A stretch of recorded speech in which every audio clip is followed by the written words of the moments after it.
think it's gonna make me change this, or Yep, maybe we're just, live. oh, we are live. Okay. So what's up, world? We are live. We're at the Super Bowl Extravaganza, comedy extravaganza online. And today I'm just gonna, for the beginning of this stage, I'm gonna be just bantering with good old Melanie here. And she's, yeah, a very cool individual. She's somewhat semi-new into the improv world, but it's very cool. And she's on my improv team that will be performing later tonight at 7 p.m. Eastern time. But overall, how are you doing, Melanie? Not bad. Listening to the heat being on constantly, I can almost see my money flying out the window. It's supposed to get above freezing on Tuesday, though. So, That's definitely, yeah, it's very, very, very cold, which is again different parts of the areas, but we know a lot of them are going really down in the temperature wise, and it's going all around. But yeah, so just kind of curious, what are things that you might have done, just even saying, or that you're planning to do maybe this weekend? Are there any plans that you have in your works that you're planning to do this weekend? Saturday is my lazy day. Not that I'm lazy, not that I'm not lazy on other days, but Saturday I allow myself to be lazy. I don't feel guilty about not doing housework. So most of Saturday I spend on the computer. I have like four different Zooms going, and not at the same time, but one after the other. And I just sit on the couch with my dog and my Zoom people. And then Sunday, if I do anything, maybe I'll see if I can break up some of the ice in the driveway. Mm, that sounds like fun. Yeah. Well, that definitely, yeah. Again, yeah, to me, I know it's insanely slippery in NYC. They did a great job in somewhat culling, but again, you can only do so much. But yeah, it was really bad earlier in the weekend. It's supposed to get possibly bad Saturday into Sunday, but possibly not as bad as they thought. They keep changing it every 20 minutes, but what else is new? The weather reporters. I guess that's the only way you could say, well, yeah, we're right 25% of the time because they got to change it up a bunch of times to be like, yeah, it was partially right and what's what, but fun Yeah. stuff. Well, even though I live in Maryland now, I'm from New York, so snow doesn't bother me. But after the snow, we had several hours of freezing rain. Freezing rain. So Isn't freezing rain basically the same as hail? actually, I read about the difference recently. Freezing rain comes down as rain and then freezes, where hail comes down as ice. Oh, okay. So it's not really ice getting hit, it's afterwards freezing rain. Yeah, it Oh, hits the snow or the ground or the car or whatever it hits and then freezes. okay. Yeah, So, thought it might be the yeah, same because we always say hail here, but when it does hail, it's hail because you're getting hit with ice pellets. But yeah, okay, it's just never know till you know. But yeah, I guess it's all in that lump sum. But it's all a mess. Whatever you want to call it, it's all a mess. oh no, definitely. And what's one of your preferences in temperature wise? Do you prefer fall, autumn, spring, summer, winter? What's your preference in general? I love the fall, Love the fall. especially those days when it's sunny, but the air has like it's not cold, but there's like a crispness, cool crispness to it. To me, that's the perfect weather. That's definitely very cool. I mean, that's, yeah, definitely nice to get it. Usually it's not bad heat wise and what's what, but yeah, it's just What about you? What's your best favorite weather? I mean, overall, yeah, I've always been more of a fall person. I like the fall. Just again, things change a lot, but I always loved looking forward to Halloween, love dressing up and going Comic-Con and all that stuff in New York City because that's in October. And yeah, just not sure, but yeah, that's always usually my go-to for temperature wise, but even for the holidays, always loved going there and dressing up and do what's what. But yeah, it's to me always like I mean it's as kids usually people say Christmas, but Christmas I always loved, but Halloween was always my go-to, my favorite. as a young child and continuing, but yeah, just kind of with those scenes, definitely. But yeah. Now, you mentioned Comic Con. From being a lifetime nerd that I am, it's hard to believe I've never been to Comic Con. Are you do you really consider yourself a pretty like are you big into comic books and comic movies and Not the comic book stuff, but I know a lot of them have like science fiction stuff along with the right, comic stuff, and animes and that's what I'm stuff? into. Okay, well, Yeah. very cool. Yeah, I mean, I've went last year to Comic-Con for one day. I used to go all 4 days in the beginning stages and here and there. And to me, yeah, it really is amazing how they hook it up and fix it. And it has changed a lot over the years, but yeah, overall, I'd say they do a great job with how they do it. You get to see a lot of people dressed up. Sometimes I dress up and what's what, but yeah, to me, yeah, it's always great seeing the patterns and people just seem to be really loving it, which is always it's great to see smiles. It's great to have a good time with even though there's so many people there, usually the majority of them are really cool at the moments, which is great. I did go to a science fiction convention once, and that was awesome. The costumes, the people must take all year making their costumes. Some of them are fantastic. It's, I mean, it's true. Again, some of them maybe a total of $15 worth of stuff, while others pay thousands of dollars worth of stuff. So to me, I'm more impressed with people kind of like myself, not saying I do all world, but I don't pay much and I build whatever you need to build and just get creative. I mean, it'd be great if you have the money to do other things, but it's better when you see people get more invested in their time to do what they're doing and have fun with it. Yeah, yeah. And I tell you, speaking of costumes, what I always hated the most when I was a kid, when it was cold on Halloween, so I had to wear a jacket over my costume. Oh, is that? It's like, why have a costume if you have to wear a jacket over it? Oh, that's definitely understandable. Yeah, people get with the good old Think it's costumes gonna and make me change this that. already. For life. But yeah, it's always great with the costumes and taking it to where we take it. But yeah, but so I'm kind of curious with yourself in general. What are you one that prefers to cook, or do you prefer to get deliveries, or how's the deal with that? I tend to cook simple things, or when I do cook, like I'll make like a huge pot of stew or soup or something casserole so that I can eat it several days. Is that Like right now in the freezer, I have 2 servings of vegetable beef soup that I made a couple weeks ago. oh, So, and it's yeah, still I good. save when I get those little containers like that grated cheese come in or something like that. I save them because that's a good serving size. Is that okay? Very cool. And kind of again, we're in the improv comedy world where you have some stand-ups here tonight and improv teams.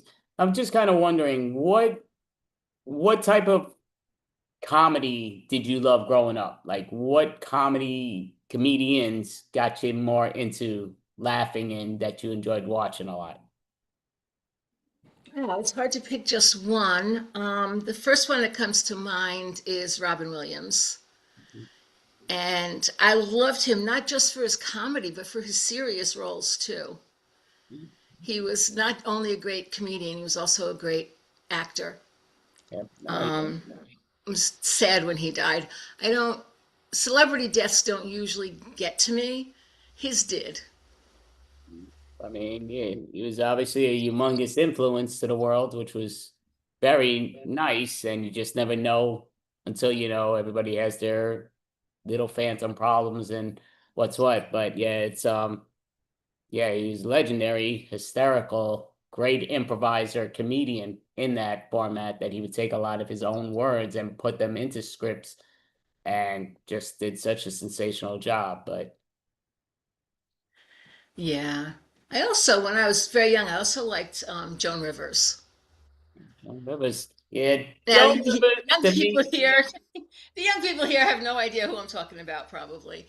But Right. I mean, but again, Joan Rivers, it's hysterical because again, she's one that kind of beat the odds. You know, she was on late night talk shows that she was always a partner with Johnny Carson, and she actually started to some days when he took off, she would fill in, and then she actually had a competition show going against this show, and that's when he just told her, "Listen, we're done. We're never speaking another way," and he got really upset.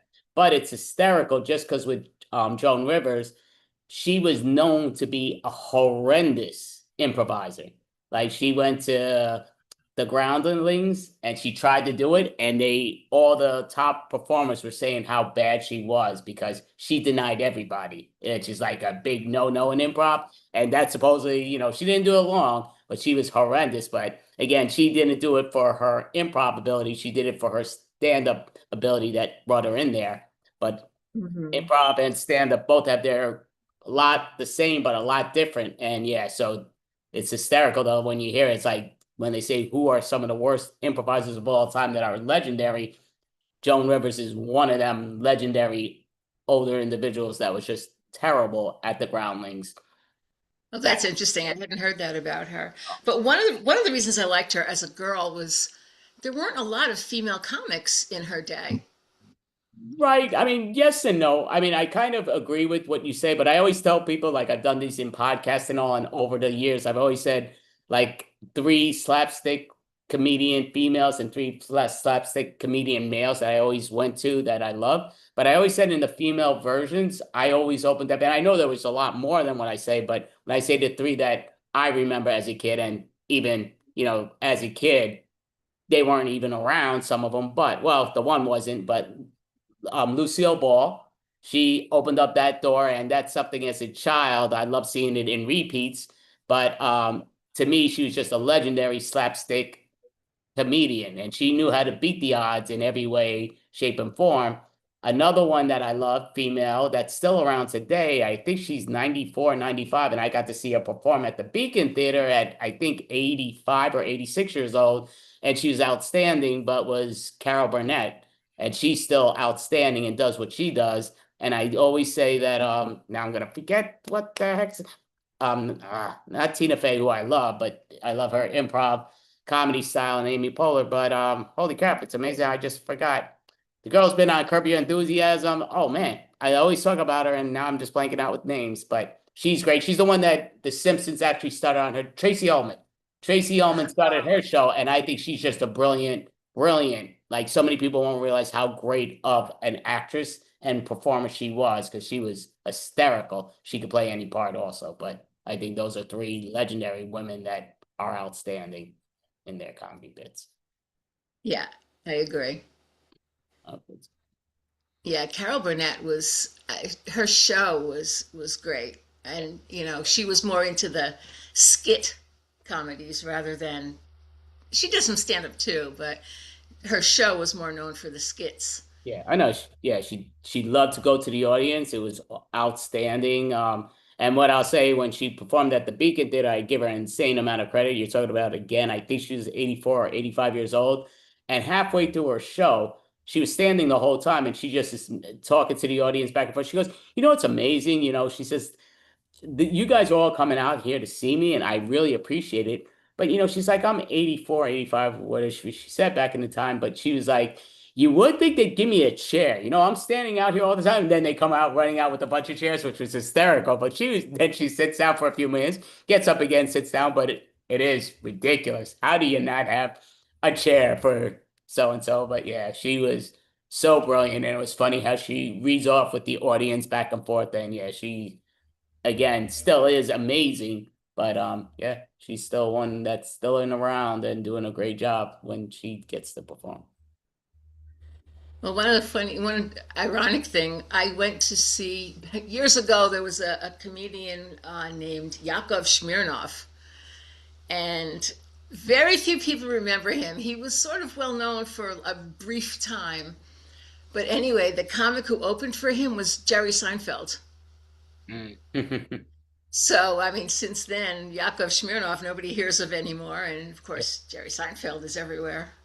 and that's interesting. I mean, yeah, Seinfeld.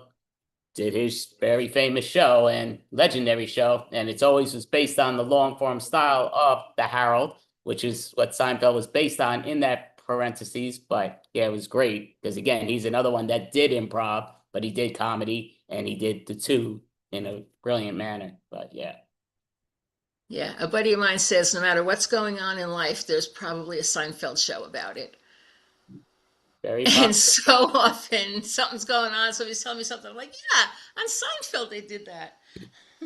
Well, so yeah, so I'll ask you just because again, I always go outside the box a little bit here and there, but what is a sitcom that you loved? It may be now, it might have been as a kid, but what is to you like one of the best sitcoms out there in your mind? Oh, well, let's see. One of my favorites is I can't think of the name. Oh, Hot in Cleveland. Ah, okay. Yeah, that The was very good. cast of that. First of all, I absolutely adore Betty White, and she was great on that show. And it was just the whole concept was so funny about these women who, like, when they lived in LA, they were just considered average older women, and but in Cleveland, they're hot. And it just had such a great cast and a lot of fun. And one show that I didn't like when it first aired, but then I got into it when it was in reruns, was Friends.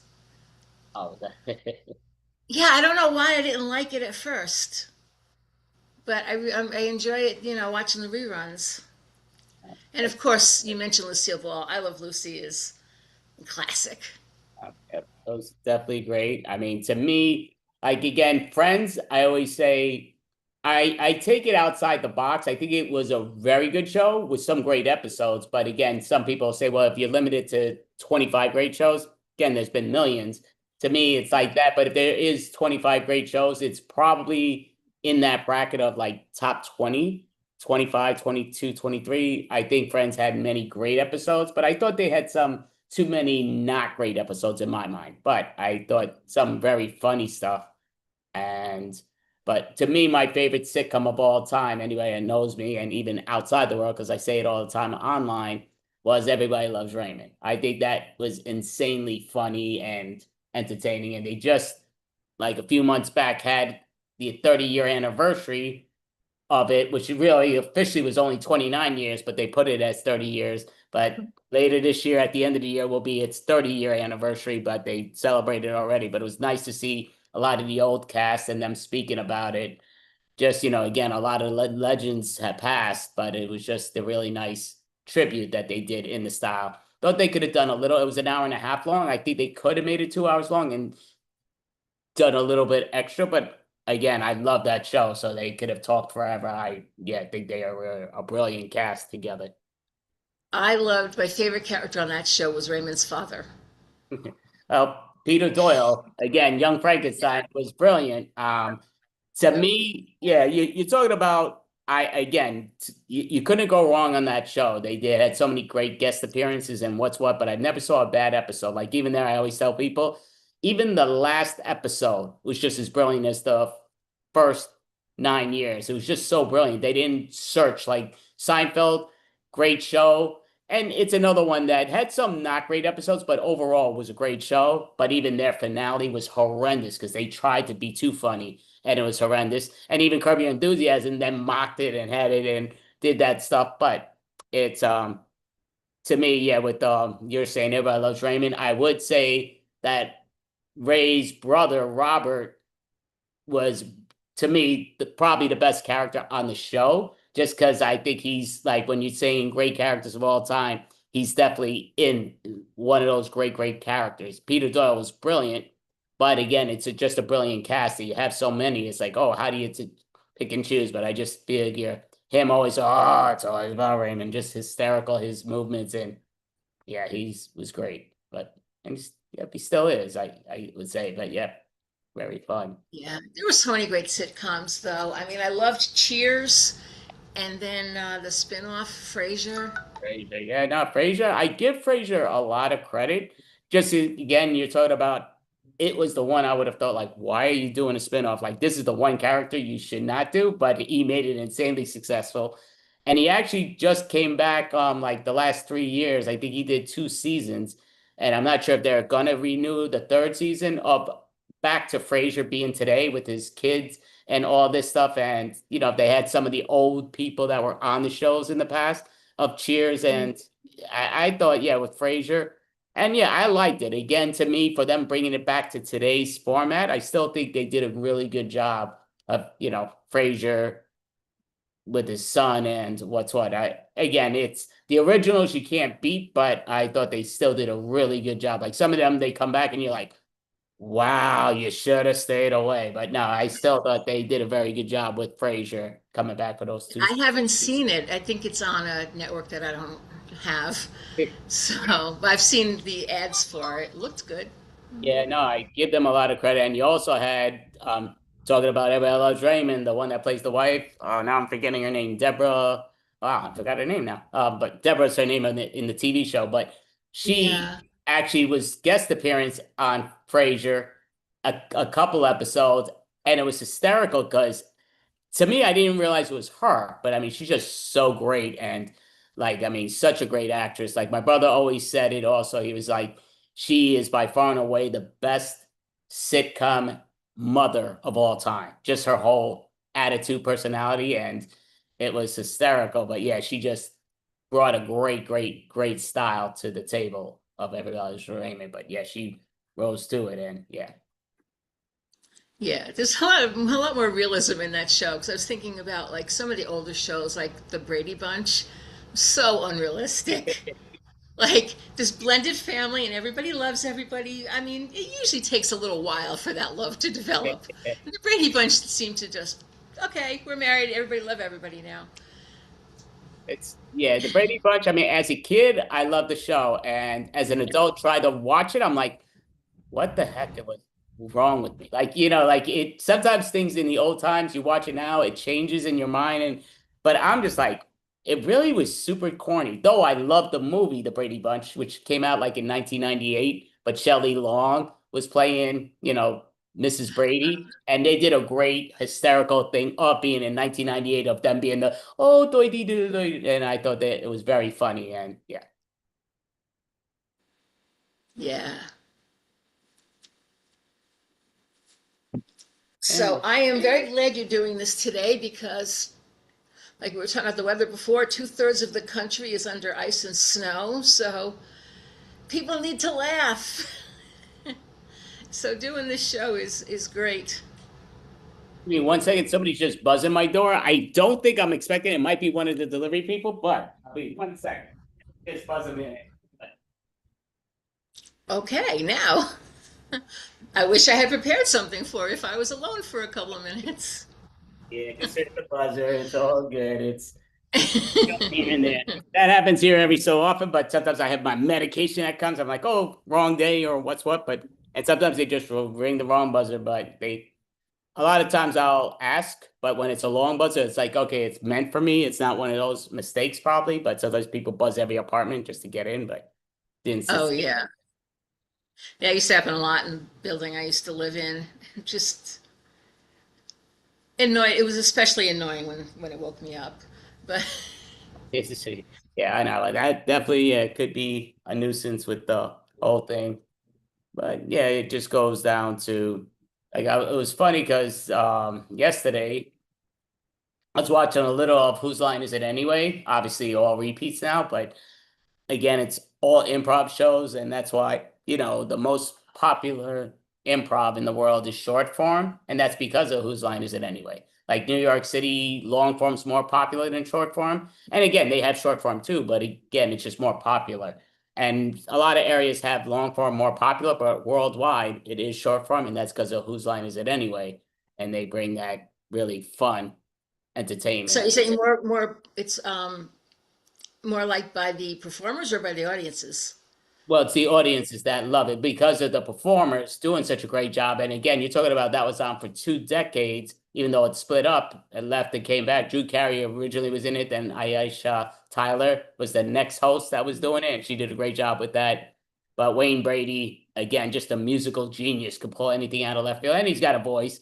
One Masked Singer season 2, but yeah, to me, and I love Masked Singer, but it's just hysterical because that dude is like he could just to me, I don't know how he doesn't have 1,000,001 hits because like just the stuff that comes out of his mouth when he sings, like almost everything is just so damn talented and it's hysterical, but he knows how to sing. Like to me, I always felt like I could probably write songs because I think I got I'm not gonna compare it to what Wayne Brady does, but I think I'm close in being able to bring in this style. I just don't have the voice at all. Like no, no, no. So it's like, even when people say, maybe you should write that down, but it's like, yeah, you just gotta let it ride. But yeah, it's Yeah, I was looking at some local improv stuff online, and one of them was musical improv, and I'm like, nope, nobody wants to hear me sing.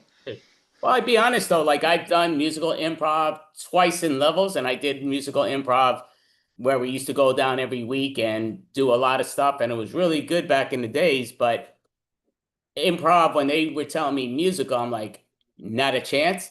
They said, "Oh, go ahead, you'll love it." I'm like, no. Then we went there. I fell in love with it. Like musical improv, because again, you're just singing as the character, so it's okay to change up and nobody cares. Just have fun with it, and like again, whose line is it anyway? You have the two older gentlemen, Mockery and getting the names. It's so mind-boggling, but they couldn't sing, but they still did the singing thing, which was very funny and entertaining. So it's like, hey, go for it. And a lot of times their guest appearance people, whether it was one of the females or the males that came in, their guest appearances, and sometimes their fourth one was the guest appearance also, but always really talented. A lot of them could really sing though, and they would do the singing thing with Wayne Brady and knock it out of the park. But yeah. Yeah, I always liked that show, but I appreciate it so much more now that I've been doing improv. Yeah, it's going. And I do know just because Melanie did tell me she had to leave a couple minutes before, and I know it's 4:27 right now, so I'm not kicking Yeah. her out, but she will be back later no matter what. But if you have to step away, do what you got to do. But Yep, I have a prior commitment, as they say, so I've got to get going. Andy, it was great chatting with you, uh, and so I'll much. see you later. See you in a bit, but take care. Thank you. So right now, I do know that we do have to reach out to the other individuals that are coming on next. I do want to let them know that sometimes they do come on, they know the deal, but you always got to make sure that you send out that link. And I'm just putting it in there.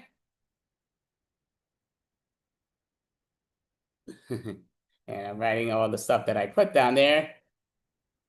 And yeah, so it's basically looking right here.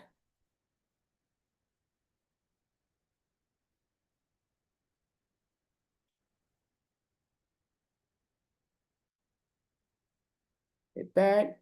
And yeah, it just comes down to here and there. So I'm hitting the wrong screens, everything here and there. I'm trying to make my Zoom picture bigger and it's bigger. So yeah, so we have quite a few different acts today, stand-up comedians, improvised thing.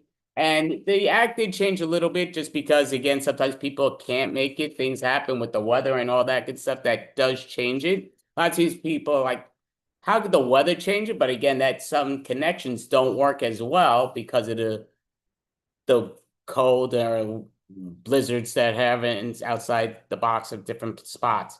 But yeah, to me, it just comes down to it's just like a really love of the fun.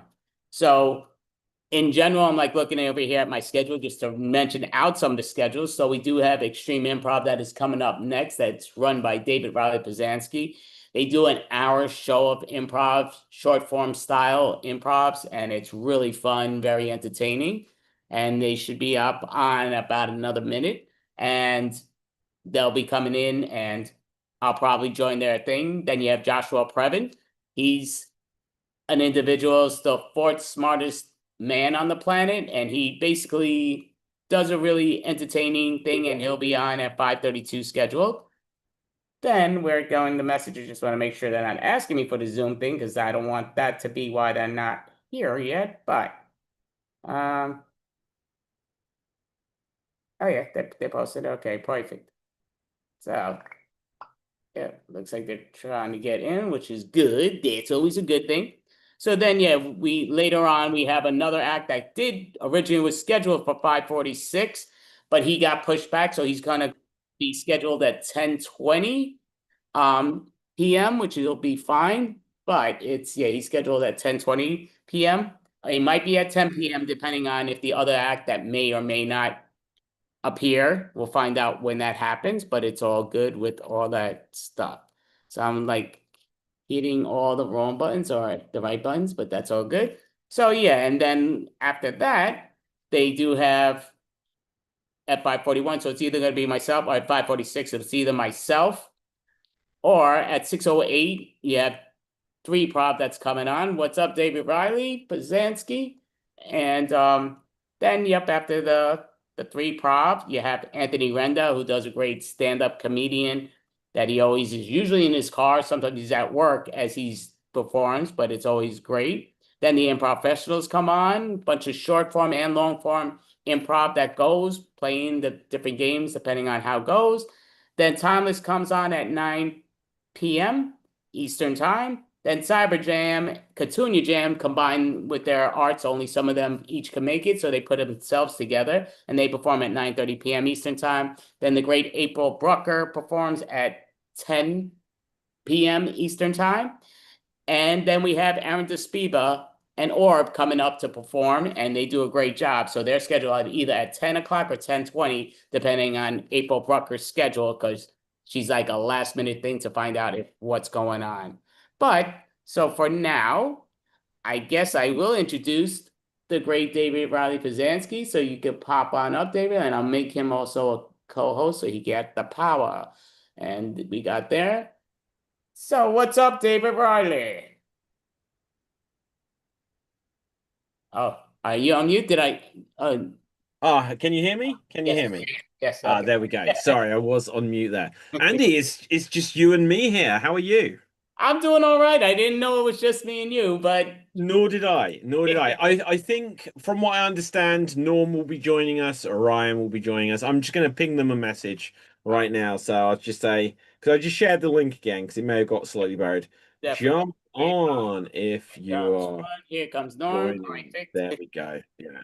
It's all going to be good. All going to be good. We will have everything under control. And let's see. Oh, wow. Norm just exploded. Yes, Hello, Norm. his camera got demolished. Right. Norm, can you hear us? Yes. Excellent. So at this point, if Norm is here, the party is ready to get started. So everyone, hello and welcome to the Extreme Improv Extreme Show, the fast-paced improvised comedy show where we make up scenes, songs, stories, and so much more based entirely on audience suggestions. So now, I've got a number one on my name. Oh, what does that mean? Oh, I always do it when I do my performance, just to number people, just so they have an easy thing. We can remove that if you want. I just Wow. if they Do you come know what is it from The Prisoner, where it's like, I am not a number? in. Is that what it's from? Okay, like we can have numbers. I'll be number one. Like there's a movie called I Am Number Four, right? No one know that? Well, we're going to be doing a 1-minute remake of it probably very soon. So let's have a look here. We're going to start off with a game called Verbatim. The way this works is we are going to have one of our performers perform a 30-second dramatic monologue. Then we're going to get another performer to attempt to recreate it as precisely as they can. So let's roll the dice here. And I can see that, Andy, you're going to start us off here. And you're going to start us off on the theme of breathing. So you're going to have 30 seconds to create a dramatic monologue on the theme of breathing. And here, we'll wait for the timer. You go. Oh, just breathe in and out. In and out. No, no, no, no. Breathe in deeper. Not that deep. Semi deeper. Yeah, this isn't working the way I was hoping. No, you gotta realize. See, look. Like that. Okay, but it kind of gives me a headache when I do that. Listen, I'm your teacher. Yeah, I understand you're teaching. I thought we were going to have a bigger class here. Well, don't worry. Trust you. That is time. That is time. So well done there, Andy. So let's roll the dice again. I can see Norm. Norm, you are going to have 30 seconds to attempt to recreate Andy's original performance as precisely as you can. And here you go. Oh, breathe in, breathe out. No, you have to breathe in deeper. Okay. No, even deeper. No, not that deep. Well, this isn't working out like I wanted. Oh, I'm the teacher. You should listen. I'm gonna choke you if you don't listen. Okay. Is that good? I know, that's F. You failed. Oh. Oh, that's perfect. You're breathing perfect now. Good job. Oh, I knew it could get it eventually. And that is time. That is time. So well done there, Norm. So now I will take it to another notch. I will have 30 seconds to attempt to recreate Norm's recreation. Here comes Ryan of Andy's original performance. And here I go. Okay, breathe in and out, and in and out. And hey, that's not how you want to do it. You want to breathe like you're hyperventilating. Am I doing it? Am I breathing correctly? All I remember is that Ryan joined us now. And I don't remember what happened next, but there was lots of breathing in and out. And 2 seconds left, and I'm done. Right, so good. We're now going to take it full circle. So, Andy, you will have 30 seconds to attempt to recreate my attempted recreation to recreate Norm's recreation of your own original performance. And here you go. Okay, in breathing, out breathing, in breathing, out breathing, in breathing, out breathing. Is that how we're doing it? Yeah, that's the way we're doing it. But yeah, just trying to do it here and there, in and out, in and out. I wish I remember. I just remember there's a lot of breathing, but Ryan's here now, which is great. You know, it's going here and there, but it stopped the whole thing. But Ryan's here, which is great. But I gotta breathe in and breathe out because I remember there's a lot of breathing, but not much breathing. But yeah, breathe in and breathe out. Breathe in, breathe out. Yes, breathe in and breathe out. Thank you, Ryan. Breathe in, breathe out. Breathe in with us. And that is time. That is time. Now, Ryan, I appreciate you didn't see everyone. Hello, by the way, Ryan. What was that? Right, who do you think did the best recreation of what came before, keeping in mind that you didn't see everyone? Yeah, I mean, based on only seeing a complete scene from Andy, I would say Andy. I imagine Dave, if I missed what I thought I missed, you must have done a really good job too. Nothing for you there, Norm. Right, so with this, we're going to go on to our next. Now, Ryan, let's get something for you. I don't think I've seen you so far this year, Ryan. So happy New Year if that is the case. Oh, yeah, thank you. Happy New Year to you as well. Good. So let's have a look here. So Ryan, we're going to start off. We're going to have a game of questions only. So we're going to roll the dice to see who will be joining you. So yourself and Norm will start this off. Let's get you on spotlight. Here we see Ryan. Here we see Norm. And your scenario, should you accept it, is going to be something to do with treasure. Something to do with treasure and questions only. If either of you don't ask a question, then you'll be tagged out the scene. But questions only, begin. Did you find a treasure in Buffalo? How do you define treasure? Don't you know it means a lot of money? Could you believe I found no treasure? Would you know that you would have had a lot of money if you bet on the Buffalo Bills? Did they win this year? Aren't you the reason they lost? Could you conceive in a reality where I don't know anything about sports? You're more into dogs, aren't you?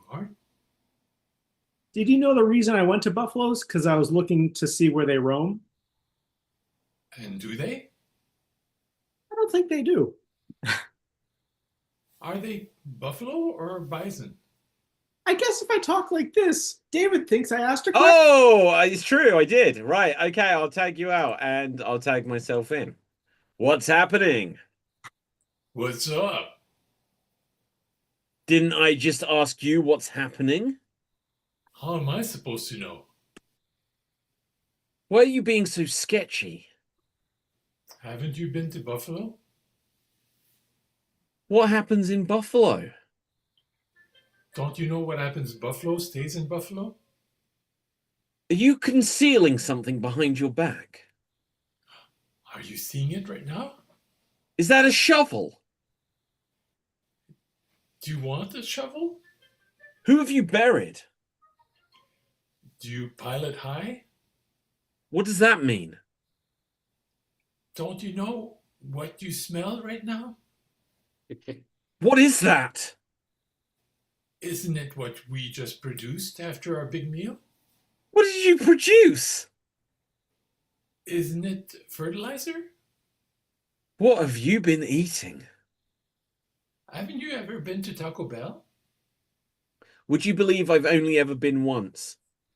Have you ever had a chicken sandwich?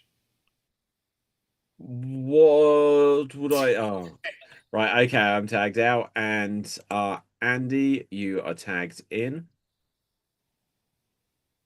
What are you doing? Aren't you the one who did the best recreation? Why are you being so rude? Don't you know I just complimented you? Can you tell me how that was a compliment? Don't you know compliment when you hear one? Is everything you ask me a question? Isn't it obvious?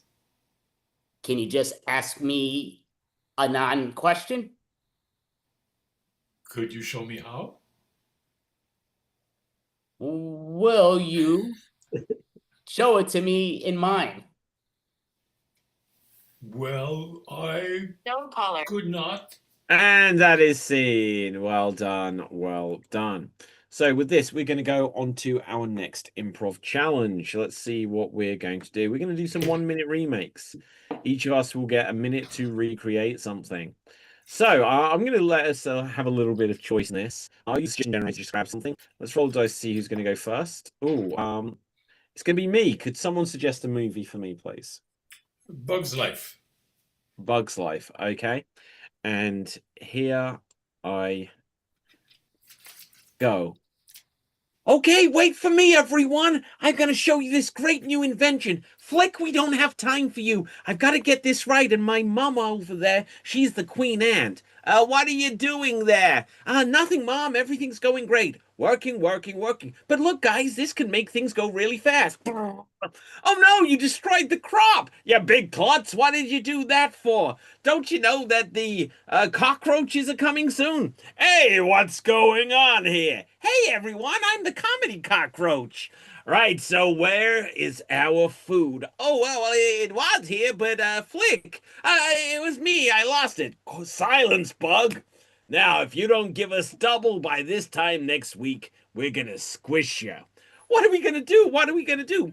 Queen Anna, don't worry. I will go and do something. Yes, you go and do something. Hey, if we get rid of Flick, it's gonna be okay here.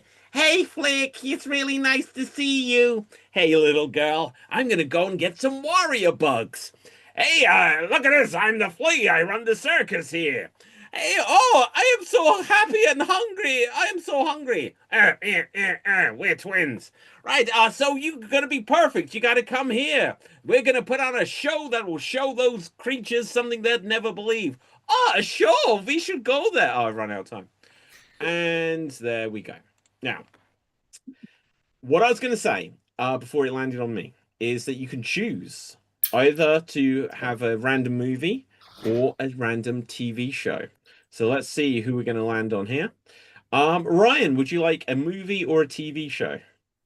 I want to say TV show, typically because of the movie choices are not very good. What?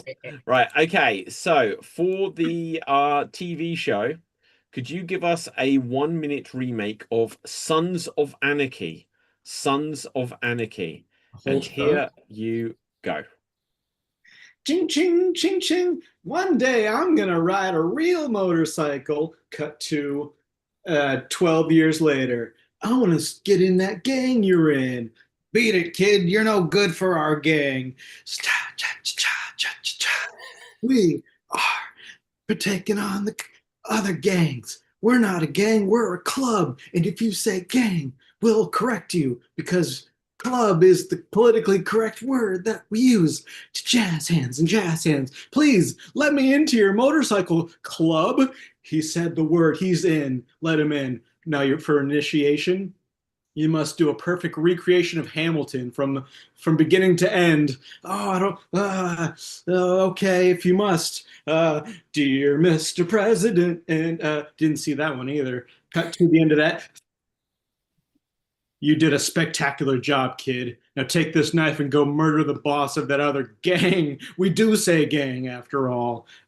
Only inside the club we can say gang, but outside the club we have to outside the gang we call it club so the police don't get wise.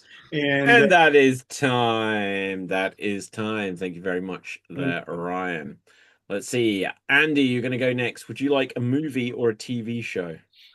I guess I'll stick with the TV show. Okay. Could you give us a 1 minute remake of The Man from U.N.C.L.E.? The Man from U.N.C.L.E. And here you go. Oh, the alarm clock's going off? Yeah. Oh, yeah. Okay, yeah. Gotta get up and pick up my cell phone.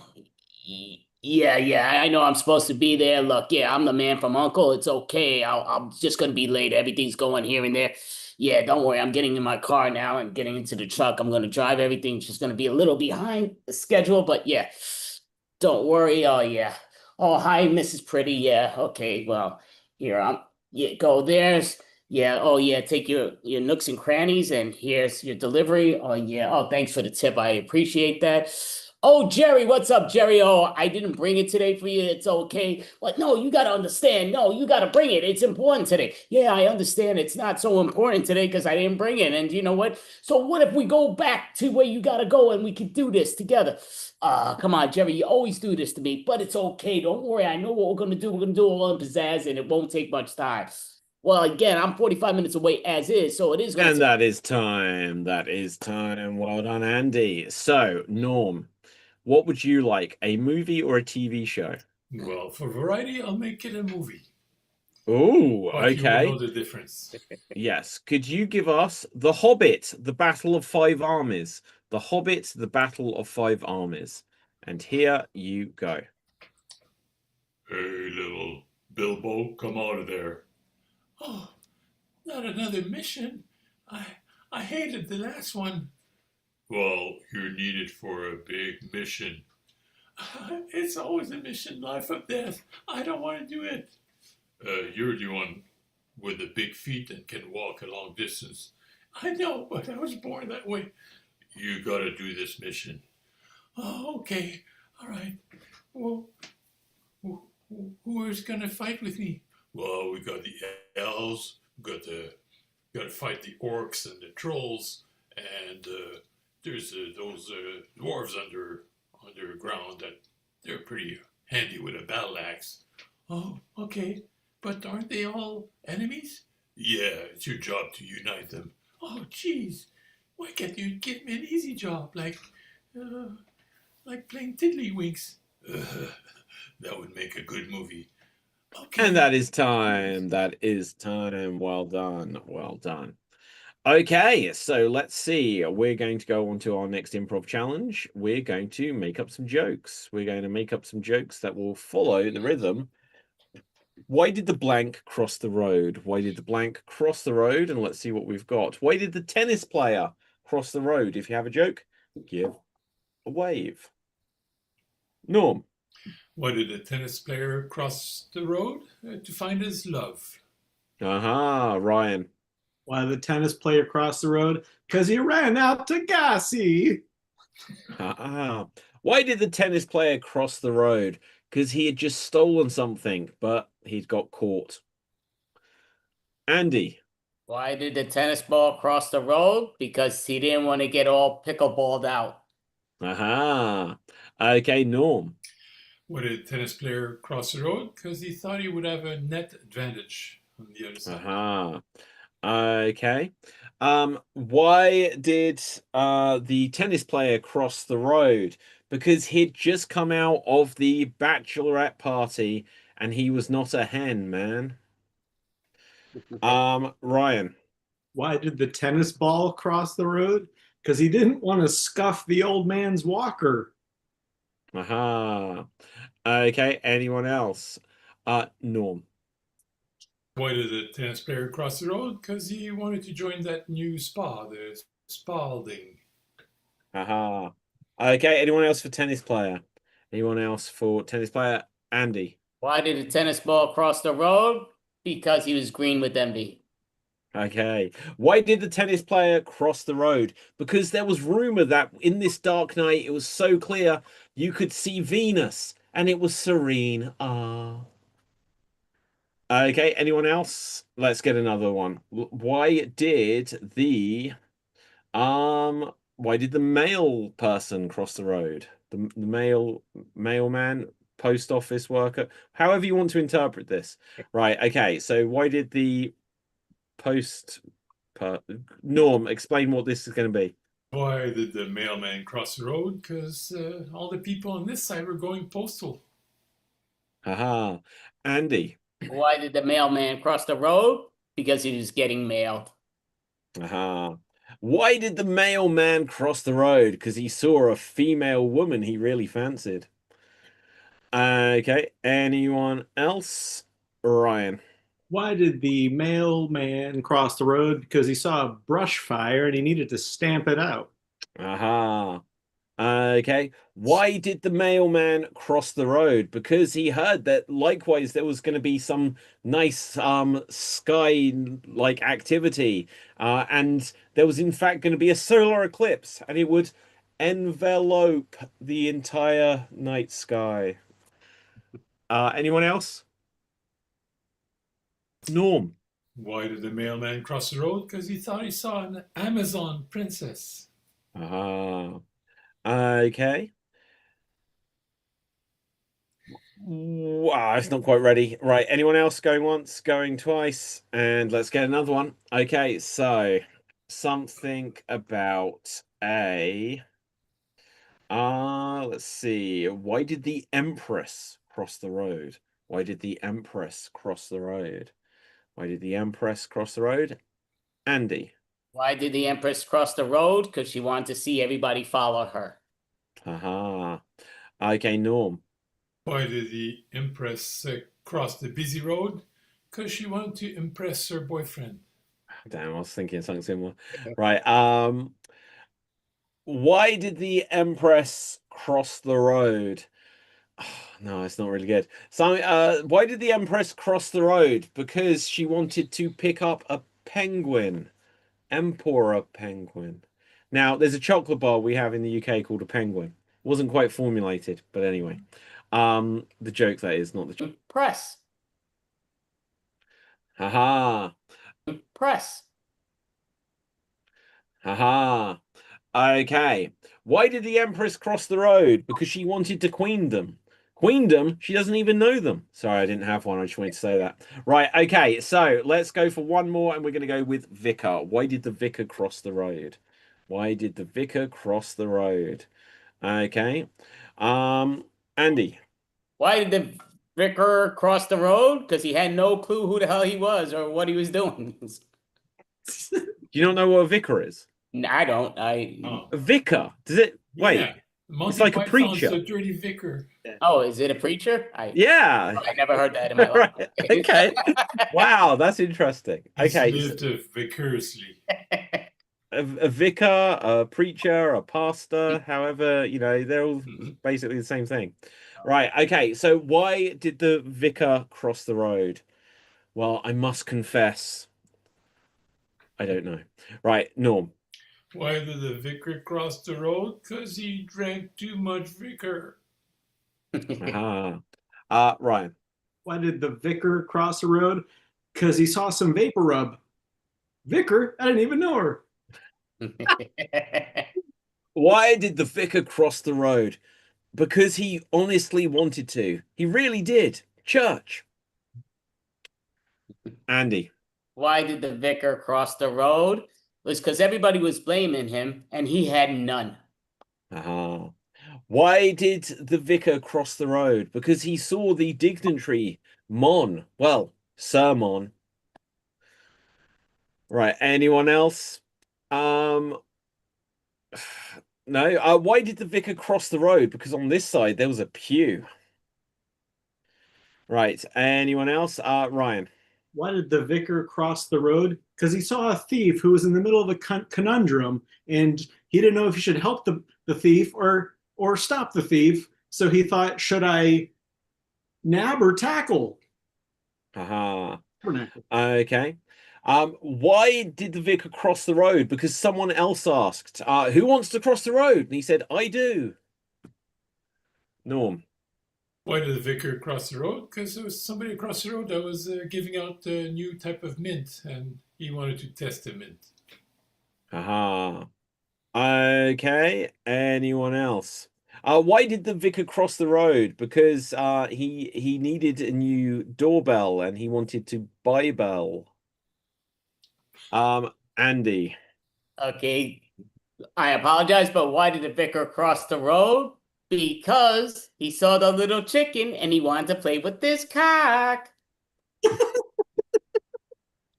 I apologize. Ryan.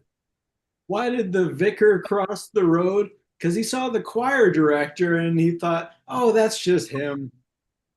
Aha, that's very good. Okay, anyone else? Going once, going twice, and seen. Well done. Okay, good. We're going to move on to something else. So next up, we are going to play single syllable showdown.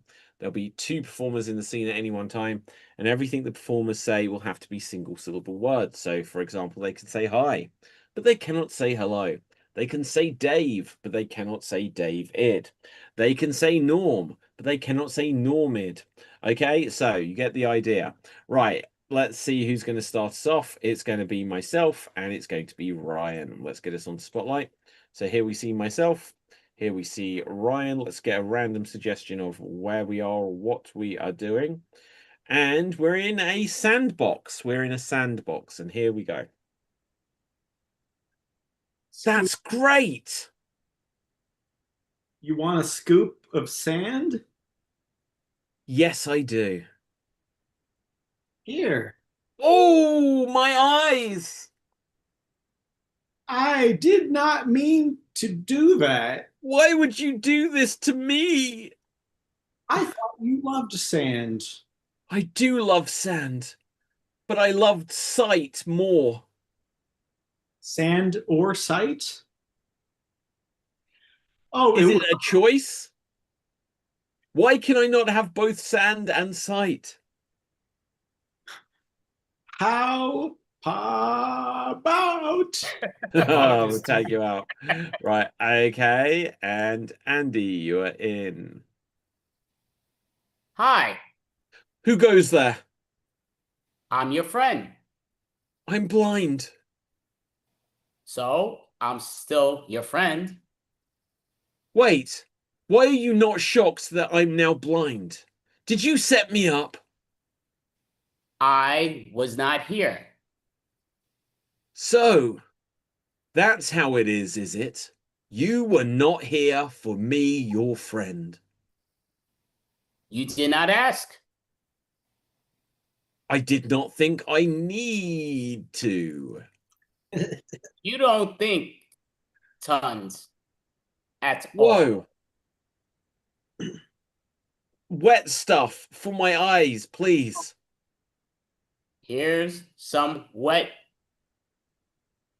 Ah, I can see once more. That's all it took. You! You sound fake. When did you get here? I have been here last 5. Oh, I see. Why do you say I sound fake? 'Cause you said can't see, now can. You 'Cause- gave me wet stuff. So What is that smell? What was this wet stuff? I had to pee. Damn. Can I pee on you too? No, I'm not blind. I can soon fix that. That sounds very rude. Very. Very. Oh, we're gonna tag you out there. Okay, Norm, you are in. You can see again? I wish I could not. Was it the sand in your eyes? It was, but now it's you. So why did the priest cross the road? Can you tell me? I don't know. That's why I ask. Let's work this out, you and I. Okay. And Please. scene. Right, okay, well done, well done. Okay, fabulous. Now, there's a dog. Ah, very sweet. So let's see what we're going to do next. Next up, we are going to have a couple of alphabet scenes. The way this works is there'll be 2 performers in the scene at any one time. And every time they start a new line of dialogue, it will have to begin with the next letter of the alphabet, A followed by B followed by C, in that kind of general direction. So let's roll the dice to see what the first combo is going to be. We're going to have Andy and Ryan. Andy and Ryan. So here we see Ryan. Here we see Andy. And your scenario is going to be something to do with the whale. Something to do with the whale. You're going to begin at the letter E. Magic, magic, E. And take it away. Everyone knows Brendan Fraser's going to get the Oscar. Forget about it. I don't care about no Brendan Fraser. Golden Globes much? He's there all the time. I know. Just being like that. Just because he has some fame. Keep calling thing talent. Let's watch something else. They bore me. My, look what's on the television now. No, don't make me guess. Just tell me. Oh, I'll tell you in just one moment. Please hurry up. I don't have all day to be here. Queen's Gambit. Really? I've heard of that. So have I. That's great. Hopefully it's as good as the reviews say. The reviews. So many tomatoes rotten and spoiled. Very good. Well, turn up the volume. I don't hear it too well. Way up. Extremely loud. Turn it down. Oh my God. I think I just electrocuted us. Zero idea why I hang out with you all the time. You always complicate things. You like things simple, do you? Bastards. Always bloody bastards. They keep throwing me you individuals. I need some teamwork here. Could a corporate retreat help our situation? Definitely. Get them going. Get them here. Everybody, please assemble at the park. Forget about it. It's that we went around 27 times. Good. Now we're in the scene again. And that is time. That is time. Well done. Well done. Okay, so next up, we will have the other 2. I am one of the other 2. Norm is the other of the other 2. Good job, Ryan D. Right, Ryan D. Ryan D. Ah, doesn't fit this pattern. Right, Dave Andy. Oh. French. Normandy. Normandy, Ryan D. Well, actually, that doesn't mean anything, but Normandy does. Right, okay, so let's have a look. Guys, what should our scene be about? Andy, Ryan, choose something. Love scene. Love scene. We do the amount of love scenes me and Norm have done now is getting unreal. Right? Something else. Get a room. Right, something else. A boxing promoter is being corrupt in exploiting his prize fighter. That's a good Ooh, word. I like it. Okay, we're going to begin at the letter D. And here we go. Did you see me out there, coach? Excellent job. Keep at it.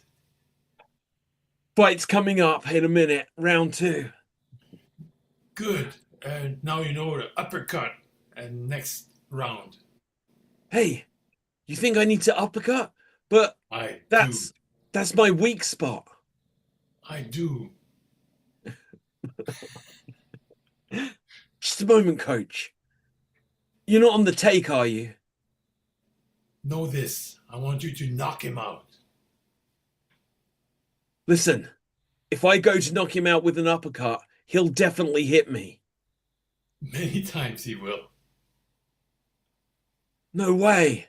I didn't realize you were dirty. Look, you gotta at least cut me in. Okay, I'll give you 1%. Please. I get more than 1% for those other things I do for you. Quiet. They might hear us. Round 3. Oh, I've got to get up there, coach. Swell. Here. Towel in my face. What is that? Talcum powder. I'm blind. Understand this. You fake being blind, and then you surprise them with a couple punches. Very good idea, but if I can't see him, I'm going to end up punching the referee again. Well, it goes with the job. X-rays of my head show that if I have one more punch, it could be career ending. Yes, but think how much money you will get. Zip up the purse. I'm going to go in there. Wait, you only said I'll get 1%.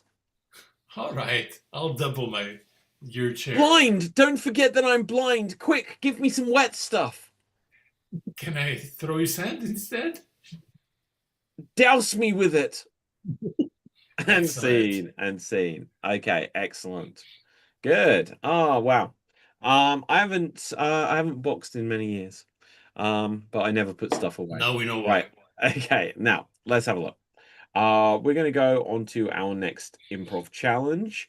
We are going to have our story of the week. The way this works, we're going to contribute to a story one sentence at a time. The order will go as follows. It will start with Andy, then David, then Norm, and then Ryan.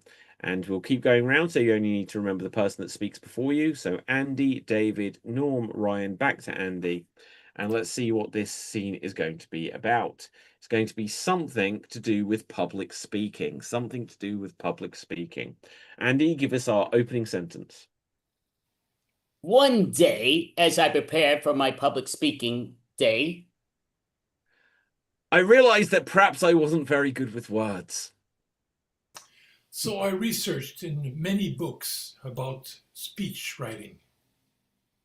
And one of those books was a golden book, and it read thusly.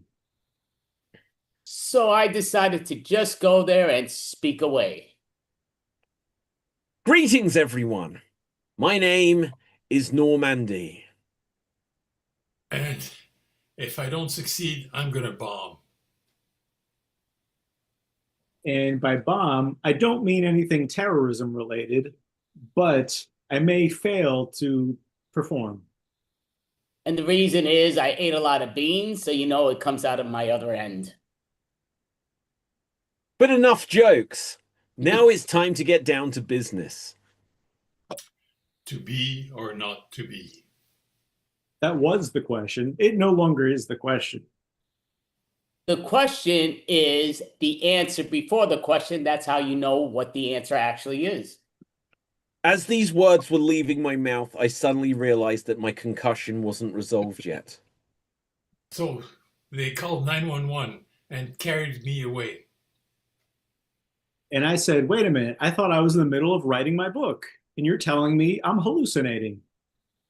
So I decided to say this is half of the break of the play of the book that I'm writing. After rambling like this for several hours, they put me into a medically induced coma. And as I saw my family gathered around me, I began to think. And it was a very good thought that I had, but enough thinking. Let me get to the family. So I just started to pound on the wall so they would get me out of there, hopefully. I pounded like I pounded on my wife. So they decided to give me a sedative. And that stopped my fist from sleepboxing. And they were very kind and they gave me a condom just in case I did too much like I did with my wife. Later, it was reported that several of these hospital practitioners were struck off. So I went back to my job on the sea as a seaman. Where I dove underwater and I didn't strike off anybody.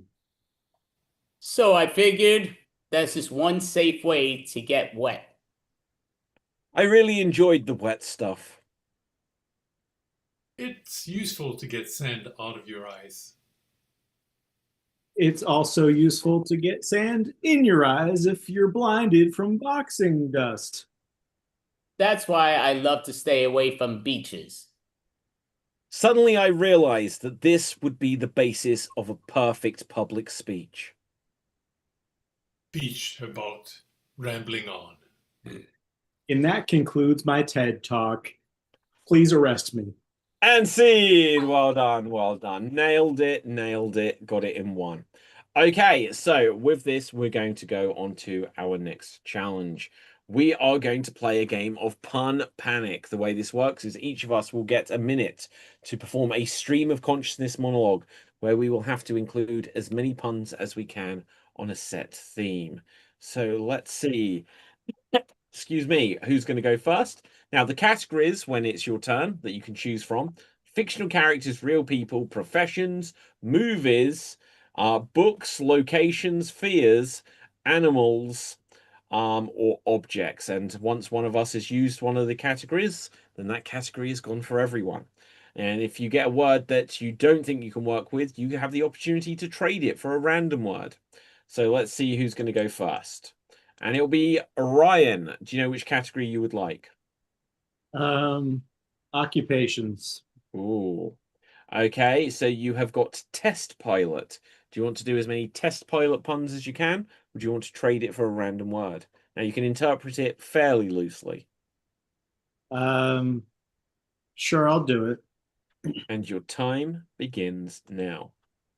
I don't mean to drone on with this conversation I'm having, but I must eject myself from this situation. COVID happened 6 years ago, and that back then we wore a lot of face masks, and because pilots do too, you know, the one with the tube that comes out, and you know, when your keyboard is stuck, I like to hit Alt F17. You know how that's a key on the keyboard. And hey, I got an idea. Mistletoe is how I can kiss my wife if she's standing underneath it. And I should please get into a formation, if you will, so you can hear the rest of my speech. And that is time. That is time. That is time. Well done. Well done. Okay, so let's see who's going to go next. Next up will be Norm. Norm, do you know which category you would like? Give me an animal. Ooh. And you have coyote. Do you want coyote, or do you want to trade this for a random word? Okay, I'll try it. Okay, and here you go. All right. I've learned a lot about being on the road, like a road runner that I am. So I try to not be squashed like happens to him all the time. I'm going to be more wily in my puns. And if you don't agree, I'll go like that's Roadrunner does all the time. Come on. If you say so. All right. I know. I have a book of puns from Acme, and I'll be chasing until I hit a fake hole in the wall that Roadrunner put in our squash. But that's not a pun. I'm gonna squash there. Okay. I'll go power on. I'll put strap rocking on my back. And that is time. And That is crash. time. Right. So let's see who's going to go next. Andy, you will go next. Do you know which category you would like? Surprise me. Oh, I am going to give you types of fish. No, I'm joking. Right, I'm going to give you a fear. I'm going to give you a fear. And you have monkeys. Do you want monkeys or do you want to trade it for a random word? We'll take it. And take it away. All right. You know what I love about monkeys? I'm gonna stop this. I'm just gonna split. You know, sometimes you got to realize it goes down to I hate being such a crazy man, but I sometimes go ape. It comes down to me. I love it, but you know, I love to play with my toes and hang upside down on the tree. You know, sometimes they say it's a bit batty, but to me, it's like ooh ooh ooh. To me, I kind of figure, you know, like they say, gorilla's on the wall, and to me, it's like don't monkey about it. But it just comes down to, you know, sometimes I love to open up the door. So I do need my third key, which is the Mon key, and open it up. So sometimes, you know, it goes down to when you do a banana and you split it, you also got to zoo it. But yeah, it just comes down to when you're going over and, you know, you a lot of times, you know, sometimes they say in the good old ape zoo to go here and there. And that is time. That is time. Well done. Well done. Okay, so I will go last. Can someone give me a random word, please? Hypotenuse. No, screw you guys. Right, I will trade that for a sensible random word. I gave you one, so Yeah, I'm trading it. All right. all Are right. you looking one up?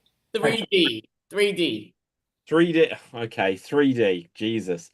And oh my God, I've got nothing for this. Here I go. So 3D. Guys, I'm coming at you. What can I say? Look, guys, I don't want anyone commenting on my shape. But I'm showing good form. I definitely am. And guys, I don't know that there's many dimensions to what I'm saying here. I really don't. But 3 is the magic number, and that is a loose interpretation. Screw you guys. I'll just say the word split and it'll get a laugh. Right, okay, now let's see what else I got. 3D. Okay, so so David has 2Ds and there is the 3D. Right, that's not bad. And look, the other thing is I've got nothing. And I don't know who won there. Who won? Right, that is time, by the way. That's time. Who got the most? Was it Ryan, I think? I think the dog won. Yeah, Ryan with a couple of dubious ones, so not bad. Right? So let's see. We're gonna go on to Andy, what time do we have to wrap this? How long do we have? We still have plenty of time. I mean, we could do the 25 more minutes if you're good with that, but No. Oh, I'm afraid I really wait, what time did we start? We got an hour, I'm right? looking at this, so yeah, so you're basically Okay, we got 20 minutes if you're good with that. I mean, that's what my thing's saying. Not really. I thought we've got 10 minutes left, so I just don't want to go beyond that. Okay. We could argue for another 10 minutes. No. Okay, Well, right. definitely Let's just get all of our grievances off our chest. Because I have many. So let's see what we're going to do. So let's get another game. We are going to have a couple of definition battles. We're gonna have, well, we might have we'll have one, in fact, because I need to MC it. So I'm going to get a made-up word, and let's see what it's going to be. So the word is going to be fansage. Fansage is the word. Fansage. And Norm, could you explain to our lovely audience what fansage means? It's the latest rage. You know, usual fans, they just blow air. Now you have different scents you can put in, and the most popular one is sage. You put it on and it blows scented air. It's a fan sage. Okay, that's an interesting idea. Andy, I believe you've got an alternative idea of what fansage means.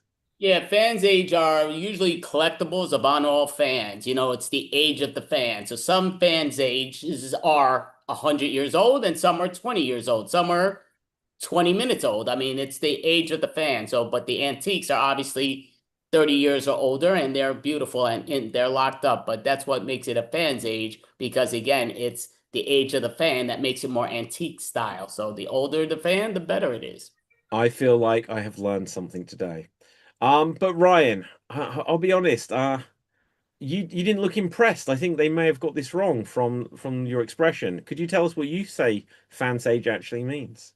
Well, first of all, the way you pronounce it makes you sound really unintelligent. It's actually pronounced fansage, and Such. it's actually a type of delicate fabric made out of a uh, a, a buffalo's taint.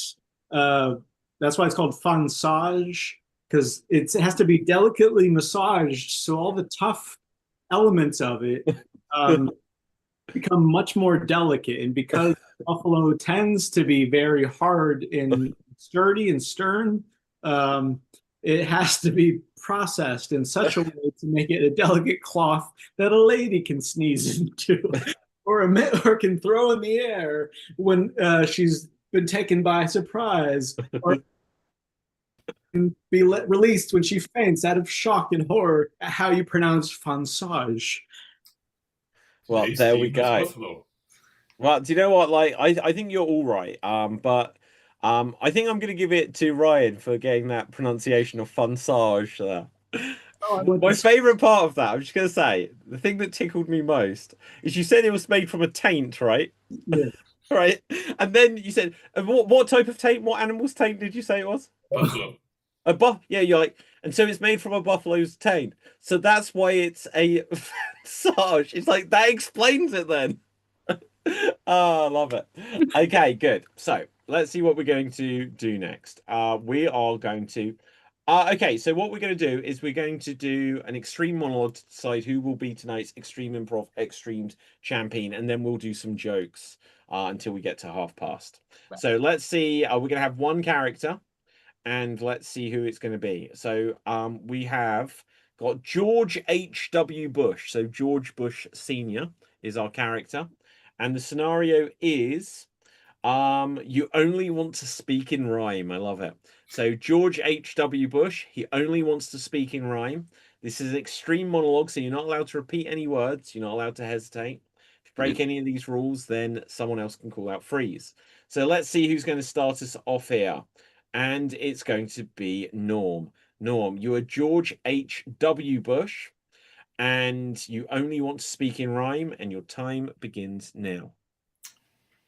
11 points of light gonna shine for us through the night,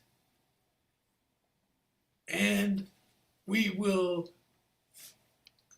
continue with a fight with all our might.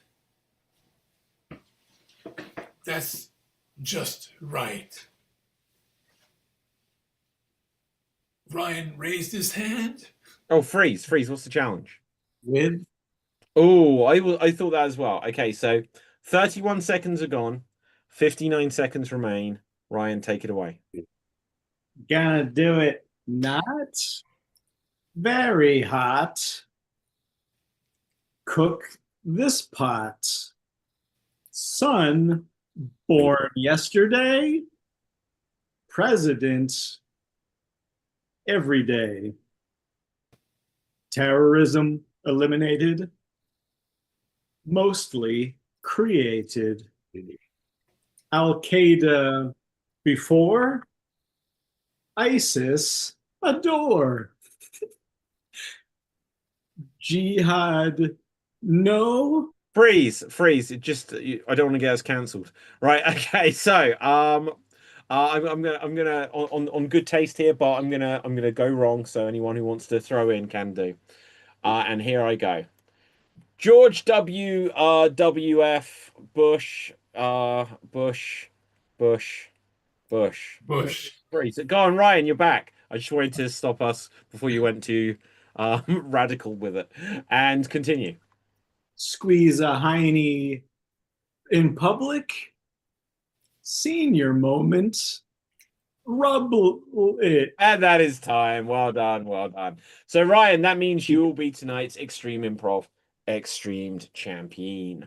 Good. So we're just going to do some jokes to wrap things up here, and we're So, going to David, play. just for the record, officially, you still have 10 minutes for when we started on my Well, timer. you said we But start. Wait, no, I think because you we've got. remember, you were supposed to start at 31, but we started a little late because it was just me and you when we started at the timer. Well, me and you started. No, I don't want to leave you with a gap, Andy. I've been on no, 3 hours. I've been on, well, actually 4 hours of shows here. So, I understand. um, I mean, again, I got yeah, 6 more hours, but I need to fill that little time. But again, do what you got to do. But yeah, it's still officially it's still you got 8.5 minutes on this. But yeah. Well, okay. Well, yeah. We start. The time was 32, so we'll go till 32. Right. Let's see. We're gonna play. Doctor Doctor. I feel like a blank. Doctor Doctor. I feel like a blank. And we're gonna go with fork. Doctor Doctor. I feel like a fork. And if you have a joke, give a wave. Okay, Norm. Doctor, I feel like a fork. It's horrible. Can you spoon me? Aha, Brian. Doctor, I feel like a fork. Well, I can't help you there, but I can write you a Xanax prescription. Aha, Andy. doctor, I feel like a fork, so go fork yourself. Okay, Norm. Doctor, I feel like a fork. I know there's an operation for this. Am I gonna go under the knife? Haha. Okay. Doctor, I feel like a fork. Sorry to cutlery you off there, Doctor. What were you saying? Norm. Doctor, I feel like a fork and I need to see you now. I know you have a lot on your plate. Can you see me? Okie dokie. Let's get something else. Doctor, I feel like a newspaper. Doctor, I feel like a newspaper. And if you have a joke, give a wave. Norm. Doctor, I feel like a newspaper. Anything to add? Ah. Doctor, I feel like a newspaper. I'm concerned about these headlines. Ryan. Doctor, I feel like a newspaper. My testicles are black and white and red all over. Andy. Doctor, I feel like a newspaper, so can you please put your paws off that downstairs of me, please? Okay. Ryan. Doctor, I feel like a newspaper. Well, I just got your lab results in, so let's say you're the obituary section. Uh-huh. Doctor, I feel like a newspaper. I really have trouble reading the room. Norm. Doctor, I feel like a newspaper and not the comic section. Andy. Doctor, I feel like a newspaper because all the damn dogs keep on crapping on me and peeing on me, and I don't know why. Okay, anyone else for newspaper? Norm. Doctor, I feel like a newspaper. The little boy keeps throwing me in the bushes. Aha. Okay, let's have a look. Let's get one more thing. And Doctor, I feel like Excalibur. Ooh, I like it. Doctor, I feel like Excalibur. If you have a joke, then give a wave. Doctor, I feel like Excalibur. Do you want me to pull it out? Ryan. Doctor, I feel like Excalibur. I got kidney stones and they feel like they're stabbing my urethra. Okay, Norm. Doctor, I feel like Excalibur. Isn't that the worst thing you've ever saw? Aha. Okay, I'm gonna do something similar. Doctor, I feel like Excalibur. What's the sword on the street? Okay, Ryan. Doctor, I feel like Excalibur. I'm going to set you up for a new appointment. Does Wednesday or Thursday work for you? Okay, Andy. Doctor, I feel like it's Excalibur just because, they won't let me join Logan in the X-Men. Haha. Okay, anyone else going once? Norm. Doctor, I feel like Excalibur, so that's why I thought I'd sit down around the table with you. Aha. Okay, and that's scene. Okay, good. So fantastic. So we have been Extreme Improv Extremed. The fast-paced improvised comedy show where we make up scenes, songs, stories, and so much more. Let's find out who we are and where we can be found on the socials. Ryan. You can find me not being the winner tonight anymore. Why? I It's thought you won. go last, but I'll get it out of the way.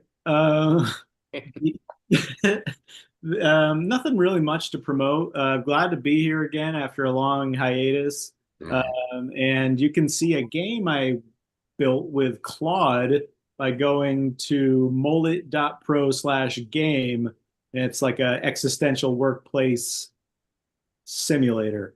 And it might suck, but I made it, and check it out there at mullet.pro/speakeasy. And that's where my creative stuff is. Okay, no, I actually did see a post of this, so it looked intriguing. Norm.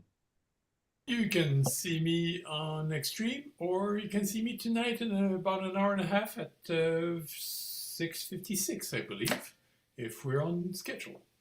Okay, fantastic. My name is David Pstansky. You can find me on Facebook, Instagram, X, etc. at David Pstansky, spelled Pustansky. You can also get any of my books, including Extreme Improv 2, Bigger Book of Improv Games, available worldwide on paperback, Kindle edition, hardcover, etc. And Andy, with that, thank you so much for having us on the Extravaganza, and handing it back to you. Thank you so much. So this is our 66th month in a row doing it. Extravaganza usually goes anywhere from 6.5 to 11.5 hours, and Extreme Improv has been a big factor in letting that go for so many years, and we appreciate it. So David Riley, yeah, definitely read his books that he has on improv and all that stuff, and follow his Extreme Improv definitely online. It's free, why not? And it's great. But thank you, David Riley, Pzansky, Ryan Thomas, and Norm. Appreciate you all, and I hope you all have an amazing rest of your weekend. But thank you, David Riley and Extreme Improv. Appreciate it. Okay, guys. Have a great ones. Alrighty. So I am right now going to introduce the next individual. So I'm going to make sure he can come on up, because I did close this little thing off, but that's all fine. So it's doing this. It's going to take me a second because I keep doing this, and there we go. Okay, so the next individual is the fourth smartest man on the planet, Joshua Previn. Andy, hello. How's it going? It's good. It's good. Steve and I are here live. I think we may have gotten the timing a little bit wrong because the stadium is not, there's no people in the stadium. And so I'm wondering if there was something that may have gone wrong. We're trying to stay calm. It's a very tense period, but Steve is checking. I think it's okay. I think maybe we just got the time wrong. And so let's just keep our fingers crossed. I've been getting a lot of questions in the chat. Yeah, I am still the fourth smartest man in the world. We thought briefly that was going to go up. There was a lot of discussion, and in the end, it did not go up. And so I'm holding steady at fourth. And, you know, that's fine with me because I just mainly feel grateful. But let's not beat around the bush because it is Super Bowl time, and we want to talk about some bets that we are going to. Many people ask me for some primers about bets because of my being the fourth smartest man in the world. I first want to say that, you know, your young viewers won't know this, but there was a time in America when, and this is a very dark period in our history, where it was not possible for your average teenager to pick up his phone and bet all of his money on really anything. You couldn't bet on what the weather would be. You couldn't bet on a local school election. And thank God through the power of technology and some of the most pioneering minds, we now have the capability to bet on virtually anything at virtually any moment, day or night. And thank goodness. But people don't understand betting, and I thought maybe I could share a little bit. Steve, bring up all the information that we have if you ever can make it back in here. And please, yeah, yes, okay. The bet that Steve and I are focusing on this year is the where you can. It's not about who wins or loses. You could really bet about anything. How many interceptions will the quarterback throw? And although we have not done the full diligence on this yet, because it's been busy. We've had a lot of competition. But Steve and I are readying our prop bets. We're assuming that this shouldn't be a problem. And I really do like this band of light shooting across my neck. It's a treatment I'm getting for my tanning my neck, because it's supposed to be healthy for you. Anyway, the prop bet can be almost anything. And so Steve has come up with some good ones, we're hoping. So I'm not clear exactly who will win. I'm not going to bet that. I do know that it's obviously a football match, and so someone's going. One of our bets, and is we're going to bet about the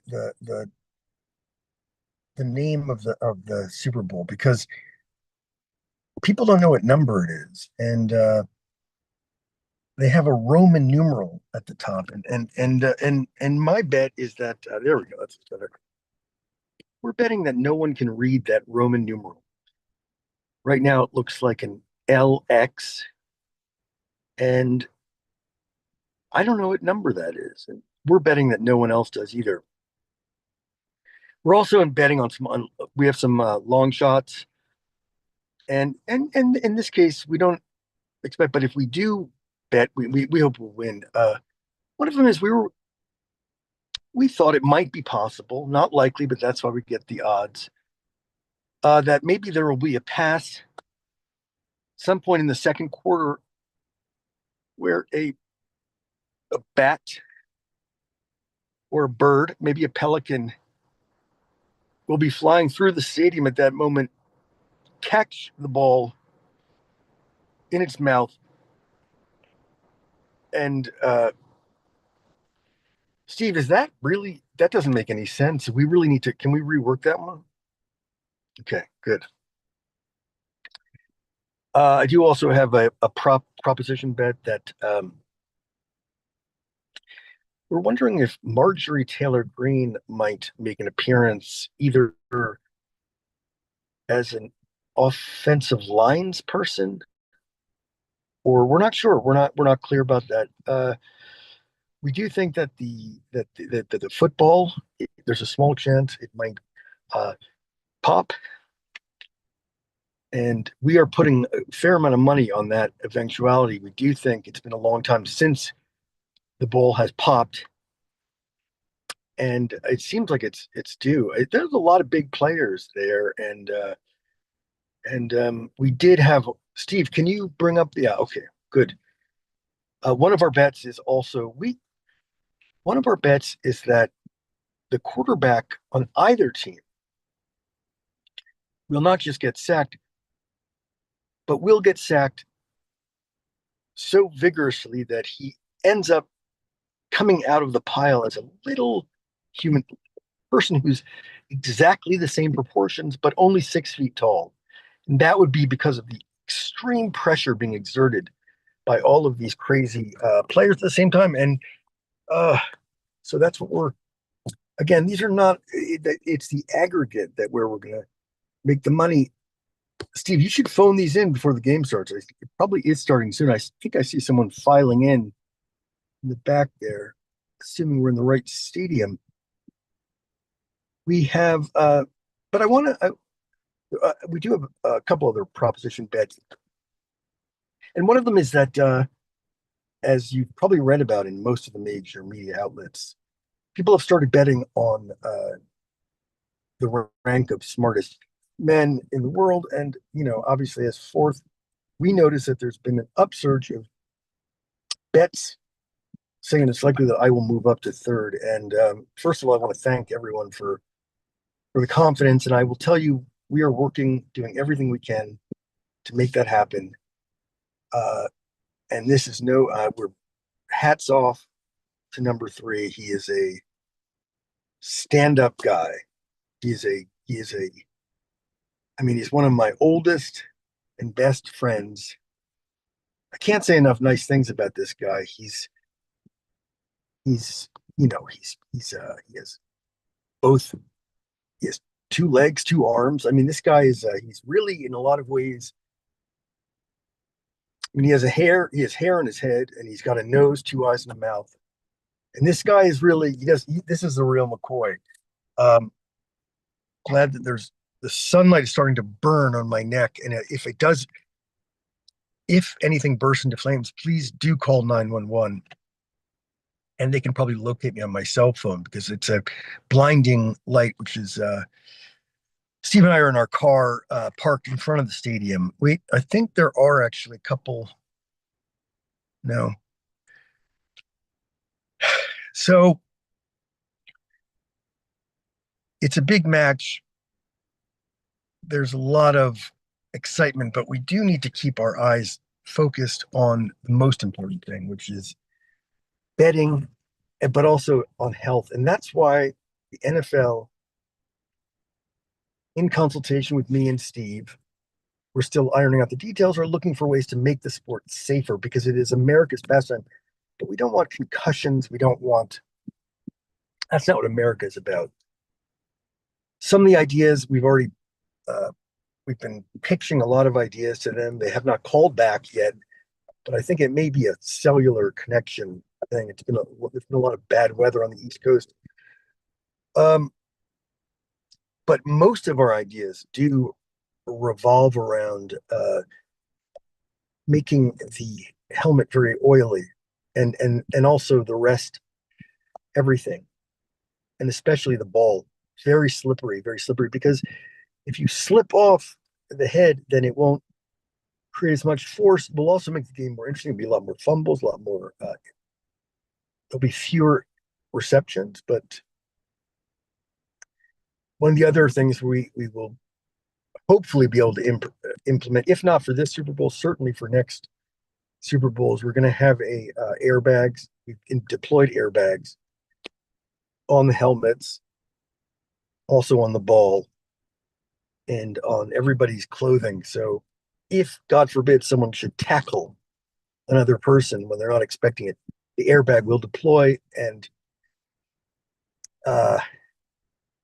what we are working on is, obviously we don't want it to deploy every time someone gets tackled. So we are hoping that we'll probably put in some kind of remote control system whereby Steve or me will make a call as to which tackle. If it's a safe tackle, we'll let it fly, but if not, we will activate the airbag, which does also make a loud boom.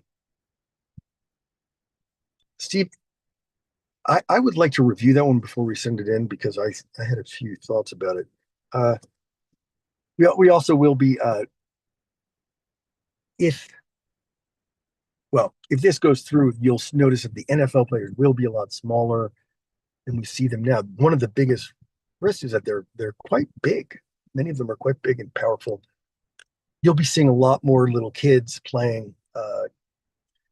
Hopefully we'll loosen up the labor laws around this because really it's a physics thing, which the more mass you have. So we'll still be seeing some good play, but we're talking more like 7th, 8th graders, 6th graders and stuff. But we will do a transfer of the skills because obviously you can't have. My point is, the other thing we could do is we could try to shrink down the current players, but that is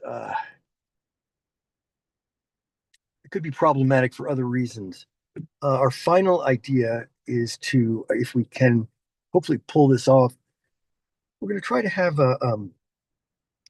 little person that runs around on the field during the game and well, tickle somebody if they're looking a little angry, and we want to get to the person before they give that heavy hit that might cause injury. So someone might go around, give a little tickle, or sneak up behind. I think people like that, or maybe tell a little funny joke or something. Or so these are the ideas we have right now. I'm also betting against most of the ideas in the prop market. That way, I'm hedging my bets in case they don't go well. I will make money in the wager while losing money in the business, and vice versa.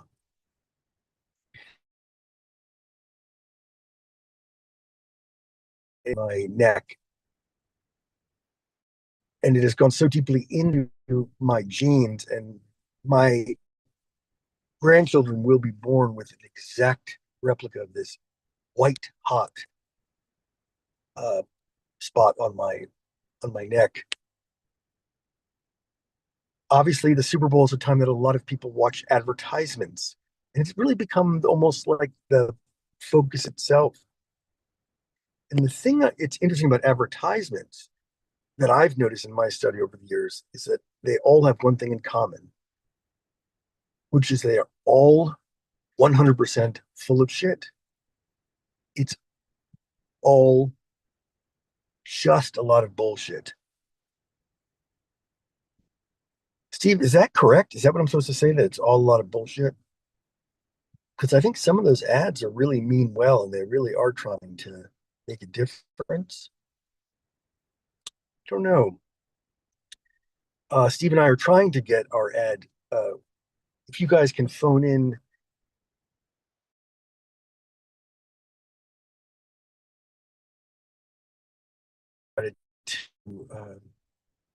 to launch earlier today. So please do email your congressman or your senator or your state senator or your ombudsman. It's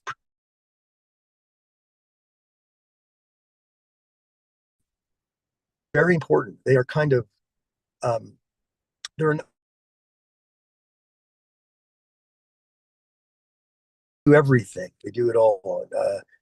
When I was a kid, that was my dream to be an ombudsman. Steve, you do have to look that up because I really don't think I have a clear idea of what an ombudsman does. It does seem that they don't have any power whatsoever. Is that accurate? Now that I think about it, because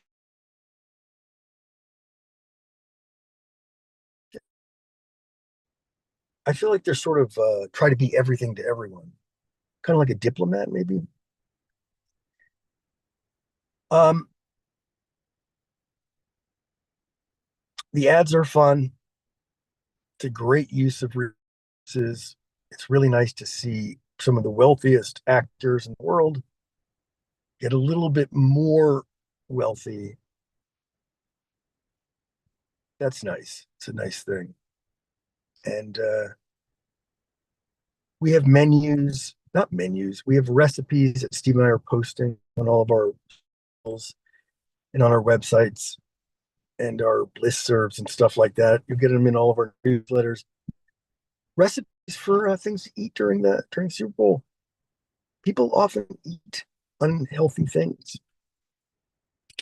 What our business plan is, we do serve all of those unhealthy things exactly, but they're slightly smaller.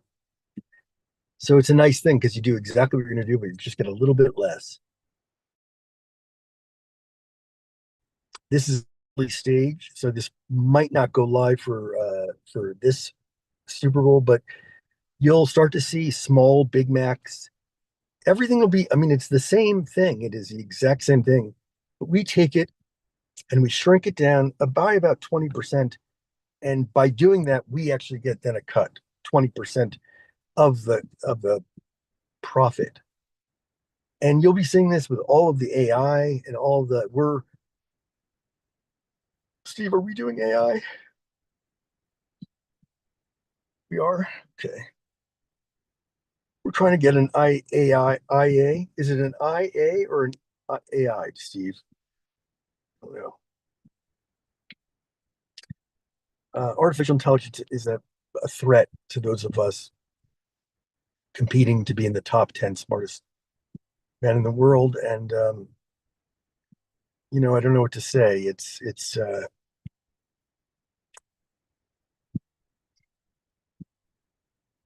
kind of, I kind of tear up sometimes because I remember my dad was, when he was raising me, he was the fifth smartest man in the world. And he said, son, someday you won't have to travel to Las Vegas to place bets on things. Someday, my dream is to have it in your hand, in your. Steve, that's not. Is that the point of the vignette? I feel like I was going a different direction before you. Okay, well, it seems like we're getting a little sidetracked. It's not too late to place your bets. Um, Again, it doesn't matter what you bet. It doesn't matter which side you bet on. The important thing is that you bet a lot of money, because that's the only way to really show your and crypto. Hopefully, crypto will get involved. That'll be great. We'll have crypto in the government, crypto in all the sports, and crypto. And I don't know what else we could throw in there. But yeah, AI, maybe some AI. Better. We put in some bad supplements, and then we could all just collectively die. Now, Steve, this is probably our best episode. I think I'm gonna be able to get the stain out of this shirt from all this high-powered X-rays that you've directed at me. It's almost impossible to imagine the sheer heat and energy that is produced by these rays. I came prepared. I'm wearing a shirt that is it was constructed out of the inside of a hot mitts. We pinned together a bunch of hot mitts, and let's see if I can move my car a little bit. And I don't know if that's cheating or not, but all right, this is great. Jesus H Christ. Uh, you know what? I think it's filling in. I think there's I think Melania. Okay, I think the Melania is entering the stadium. Is that true, Steve? Her that documentary is just, it's just amazing. I mean, God, what an amazing person. What an amazing person. And good for Netflix to give, not Netflix, good for Jeff Bezos to finally give someone the underdog a chance, Really, people knock that guy, but that's really nice. He didn't have to spend a lot of his money on a really risky thing. So I'd like to thank him. I hope he comes out I did not get invited to his wedding in Venice, which hurt. It hurt because I have purchased many things on Amazon Prime. And I have the shopping. If you look at my shopping cart, all of my orders are there. He knows what I've bought. He can see it firsthand. And the way I'm rewarded for all of that is I don't get an invitation to his wedding, and his lovely wife. He's a guy who worked hard to reach the American dream. He was the wealthiest man in the world. And he took all of that wealth and he married an incredibly strange woman with millions of dollars of plastic surgery.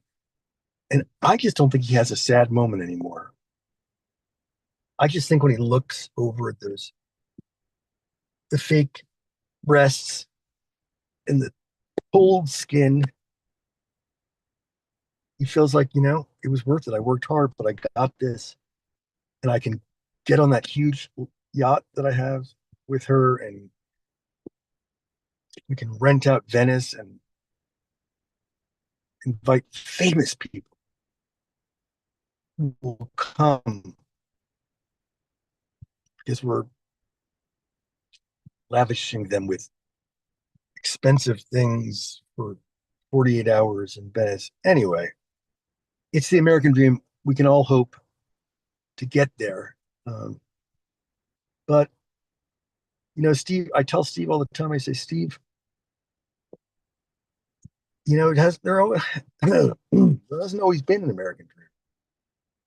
It's only now that the world is finally recognizing how great a country we are. Wait a minute. This doesn't make any sense. Okay, Steve. We do have to make sure that they don't. Please let us know if people file in quickly behind us, because the last thing I need is for the game to start before I've laid all my wagers. I am looking forward to that. We'll keep you posted, obviously, on our on the Twitch and on the MySpace and the we got our Clubhouse. Steve, what else we got? We have a lot of stuff. We're doing a live video vlog from. Let me take some questions from the chat. See if we have any. Let me see. Oh, I don't know. I don't know. I don't know the answer to this question. The question is, how much? No, that can't. How much would a woodchuck chuck if a woodchuck could chuck wood?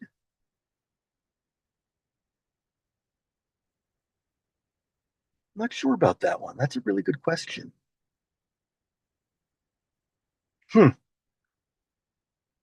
Let's see if we have any other chats.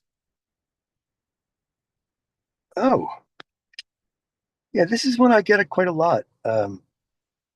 Who's the strongest god?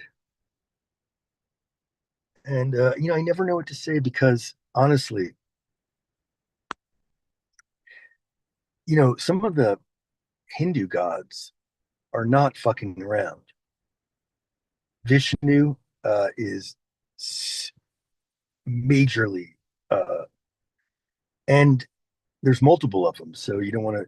But you go to the Judeo-Christian Old Testament God, that guy is not fucking around. He is simply effing around. Burned the bush. He parted the, so Christian God, same God basically, but with a few extra punch ups. You don't want to get tag teamed by the Old Testament God and JC. Hits you from both sides. And then you have Muhammad, who, he's a late comer in a lot of ways, but he's not effing around either because, he's the Old Testament God also plus JC plus him. That's the thing you can do to add it up. But, Hi. you try to change the whole game. It's too hard. Hello. Hi. Wendy. I've just been talking endlessly, and I don't know. It feels like it's been longer than. I wonder if this whole thing was just completely to myself. I wonder. Andy, are you there? Yes, I'm sorry. I'll come up right now. I'm putting them no worries. aside. No worries. I was just curious. I couldn't tell if I was just speaking into the void or. Yeah, no. All right. Putting this in there. Yeah, no worries. No worries. So yeah, so you got 3 more minutes. You could Oh, really? take her away. Then I'll hop up and up. Okay. Sure. I feel like I've been talking for hours. But yeah, sometimes, as honestly, as the fourth smartest man in the world, probably the thing I've learned the most is that sometimes when you're talking for 12 minutes, sometimes it feels like it's hours. I, that is probably the number one thing I've learned, being the fourth smartest man um, at the Super Bowl. Again, we are expecting the stadium to fill up. I do believe people are filing in. It may be the time difference is the issue. I'm on Pacific Coast time, and I don't know. The Super Bowl is also going to be on Pacific Coast time. I thought it was today. It might be on Sunday. And if it is on Sunday, that's bad on me. That's on me. Because that's not your bad. That's Steve. You'd find out when encyclopedia or something. We go over there and check it out. Maybe a Farmer's Almanac. They might list that somewhere. Or maybe a book has come out already about it. I don't know. Oh, we'll go to the magazine racks. I don't know. But I do want to apologize for all of the inaccuracies over the past however many months we've been doing this. I realize that not all of my predictions came true.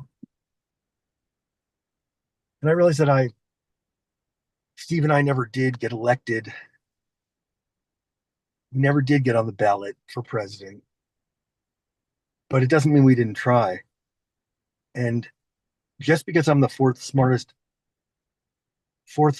man in the world does not mean that I'm the fourth smartest man in the universe or fourth smartest person in the world. Because unfortunately, one of the things we've realized recently is that for some reason women seem to be smarter, and we can't quite figure it out. And we're wondering if it's because they're sometimes a little bit smaller, and so maybe they feel like they need to be a little smarter, so if we chase them around or something. But they are smarter. And it is interesting because most of history, men have been running things, and we're not that smart. Joshua Previn, yeah, All thank right. you so much. So Thank you. definitely appreciate it. This is the 66th month in a row for one of these comedy extravaganzas, and they usually go anywhere from 6.5 to 11.5 hours long.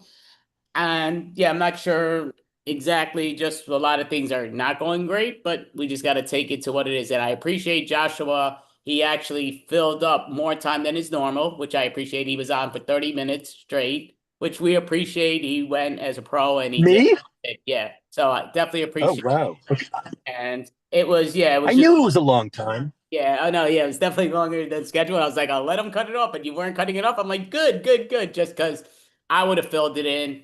Sure. In all truthfulness, like again, I would have done a lot of bad bantering, just kind of like within a relationship and things going to hell. So yeah, I didn't want to do that. So I was trying to stay away from that, and I'm still touching it a little bit. But yeah, things are just really, they hit hard. They say hit me with your best shot, Yeah. and yeah, it hits you sometimes Yeah. in an insane manner. But you being the smartest man on the planet, I love that you were saying that so many women are way more intelligent than so many men. So with that, what number do you think you are? Do you think you're in the top 50th smartest individuals? Is it not that bad, or is it somewhat that bad? No, I would say it's considerably worse. I would say there's not really any men in the top, probably the top billion. So yeah, that's not good. But what can you do? Andy, by the way, you can do no wrong. You've been doing so much hard work to keep this thing going. It's really been a great thing. And by the way, people do watch it, you know, they don't usually necessarily watch it live. They go back and look at it. So even if there are, snafus, people can just, go through them. But you're the man. Keep it up. This may become the longest running comedy show ever. Definitely, I mean, really definitely appreciate that. Yeah, life sometimes it just gives you Yep. curveballs that you don't expect and it hits Of harder course. Yeah. but like I say, I Yeah. definitely appreciate that Joshua because again, he saved a lot of probably empty banter, but again, never know what's what. But I definitely appreciate it. Was listening to a lot of what Joshua was saying and it was really fun style of how he takes things and definitely appreciate that. So I'm It's a gonna lot of fun. Oh, no. Well, thank you so much. I mean, Joshua Previn, yeah, he's been on again. We've been on. This is our 66th month in a row, Extravaganza. And I believe Joshua, I think he's been on almost every one. He might have missed a select few, but he's been unbelievable. And we really appreciate that he does what he has. And he's actually performed on other improv teams too in the past. And it's a lot of fun. Yep. Yeah. Awesome. And out of curiosity, do you have Yeah. websites so people know when you perform next in person or online? So they Yeah. know? I have my Facebook is my name on Facebook is probably the best one, Joshua Previn and Preven. Yeah, I think that's the best way. Yeah.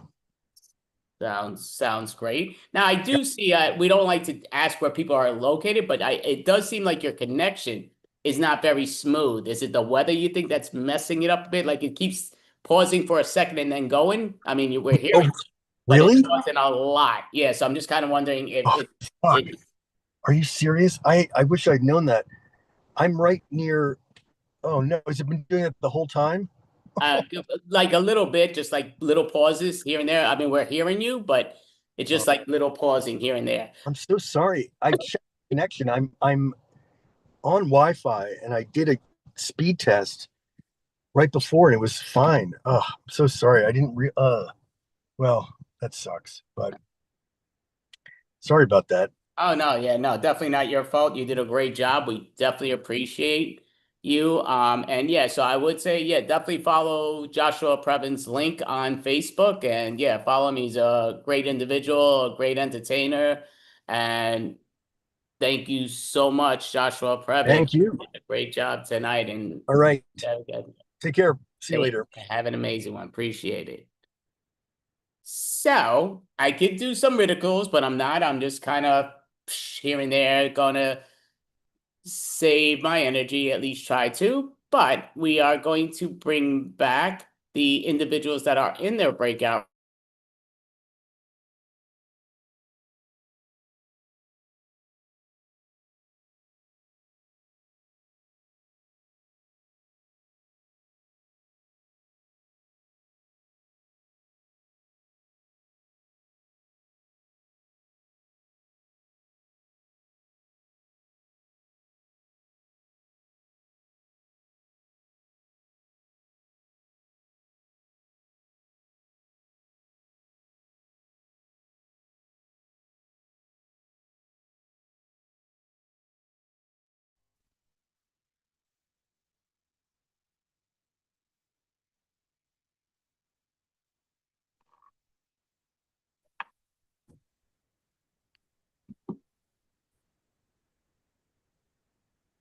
We're now in the main room, right?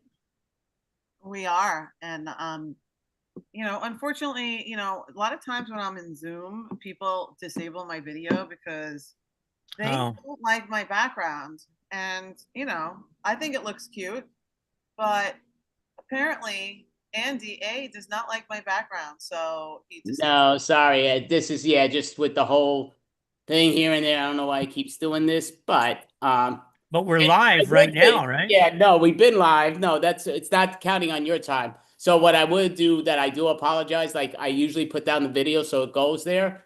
but Stephanie did hop on the other gentleman's set and start talking, so I had to I force her know, I down. didn't Like, know. oh no, but yeah, there's nothing I could do on that. That's I why I know, forced I it get down. it. But yeah, so I'm gonna put you guys up as I'm soon as always I trying to can. get extra screen time. You I look want to do that in great. real life. I just want to like walk into somebody else's set, Yeah. I All right. know. Well, see what Well, they do.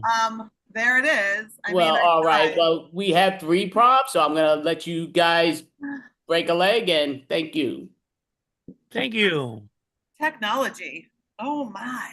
I know technology is crazy. Anyway, hi guys. Welcome, welcome, welcome. This is our set. Over there to my left or right, depending on which view you have. That's Tom Jennings, the great Tom Jennings. Ooh. That way, I believe, or maybe it's this way, is Stephanie Falciano, and I'm Don Slovin, and we're going to do a jam prov set for you, and it's going to run about 23 minutes or so. And let us start. You ready? Here we go. 23.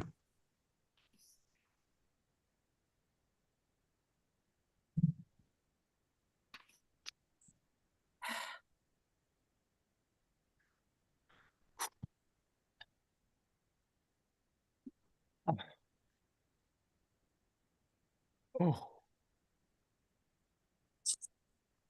I mean, those hair and makeup artists just didn't do it for me today.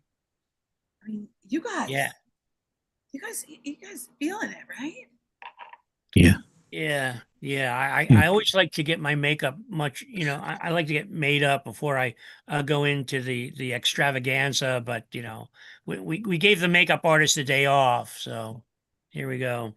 They had that replacement. I think it was I think she normally like paints houses, and we had her painting our faces.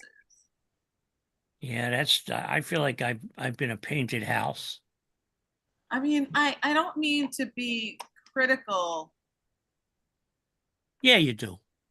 I feel criticism. Listen, Conrad, I'm just saying that you do look a little, you both look a little like your Night of the Living Dead, let's just say, in the black and white version. A little bit, just a little bit. Hmm. Isn't that an oxymoron, a living dead? How can you be living if you're dead?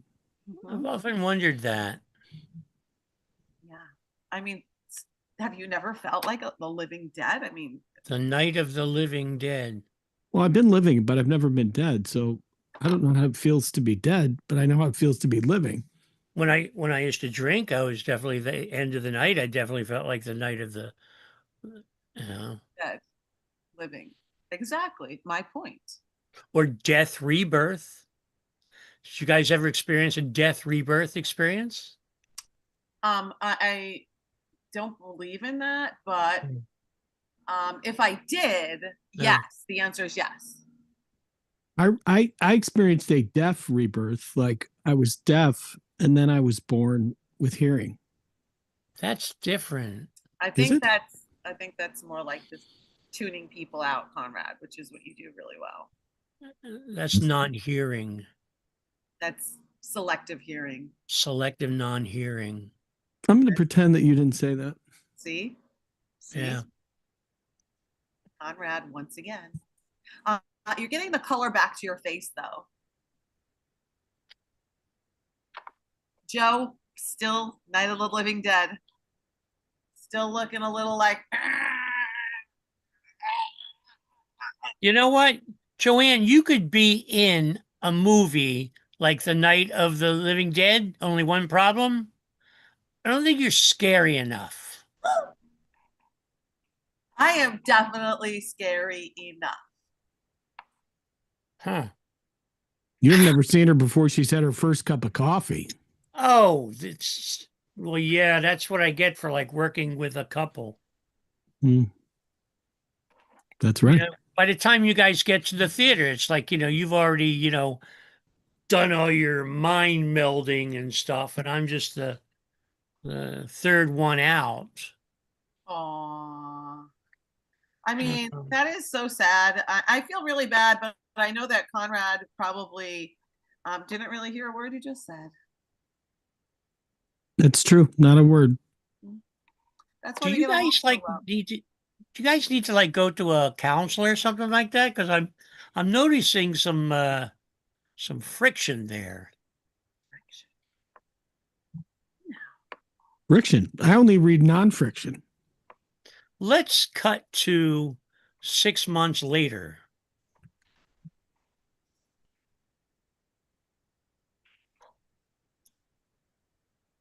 So you separated, huh? I kind of knew it was going to happen. See, he still doesn't listen. But you know what? We're so happy now. Are you? Yeah, Are you really? we get along so good.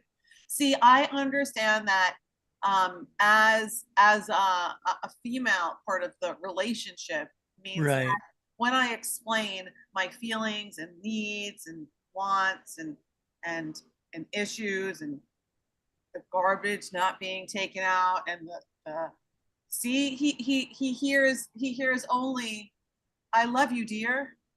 That's it. That's all he hears. I love you too. See? So we have an understanding. So we get along great now. We might get remarried. Really? I mean, I'm not sure that he knows about it, but Let's see you guys have that discussion about getting married or remarried. oh. So, Conrad, I've been thinking. I've been thinking how wonderful it's been in these last 6 months. It's been so nice that I can talk and you don't get mad at anything that I say, and that I'm able to express all of my feelings about everything. It's beautiful. Thank you. Oh, Conrad, it's so great that now you hear me. Well, at least you appear to hear me when I express that I have wants and needs, and that, sometimes I need emotional attention just because. And you know what? I don't like when you go out with the boys and then you come home late from work and you don't take out the garbage, and it's really nice that now, where the conversation is beginning. Are you going to let me talk now? I always let you talk, Conrad. I always do. I never stop you from talking. Never. Are you going to let me talk about what I really want? What I really want? Why does it have to be about what you want? You know what I've always wanted? I've always wanted to take out the garbage. You just never asked me to take out the garbage. Why am I supposed to know? I didn't even know what day the garbage went out. I mean, that is complicated, though. I have to admit, like, I never know what day the garbage goes out. Like, how are we supposed to know? What if there's a garbage strike? Yeah, how are we going to know that? How do we know? I mean, the garbage just piles up and you don't know, because is it Tuesday? Is it Wednesday? Did we miss it? Should we wait for the next week? Do they come twice a week? Who knows? But taking out the garbage is a metaphor for our relationship. We've taken out the trash, so now we need to get together and get married again. Knock, knock. Knock, knock on your front door. There's somebody here. Who is it? Hi, I'm your neighbor. I got to tell you something. There's new rules. Here they are from the apartment managers about when it is that you can take out your trash. So on Monday and Wednesday and Friday, you can take out the trash, but you can't take out the recycling. Your recycling can only be on your Tuesday every other week. Can you recycle those, the containers that your laundry detergent comes in? I've always wondered, because I know you can recycle bottles that you drink soda out of, but what about them laundry detergent bottles because they got a little bit of that laundry detergent residue. Does that, can you recycle that? Like, I feel like everything is going to taste like laundry detergent after you recycle it. It seems well, that if you eat out of a trash can, but most people don't. So actually, no. As a matter of fact, what sanitation does is they actually end up using the little bits of every single one of those bottles. They take them home. Oh, that's why they never pay for laundry detergent. It's brilliant. Good idea. Yeah. Just add a little water, mix it all together. I know that because I used to work on the trucks. I hated the job, but I loved standing on the truck and having, you ever stand on the truck as the truck moved. It's I great always fun. felt like the better job was the driver. Yeah, the driver's definitely the better job. Yeah, I think that's and that's the more important job, I feel, because the driver decides when they're going to stop and when they're going to go, and if you fall off the truck, and if other people can get around. So the driver is really important. Yeah. Huh. I never thought about it that way. I always tip the driver more. You tip the driver? I tip the driver. You should supposed to tip everybody. Of a sanitation truck? Of course. I tip everybody. I know. You're good like that. Conrad's a big tipper. You guys are such good people. I'm just a mutt. That neighbor. Oh my goodness.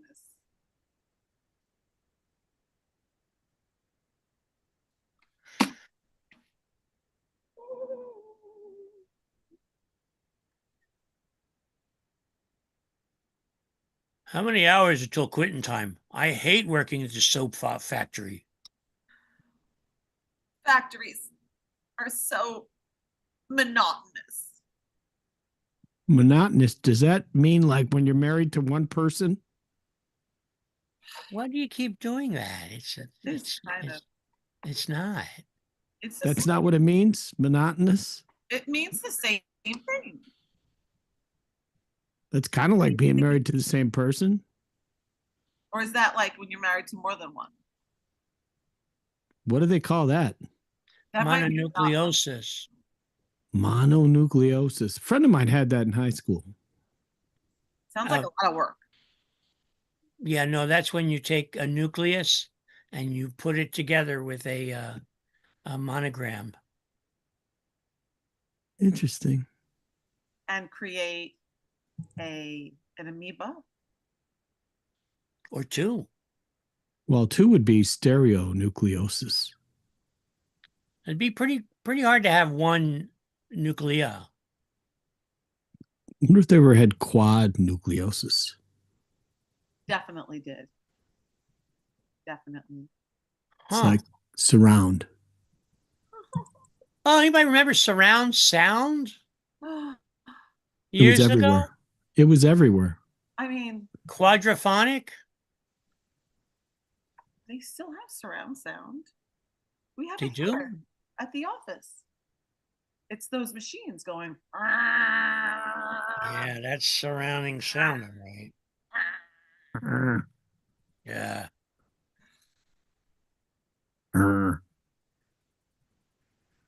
Meh. No. Is it?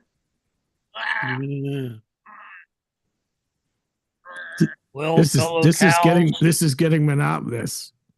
It is. Uh, It's time for lunch. Who wants to go first? I want to go first. Me. I'd like to go first, second, and last. let's go to lunch. Let's go to lunch.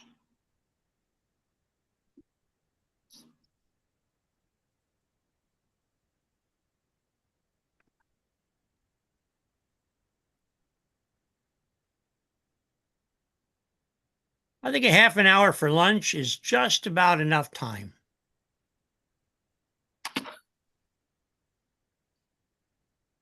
What? Dorothy, are you okay? What's going on here? Dorothy? Are you dreaming about lunch again?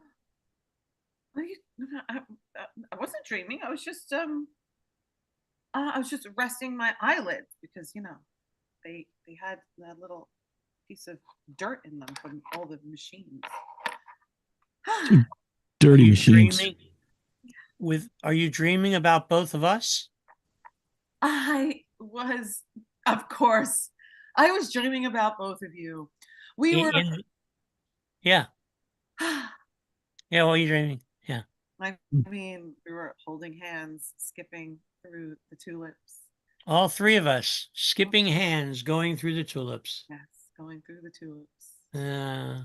Yeah, all in white, and it's sunny out, and then all of a sudden, we see a scarecrow with crows all over it. and because we saw the scarecrow, I got scared. You pretty much always get scared, so it wasn't that shocking. So you saw a scarecrow and crows? Because if you saw the crows and the scarecrow, then the scarecrow's not doing what it's supposed to be doing. Because isn't the scarecrow supposed to scare crows? Of course. I mean, why do you do that? How do they do that? Yeah.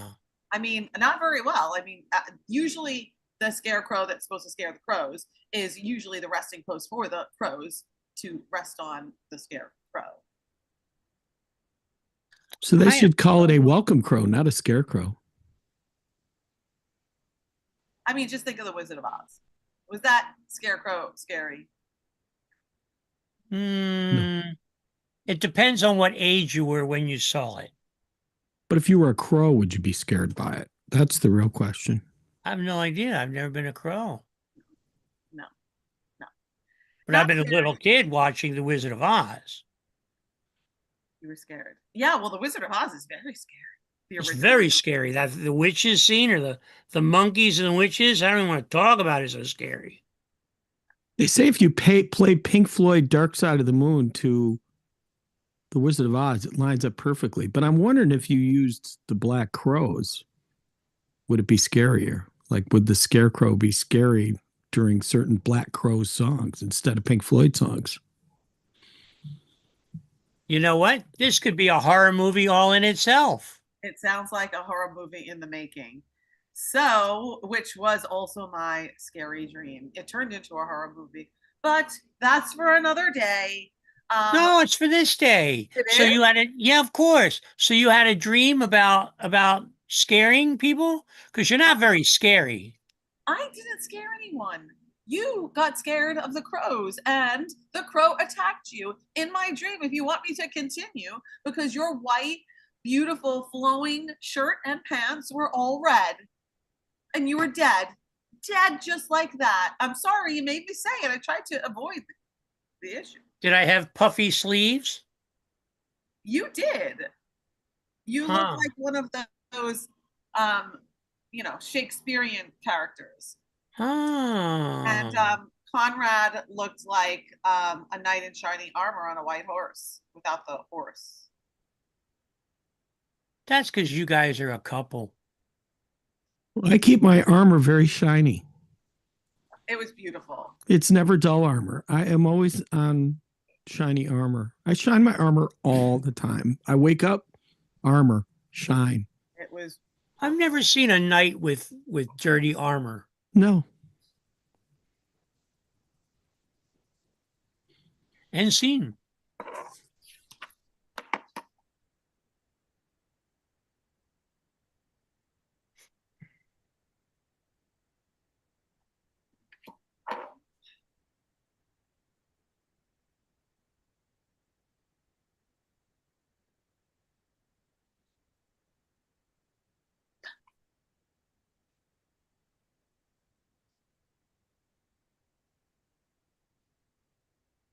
I know. And then what?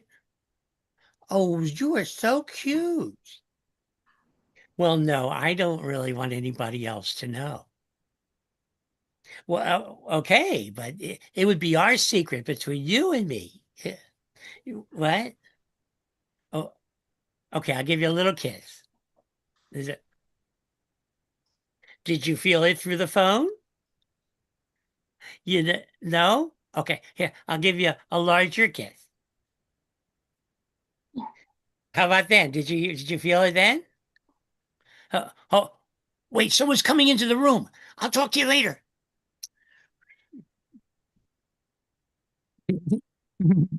Oh, hi guys. How are you? I don't know. You got something you want to tell us about? What? What? Like you want to? Well, you like want to hear something like what do you like when you hear me say like? You got something to tell me about Romeo?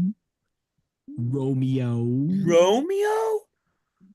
We heard you flirting on the phone. Romeo. Burger girl. I'm a kissy kissy. I love you. Oh, like that's so gross. You're so gross. You listened to me as I was talking on the phone. Like, you know what? That's not even like a good thing for anyone to be doing. Of course we listen to you. Yeah, we listened. Of course. We listen all the time. Smooch smooch. You're a smoocher. You know, you guys are all like in the in crowd, and I'm in the out crowd. So you probably shouldn't be listening to me if I actually end up finally finding love with someone. And smooching.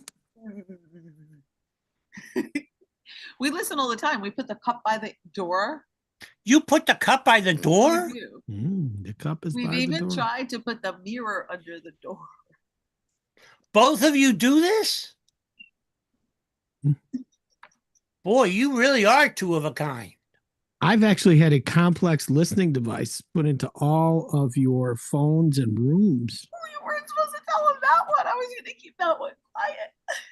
You mean from Mrs. McGutticuddy's class? You stole those devices and you put them over into my place? We have full surveillance on your place. 100%. And you know what we heard? You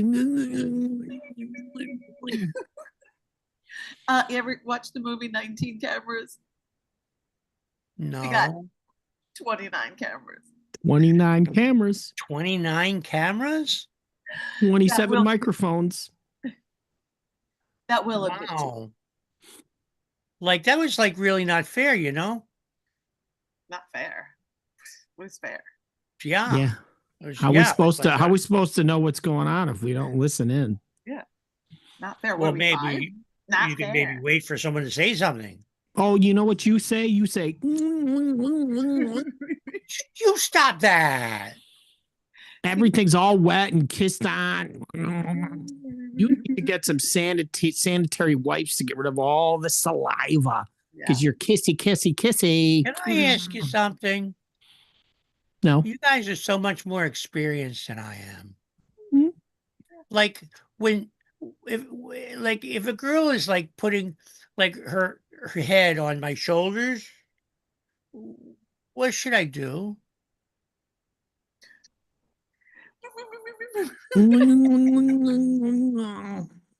Ew, you guys are just gross.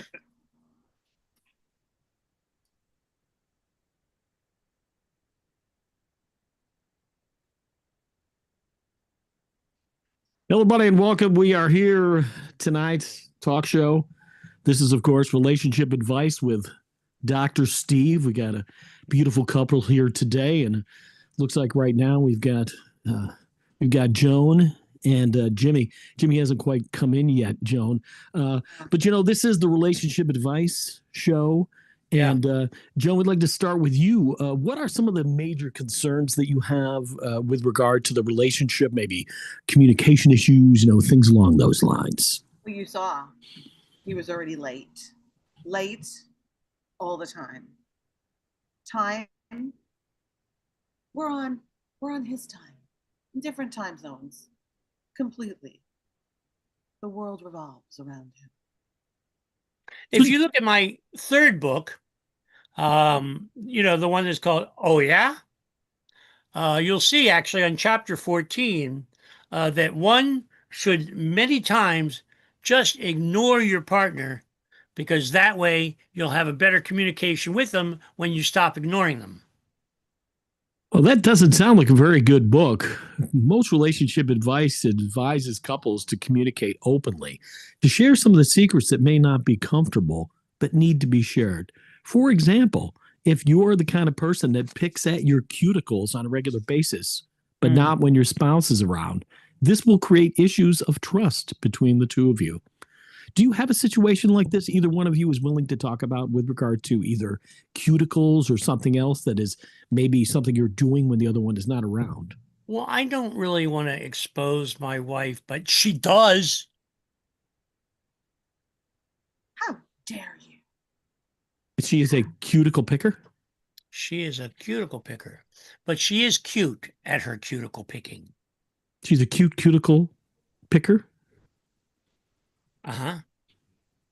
Oh, could be much worse. Now, I know, Jim, this is your 9th wife. And of course, the problem with the other 8 relationships was definitely them. But do you feel that there's anything in those relationships that maybe you could have contributed to that resulted in them ending?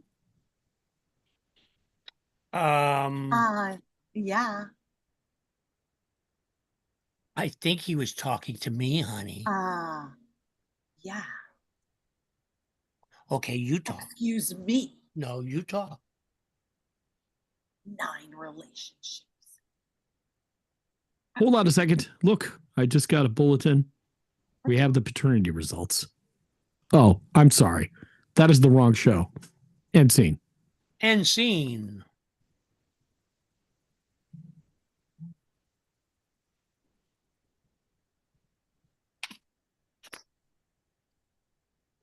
Welcome to Family Court.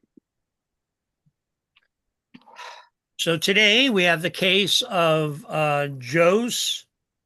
I guess that's Josie. Is that supposed to be Josie or is that Jose? Josie, excuse me. Josie. Josie. And Josie. Josie. Okay, Josie. Yeah. Josie. And Leela. Is that Leela? I am Leela. With 2 L's? 3 L's. Oh, 3 L's. Okay. this already is not going well. I could see you're favoring him. Yeah, we haven't even started yet, so it's kind of hard to know if I'm favoring him. I can tell by your tone and your pronunciation. I have 3 L's. That's why. Well, please respect the court. And so anyway, so this is the case of the 2 of you, one against the other, because that's what happens in court. I object, Your Honor. Me too. The 2 of you are objecting at the same time? I object to objecting. I don't know if that's a thing. I object to his objection because it's interruptive. Yeah, I don't think that's a thing. I would like to make a motion to object. I thought we actually clarified that the objections you can only have one objection. Well, I'd like to make a motion to object to that objection rule, which is only one objection. Well, this is not a debate class. This is a courtroom. Anyway, okay, so please explain why are we here? Why are we here? Why are we here? Please. Look at him. Look at him. Look at him. He's a sweet-looking guy. He's adorable. He stole? He's adorable. Oh, he's adorable. So, okay, so I understand this. So the case is that unfortunately your spouse there is adorable. Is that the problem? Yes. So we go everywhere and women are just throwing themselves at him. I see. Huh. And I would like to object. Well, you would like to object? Someone complimenting you? Is that? Yes. Oh, okay. What is your objection? I would like to object that I haven't been able to object. I objected earlier. I objected earlier than that. And I've objected some more. And all that matters to me is that I win this case. See? Because it is about winning or losing. And I don't even know what I'm fighting for. But I know one thing. I don't like to lose. That's He another really is problem. I don't. He really is adorable. I know. I I told don't you. like to Even lose. when he's being a jerk, he is adorable. That's Well, the- you know what? I will hit the mantle on the side of he is adorable, and the case is closed. You are adorable. I object. I win. I win. Winning.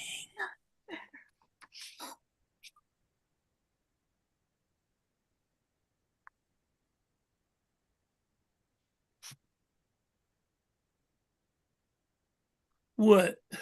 Okay, guys, ready for the game? Yeah, I don't know. I feel like we're gonna lose this game. I feel like we lose every game. No, it's not. That's not the right attitude. Okay, we've been working real hard. We actually ended up doing all of the calisthenics we're supposed to do, and now I believe that we are ready and able to go out there and kill them. Wait, wait, wait. Wait, what? There's a game today, and nobody called me. Oh, I followed you here. You guys, how could you leave out me? Well, you know why you can't play with us? Because you're too tall. yeah, that's right. You can't, Since when is there a height requirement? It's always been a height requirement. yeah. But you guys are taller than me.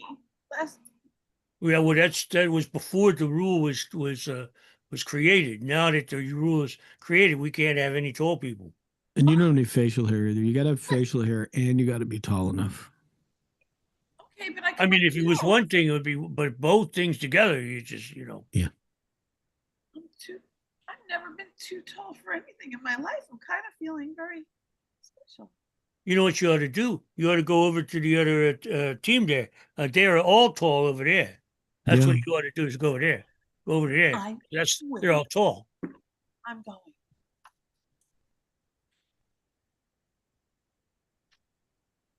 Welcome to the tall team. We're reaching new heights every day. Oh, I'm so We're excited. so good. We are so good. We don't even have to practice. That's how damn good we are. I No. love that. We had the pickleball champions. Absolutely amazing. You know why? Because we tower above our opponents. I mean, it makes it so much easier. You just have to reach. You don't have to move your feet. Yeah. Just do that. We got wingspan. We got wingspan. Wingspan. Right. I love pickleball. Yeah, me too. So when was the vote for me to play my first game with you guys? Yeah, that's right. And The first game is coming up, right? This week. Yeah, very soon, as a matter of fact. Like, let me see.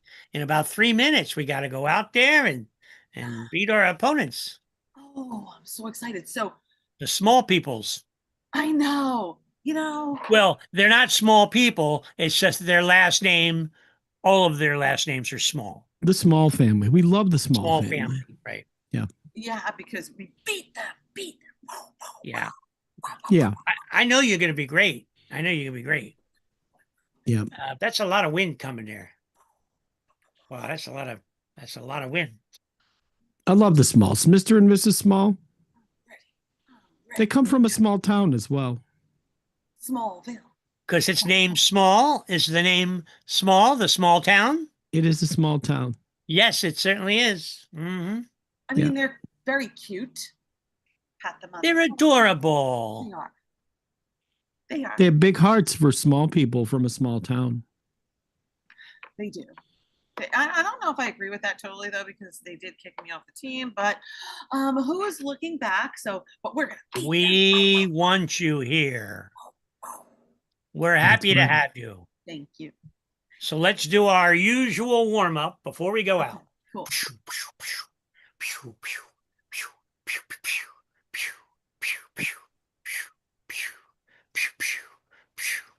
Well, guys, are we ready? We're going to go out there and kill them.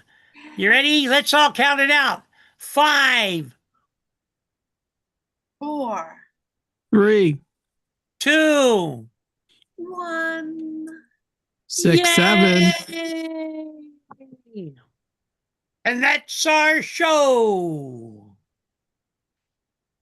Job. Yeah, you all could come back up. Yeah, I was hitting that thing, but so gotta hit that off. And oh, Is Stephanie not able to come back again because you had... I think she can. Oh yeah, she can. There you go. There she is. There you go. Let's hear it for Stephanie. Come on. Yeah, she's back. Oh, but yeah, so very good job. So improv, yep, just going here and there.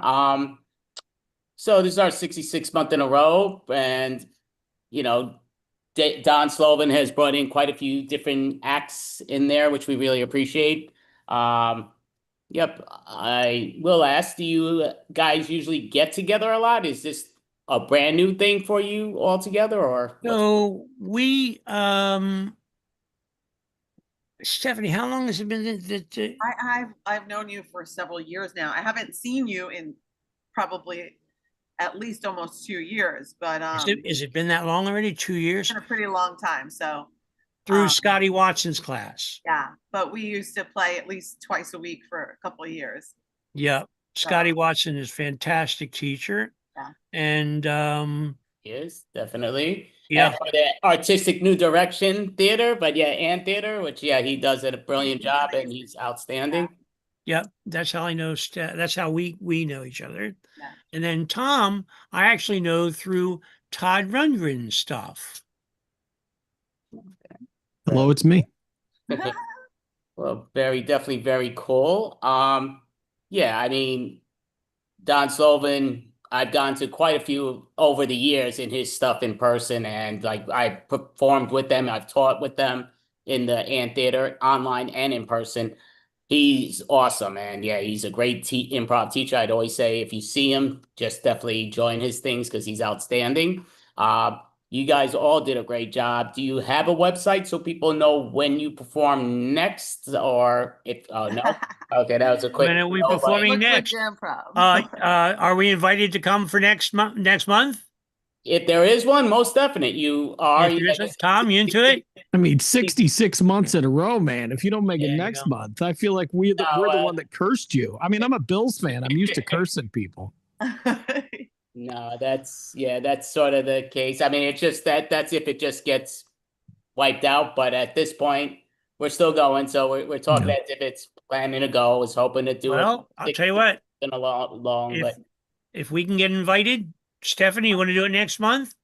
Of course, absolutely. Good. Tom, you want to do it next month? Yes, and let me plug my Substack too, since I do have a Substack. It's Tuning In with Tom Jennings, THOM Jennings. It's a Substack. Subscribe. A lot of music related stuff, some comedic stuff, but it's there. Well, thank you. It's all me. Definitely job. And Stephanie, because you didn't message it, do you have a website so people know whether you do well, I own outside a the dance box? studio, www.dancewithus.net. So that's where I am right now. And my students are dancing in the other room. So I am going to dance off. Thank you so much for having me. We're all going to dance playing off with you guys. And yes, I'm going to do a little salsa off. Thank you all. Thank you. Have an amazing weekend, you all. Thank you so much. Appreciate it.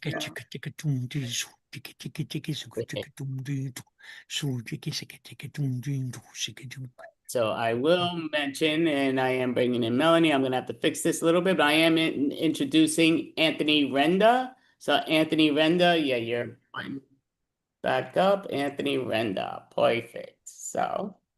All right, this is midnight comedy, guys. You guys can't see me. All right. Okay, this is the whole essence of virtual comedy. You don't have to actually go to the comedy place, find a parking spot, all right, and sit down and wait for your turn. You can just do it anywhere. This has been a crazy day, going from work. I just went to my car and someone sideswiped my side mirror. All right, only in Brooklyn this happens. All right, I feel like snapping, killing somebody. All right, okay, I can't do that because I don't want to go to jail. All right. And share a bunk bed with Tyrone and Bubba. All right. They don't like sharing bunk beds. And Next thing you know, I'll be wearing a wig and some lipstick, okay, and I'll be Bubba's girlfriend. All right, we're getting too explicit here. TMI, too much information. All right, so 66 months in a row. Wow, that's more than Joe DiMaggio's hit streak. What did he have? 56. All right, Andy Anderson. We're gonna put him on social media, on ESPN, and we're gonna have like 66 consecutive months. All right, I've been doing it for like what, 5 years? 5 times 12. No, yeah, that sounds right. Oh no, well, I missed 1 or 2 months, but congratulations, 18 hours, 10 hours. I know Facebook has limitations on you. The nerve of Facebook. That damn Zuckerberg. All right, he's got billions. Okay, can you make it more? All right, all right, all right. Enough of stalling here. All right, I'm going to, believe it or not, I'm in my car. This is car prov. It's car comedy. All right. Didn't Jerry Seinfeld have like a comedy show? Comedy and coffee cars, something like that. I don't know. Coffee with comedians. All right. We're gonna do comedy in cars. All right. Right here. What's that beeping sound? All right, my guy, it's a button. I'm just joking. Guys, put your seatbelt on. All right. So lots going on in the news. This Trump guy. He's a bad motherfucker. I don't know what's wrong with him. All right. I I'm not a Trumpster, and a lot of my friends like, oh, if anybody likes Trump, don't Facebook message me and don't follow me. All right, we're getting too political here. Everybody's entitled to their own political spectrum or party they follow. But this Trumpster, if you're a psychiatrist and you analyze Trump, I think he's got small man's complex, like Napoleon and Mussolini and Hitler, in a tall man's body. All right. I think he has an inflamed ego. I think we all do. Sometimes we're all egoistic at times. We all talk smack.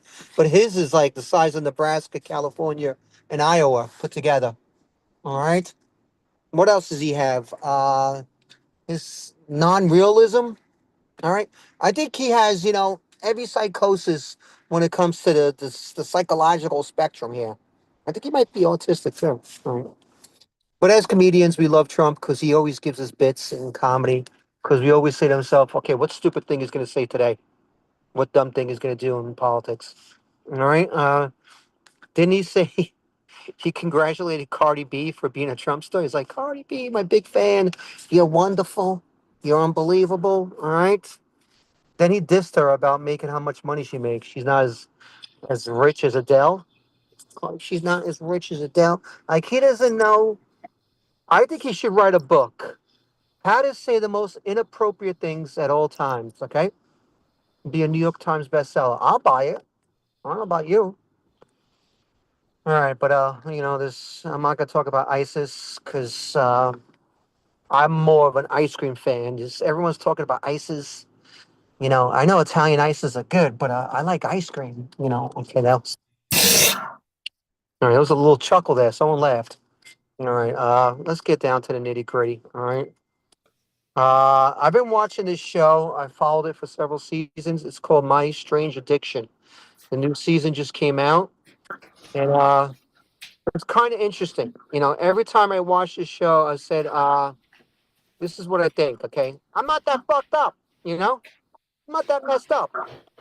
One guy had a strange addiction to eating cardboard. He would clean it and baste it in hot water. He'd eat cardboard, make little chips out of it.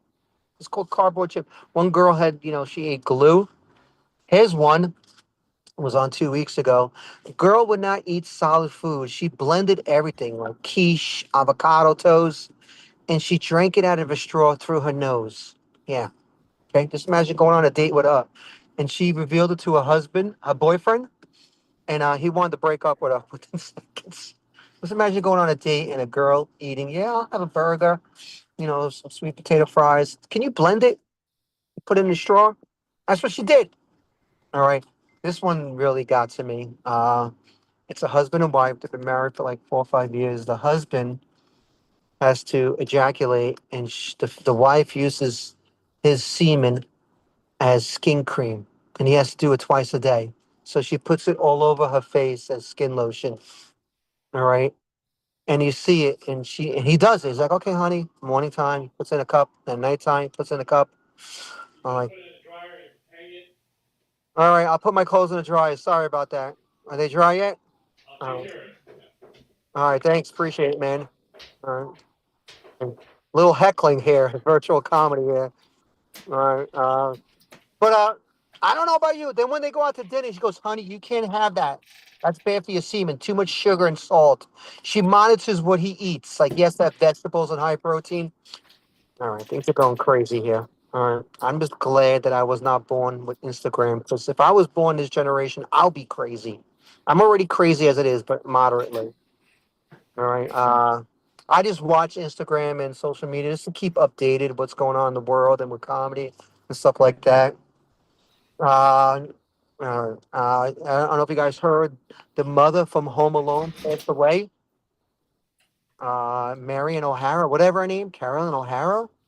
I was like, that was the typical mom. She was pretty attractive. Everybody wanted her as a mom when you were growing up as a kid in my days. All right, either her or the mother from Leave It to Beaver, Jude Cleaver. All right, or maybe the mom from the Cosby Show. You know, she was married to Bill. You know, you got to give her credit. I think Felicia Rashad, and she divorced Maud Rashad. All right, okay. So I know you guys want to hear about what's going on in my life. What's going on in my life more recently? I'm going through a midlife crisis for the 8th year in a row. Right, 66 months in a row. Andy Abramson with this extravaganza, 8 years in a row, midlife crisis. All right, it's approaching. You know, I'm at least consistent with it. You know, I'm going through certain things. You know, like why am I not married? Okay.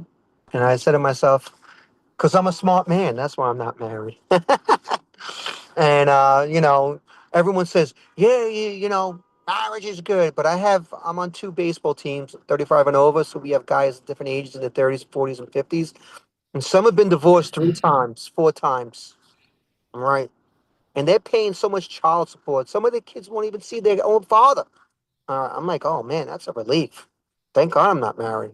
All right. Because I don't have to go through that, divorces. And I lost a restaurant 5 years ago, so I don't know if I have a lot of money to spare here. All right, unless they want like WIC stamps and some EBT cards. Okay, then we're in trouble. All right.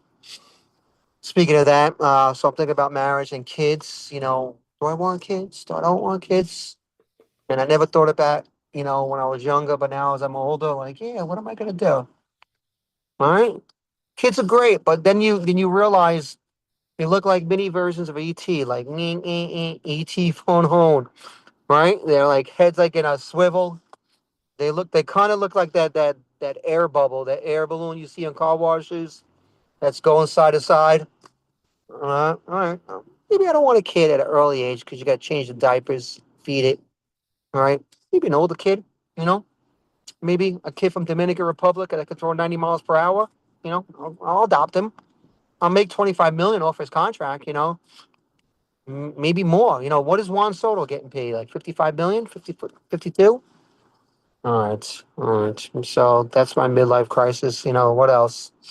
What else is going on in my life? I realize you realize when you get a little bit older, you know, you say to yourself, when you were younger, everyone's like, yeah, how's it going? You're everyone's best friend. You want to console them and give them good information. When you're older, you know, you just want to get straight to the point. Like, hey, what's up? That's good. All right, that's it. That's all you need to know.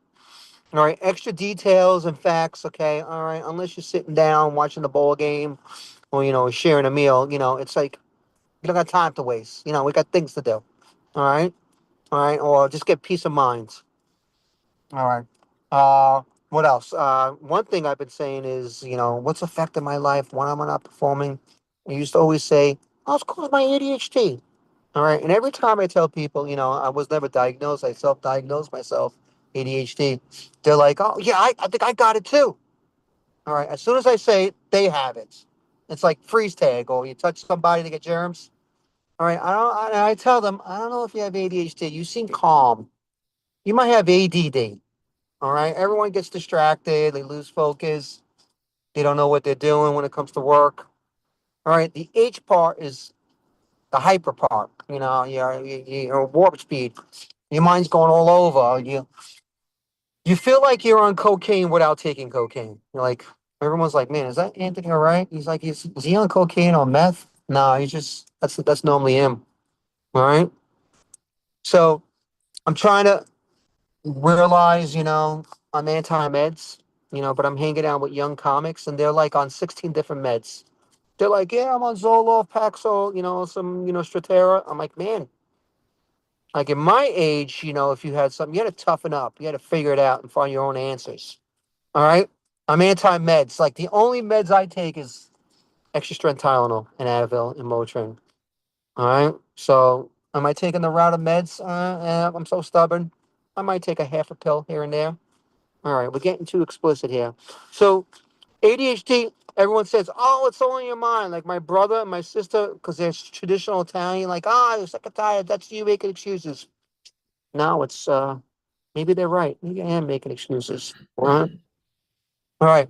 Now, speaking of that, another thing I would always like categorize myself is because I was never into the zodiac signs until like the last year and a half. And people's like, oh, what sign are you? And I was like, yeah, I'm a Scorpio or a Taurus. I'm like, do you believe in that nonsense? I believe you determine who you are as a person based on what you want to be, like your characteristics. But recently, and uh, I believe in my sign because it makes sense. Because I read about what they possess, and believe it or not, my sign was voted the worst zodiac sign. Can anyone take a guess in the chat? Is this like an improv virtual performance? You can guess in the chat. Do I have any suggestions? All right. If you had to guess the worst zodiac sign, this would be my guess. Yeah, Gemini. All right. And at Gemini, they say it's two faced or two sides, good versus evil, you know, uh, or twins. And I feel like my evil side gets prevalent, right? You get frustrated, you get angry, you want to get revenge, this and that. I think it's just natural. I think everyone has an evil side. I think it's called your ego. All right, everyone has that ego, that little voice. For females, it's called your egoette. All right, it's a feminine version. All right, all right. Speaking of that, I am Sicilian, proud Sicilian, and every time someone says a Sicilian, goes, yes, I am Italian too. They have to validate that they're Italian. All right, because a lot of people says you're Sicilian, you're not really Italian. Yes, we are Italian. We do follow the Italian government. Everyone should be proud of their heritage and their culture. I'm proud of being a Sicilian. We're a little bit different from Northerners, from Florence, Milan. We're more animated. We talk a little bit more with our hands. We're more volatile in our gestures, and we snap a lot. We get angry. All right, we start talking loud. Like, what's the problem? How many times I gotta tell you? When an Italian is talking loud to you, especially Sicilian, it's just a normal language. It's just a normal way of communicating. So if they're loud, it's like, it's a sign of respect. They love you. All right. Like my mom, she speaks loud. She has two tones, loud and goddamn, I'm deaf. Loud. Like I'm actually deaf in this right ear. So if you guys are laughing, well, this is virtual comedy, so I can't hear your laughs. All right. I can't hear you because I'm a little deaf there. Uh, so that's what I always say, Sicilian. I'm proud of it. Uh, Another thing I've always used as one of my labels is being the youngest of three. Because the youngest child is the one who got in trouble the most, who veered to the left, who always takes, orders from the other siblings, the older siblings, whether it's your brother or your sister or two brothers or two sisters. All right. But I don't believe in like labels, like youngest of three. Yeah, I have to do what they say. Or a lonely child, you gotta do that. I believe like me, my brother, my sister, we all did stupid things, got in trouble, we're crazy. We're in timeout. All right. And we all, got yelled at, screamed at, thrown in the wine cellar. Okay, maybe that was only me. All right. But we're all our individual self, our own individual person.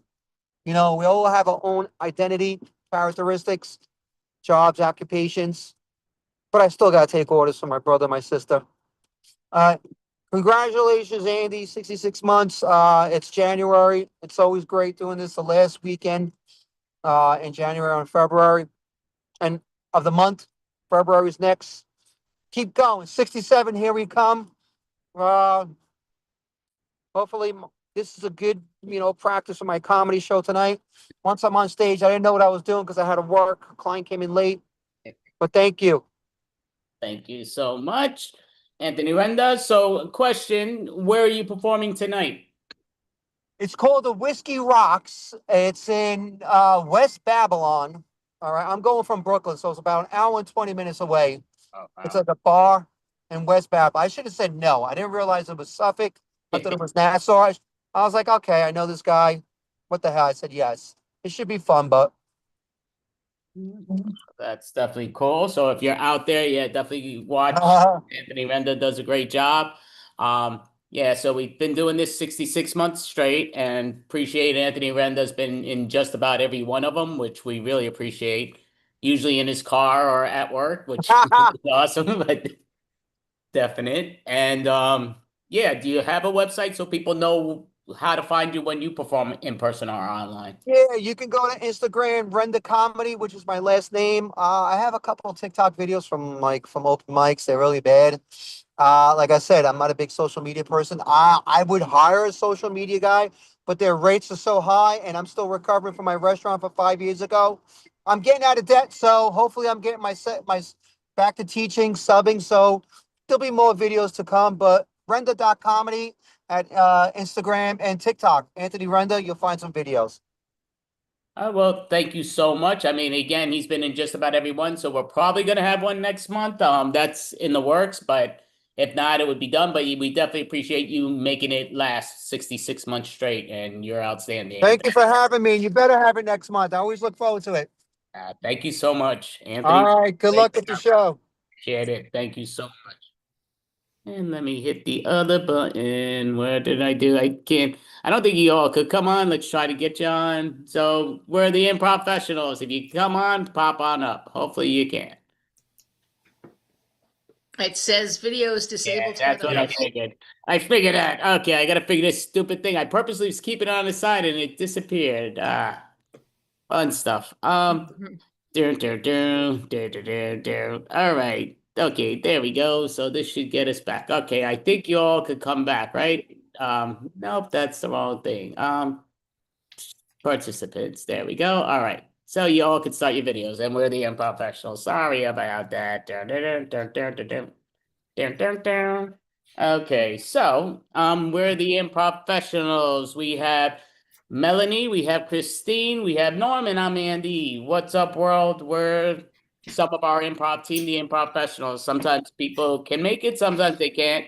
And we know sometimes it may be a weather, it may not be, it might just be a scheduling problem or what's what. But we're gonna do different improv today, short form, long form. I have no clue, to be honest with you. Everything's kind of was left in the dust and taken where it's going, but it'll be fun no matter what. We're just gonna kick the butt. So I'm just gonna number these individuals. We were doing, I'm listed as, so yeah. So I'll ask you to number yourself if you don't mind. So I guess Melanie, make yourself number 1, or make yourself number 2. Don, make yourself number 3. I mean, Norm, make yourself number 3, and Christine number 4, please. I'm sorry. But yes, so we are the improv professionals. We're going to go there. So we'll start off with the little pun joke style game. So yeah, so I'm actually going to change Melanie because I see she's having a little difficulty. Yep, we got you. You're in. I did it. Yeah, taking too long. Norm likes to put his 3 backwards, which is fun, but it's how that's Norm. He's a backwards individual, but that's all great. So we're going to do a pun joke style game just to start it off with, and then we'll take it to where we take it.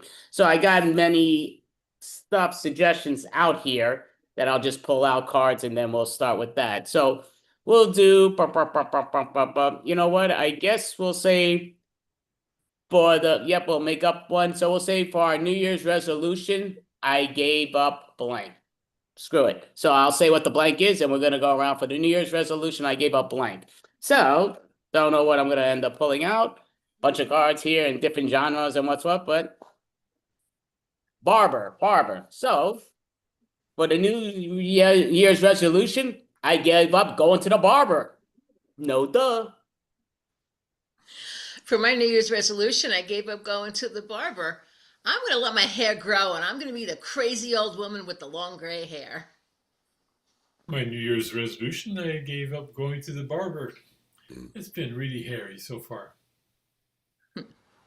my New Year's resolution, I gave up barber because Barbara Steinstein was driving me nuts.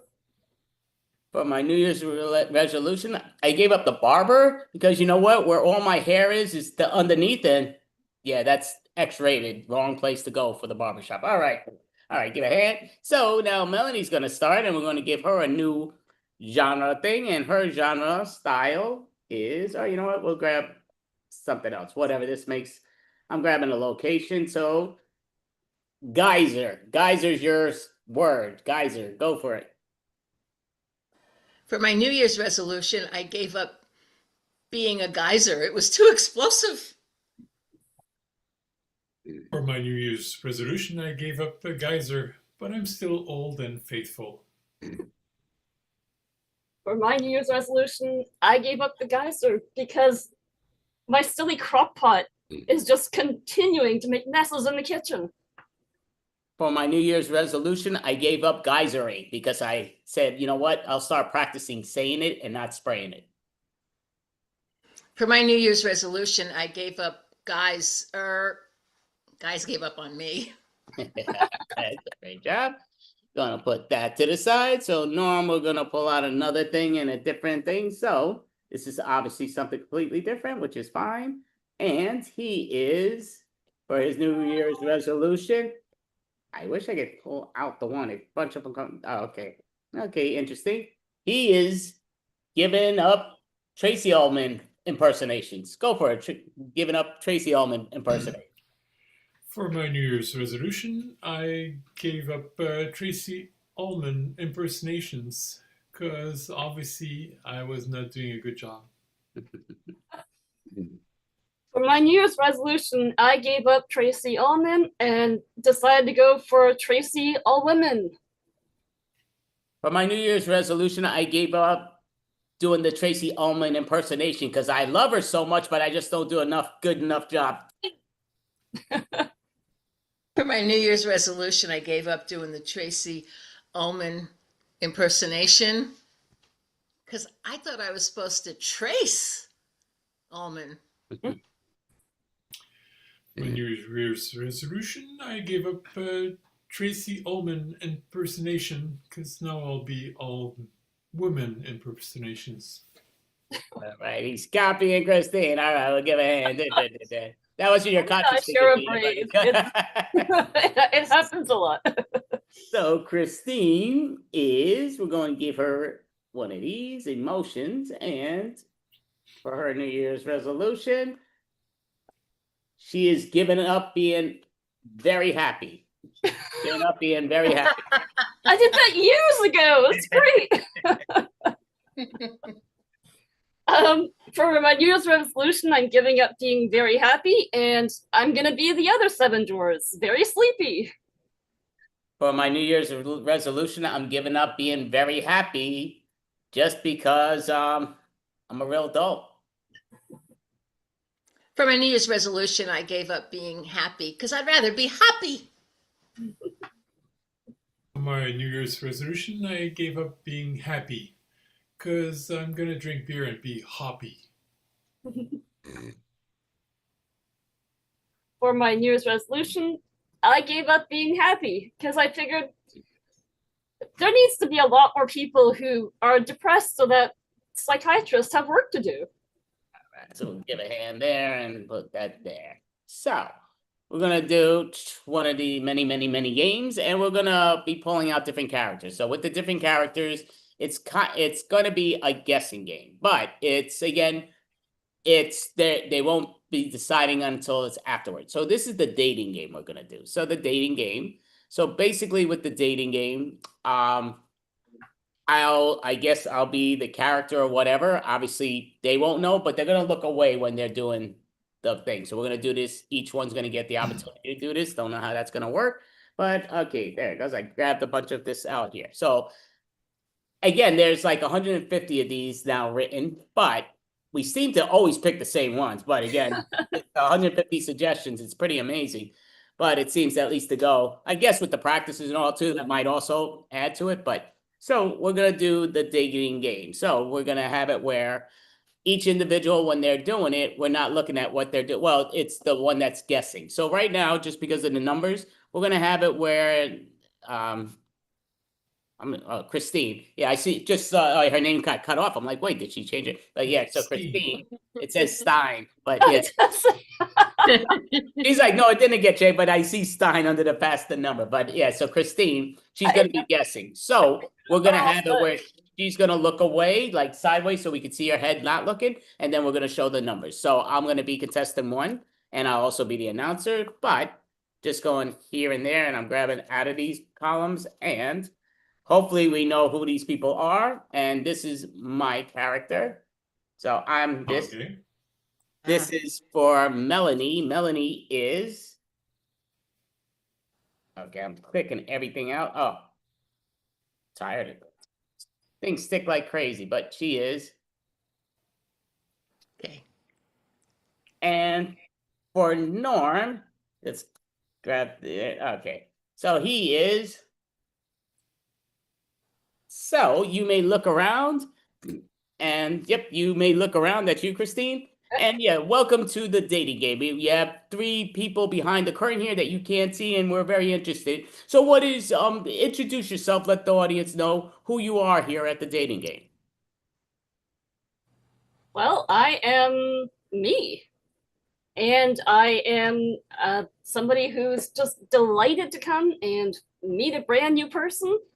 And as you can see, I love having brown hair, and I'm looking for somebody who can compliment me. So yeah, please tell me who you guys are.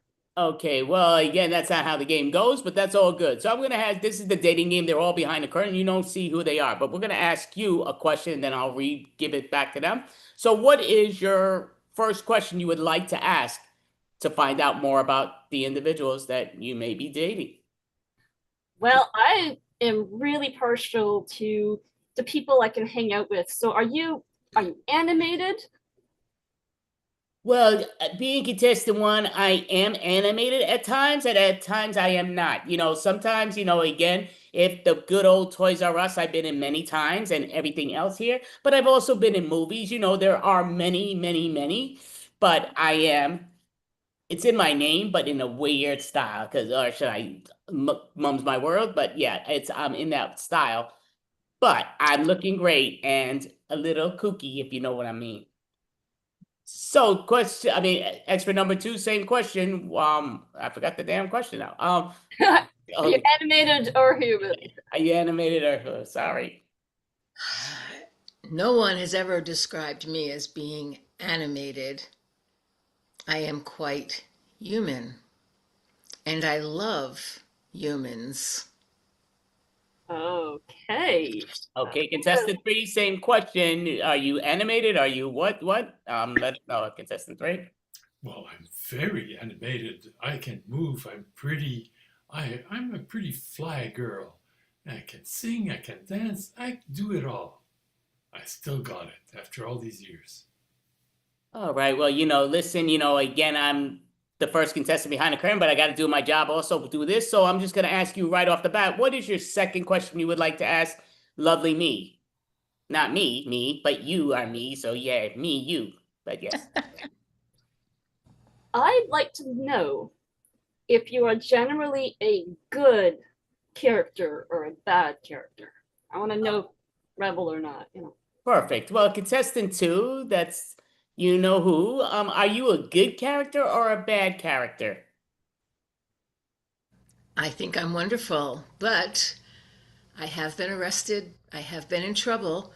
Many people consider me bad, and some of those people are delicious. Interesting. And contestant 3, same question. Are you a good character or a bad character, and what's what? Let us know. I'm always good. I'm excellent. People love me. They love looking at me. They love listening to me. I'm good. Interesting. And the same question would go back to me, and it's the, am I good or a bad character? And I would kind of say I'm more good, I'm a bit crazy. I'm a bit not lazy. I like to get out there. I love to party away and, move my arms as much as possible. But again, that's always up to the kids if they get me. But it's beside the point in the movie. You know what I do best. What is your final question, me? Not me, but you, me. What is your final question? Wow, this is making a decision based off of 3 questions. I'm gonna have to go with. No, we need a third question, me. We only answered 2. Stop being silly. What is your third and final question, me? Thinking. Oh, okay. It sounded like you were gonna say, okay, I want this person because that's what came out your beautiful mouth. No, that isn't thinking. I am thinking I would like to ask.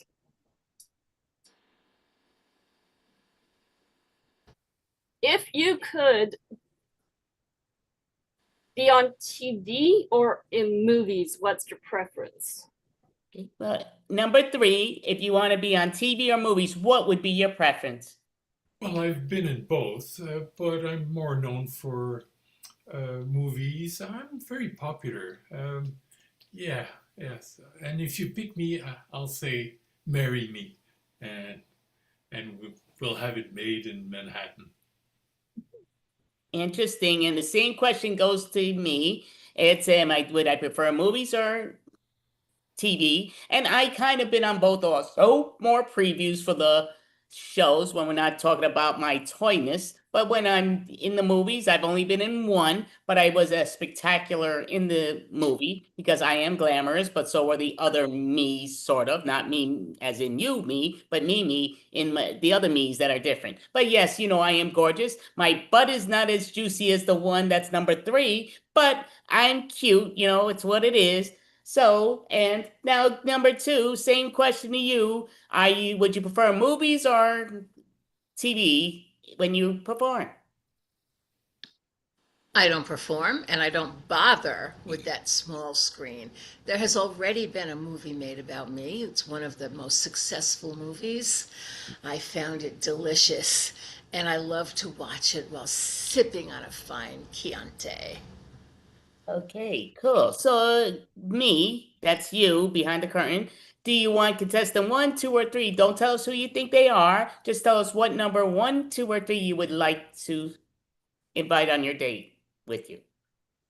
Well, I've always been partial to the baddies, so let's go with number 2. All right, number 2 wins. Shame on you. But who did you turn down in number 1 in myself? Just out of curiosity, who did you not get lucky with, as in yours truly? I think it was just a mini me thing. It just you've got like this whole minion thing happening.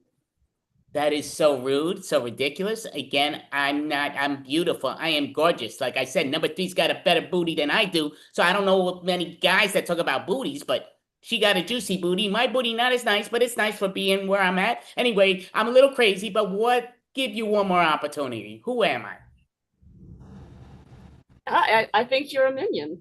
I think well, I'm a weird Barbie, so that's what it is. I'm weird Barbie. So fully on you. So we're gonna go now. Who do you think you turned down in contestant number 3?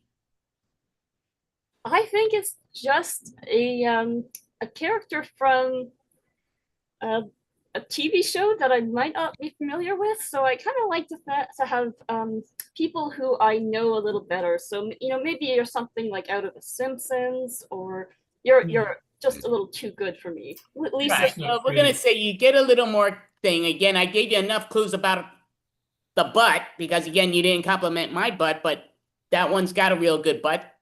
Think about it. You got one more guess. You're not ready for juicy Latina.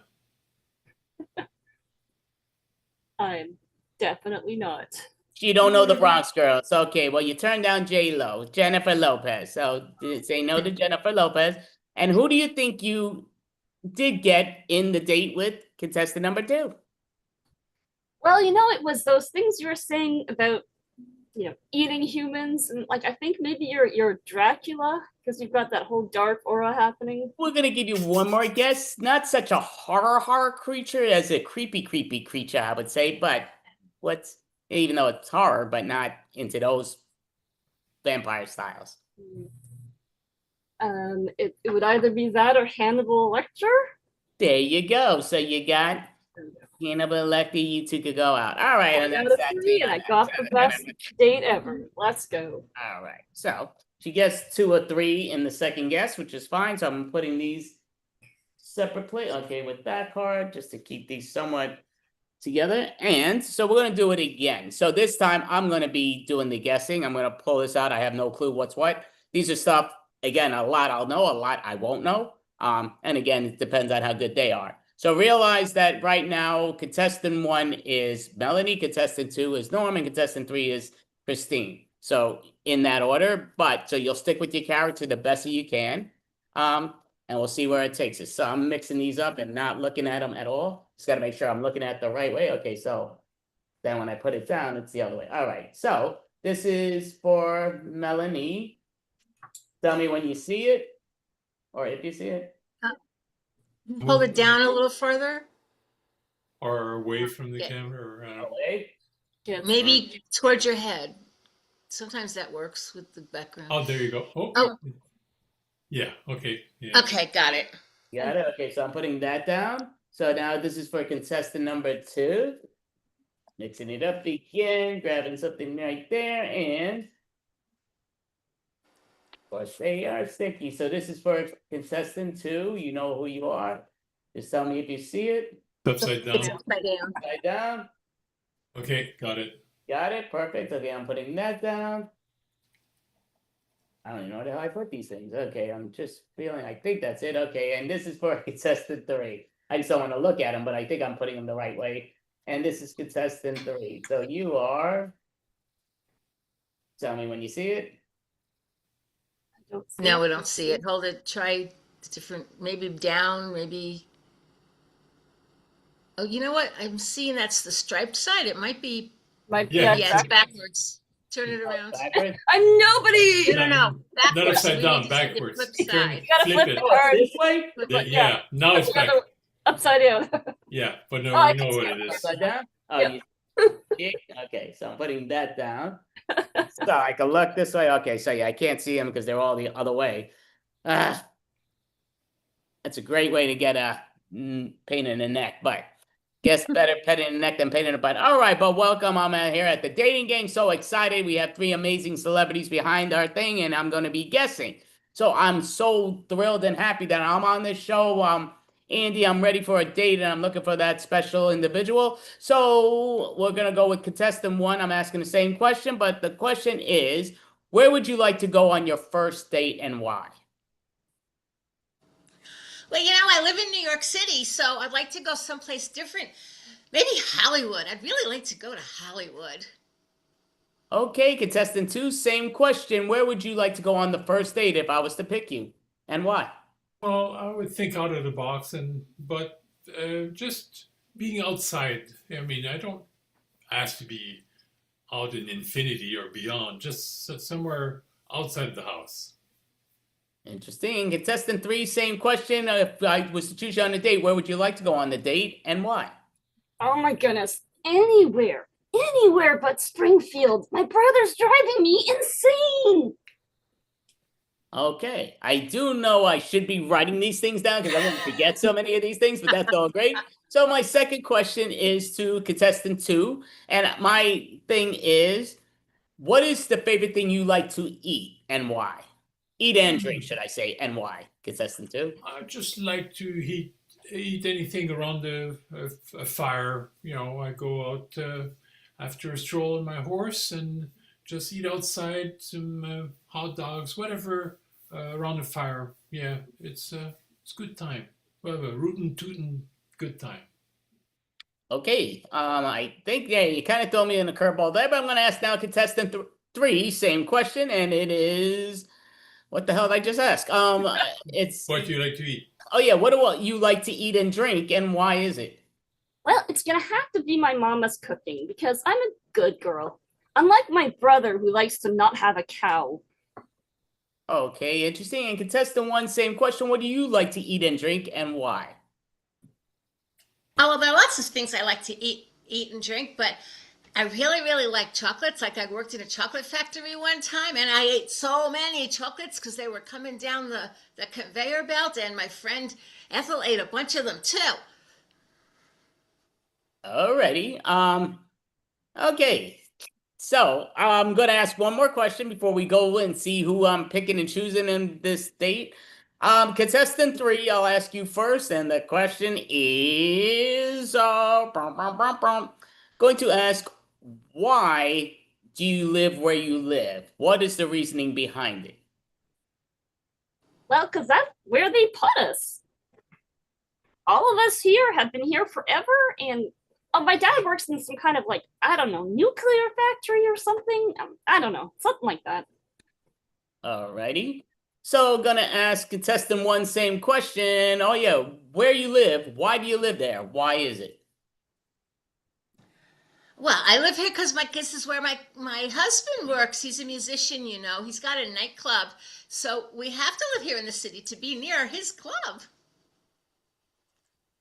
Okay, interesting. And contestant 2, same question I'm asking you is where you live. Why do you live there? What is the reasoning behind it? Oh, because I was gifted here, and you gotta believe that you have a friend in me. Once I'm here, I'm yours forever. Stop having distractions from all kinds of new people trying to come in and, fancy robots and whatever. Yeah. Interesting. So so now I get to choose between 1, 2, and 3, and so I'm going to end up choosing number 3. Give a little hand there, but before I choose number 3, I guess I'm going to have to say who I don't think I chose, who I definitely didn't choose them. But contestant 1, interesting question. Who I think that I did not choose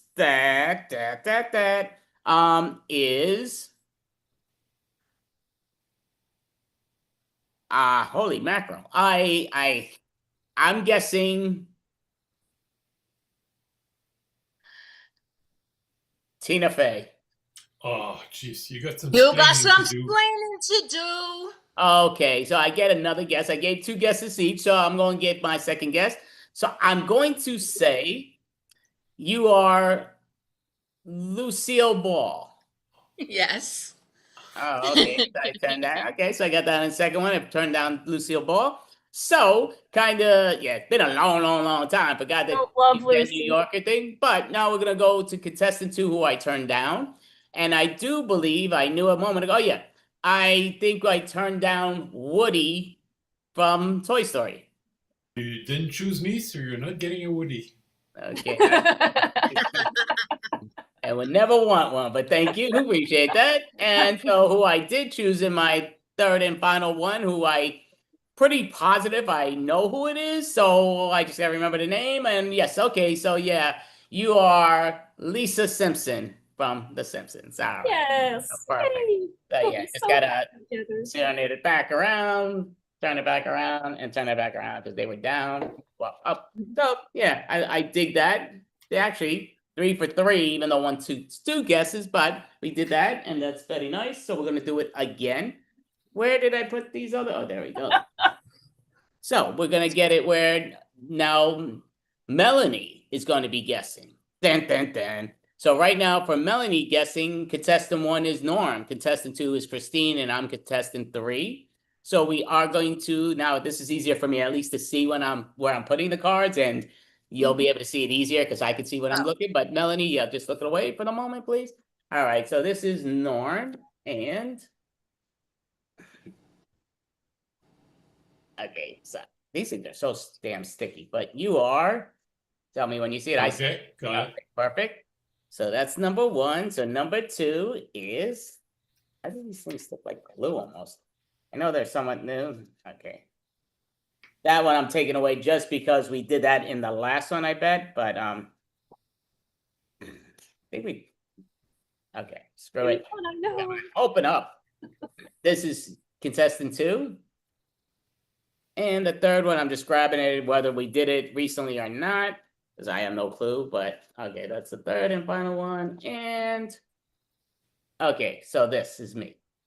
So we all know who we are. So contestant 1, you can turn around Contestant one, I mean, yes. And can you please introduce yourself as you're going to be able to learn from these individuals behind the curtain here? Hi, I'm Sissy, and I'm looking for someone special. All right. Well, listen, Sissy, what is your first question you're going to ask us individuals here behind the curtain? But we'll go to contestant one first. But what's your question? Okay, so my first question is, where would you like to live if you could live anywhere? Okay, contestant one, where would you like to live if you could live anywhere and why? Come on, let's get this going. I feel more comfortable in my swamp. That's I was born here and I stay here. Love the swamp.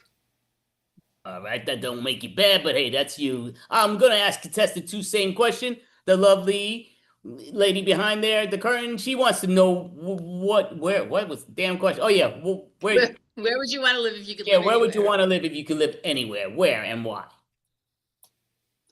Well, I'd have to say it would probably be Diagon Alley. You know, they have such great butterbeer around there. Interesting. And I'm gonna ask myself the question because again, this company is broke, so I get to announce it and also be a contestant. So, but yeah, where would I like to live? I could live anywhere. Of course, I live in Jersey. That's where I live because I choose to live, and people respect me because I live there. That's what I'm talking about. Okay, what's your next question? Let's get this rolling. What's your second question, please? Okay, if I was going to buy you a gift, what would you like me to buy you? Well, we're going to ask you, contestant two, if she was to buy you a gift, what would you like her to buy you and why? Well, I would have to say that I don't really need any gifts because I can conjure up anything I need with a spell.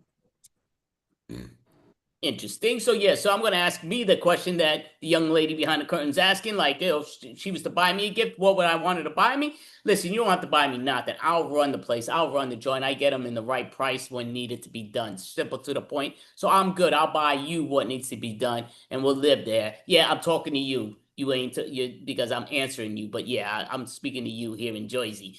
And contestant one, same question. Lovely lady wants to know if she could buy you a gift. What would she buy you and why? I would buy a donkey repellent. Donkeys are a pain in my ass. I hate donkey. It drives me crazy. Okay, interesting. That was question number two, right? So there's one more question for you. So yes, young lady, what's your final question, please?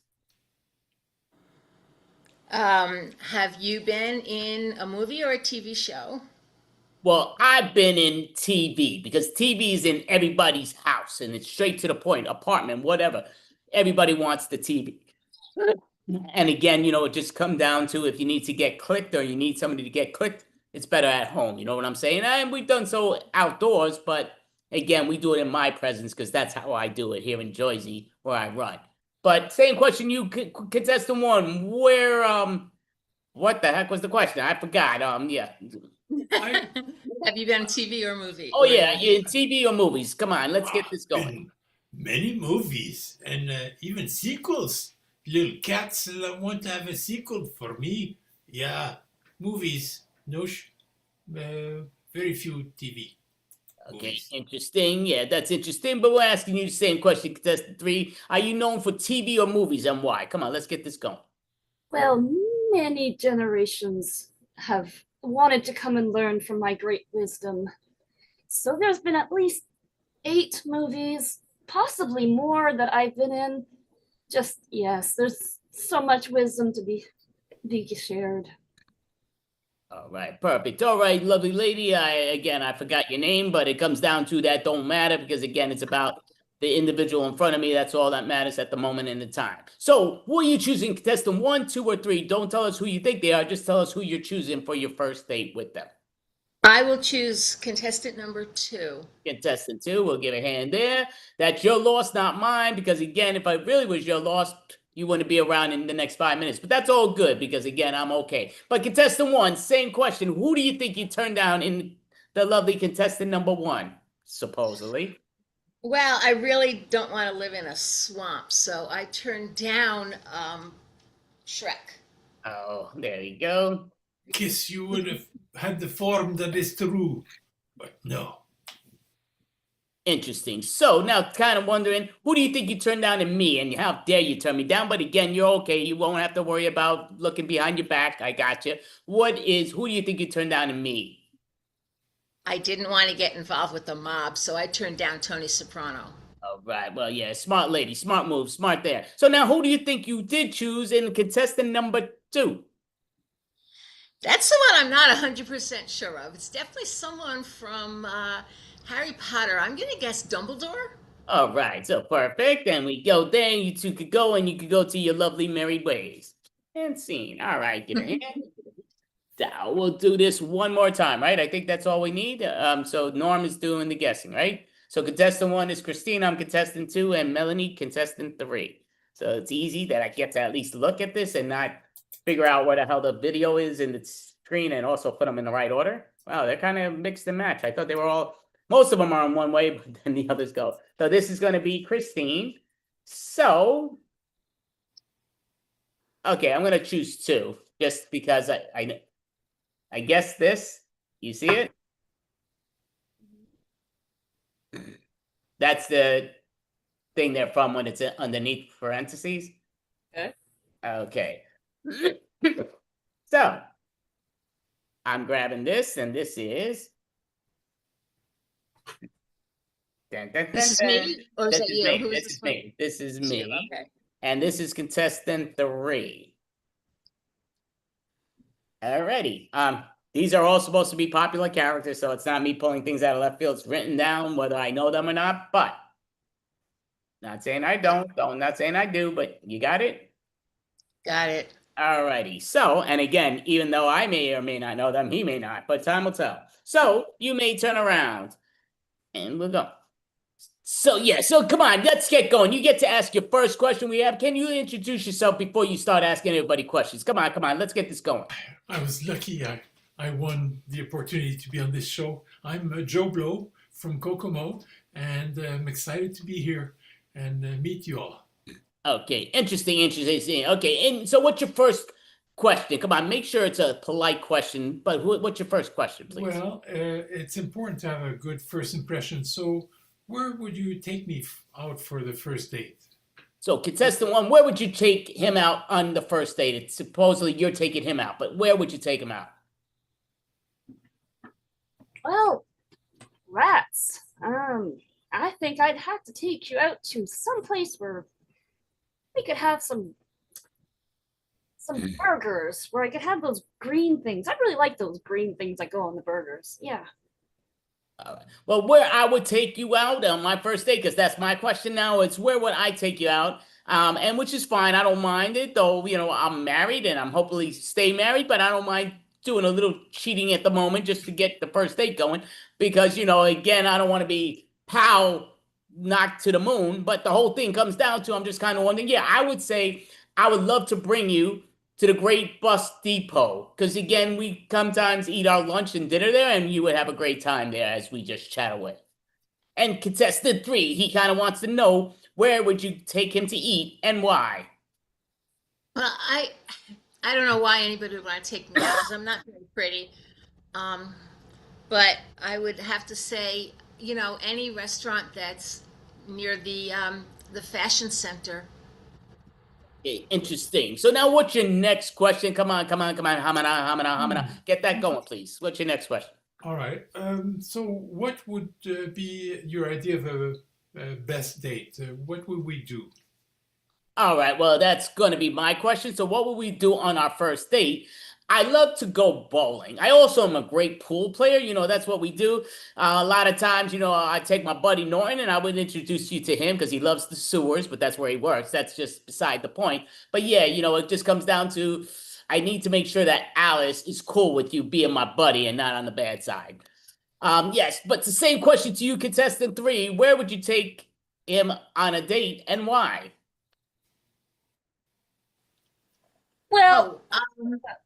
Sorry. Right, that's me, right? Yeah. I probably to a fashion show. I work in the fashion industry, and so yes, I think a fashion show would be a nice date.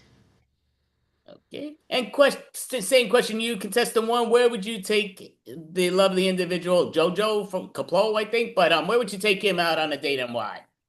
Well, we're gonna go wherever I want to go because I always get my way.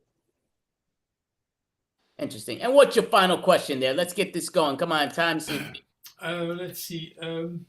What do you prefer? Music, TV, movies? What's your preference? Okay, contestant three, what is your preference? Music, TV, whatever. What's your preference in style? Cartoons, of course. Oh yeah. Wait, no, it's number three. Yep, number three still. You're number one there, young one. But okay. Yes. Well, I want my way, so. Okay, so what was the question? What would you prefer? Music, TV, movies? What would you Well, like to TV, start of course, with? because that's where you'll find me. In what? TV, because TV? that's where you'll find me. Okay. All right, so the one that just loves to keep interrupting everybody and skipping everybody's turn, contestant one, where would you be seen on TV or what's what for this individual to find out? TV, cartoons, of course. It's all about me. That's great. Okay, and I'm gonna ask me the final question, same question what he's asking me, and the question is, yeah, where you'd always see me on TV. Back in the heydays, we were only on for one season, but we did have 37 episodes, and that is counting lost episodes and everything. Many people don't realize that, but again, my pals, my wife Alice loves me. Boom to the moon. No, don't want any of that. So again, we would just be cool, as in amigos, if you pick me. So, out of curiosity, who are you choosing? Contestant 1, 2, 3. Don't reveal who they are in your mind, but let us know who you're choosing on your first date. I think I will go with the person that dresses the best. Contestant Christine.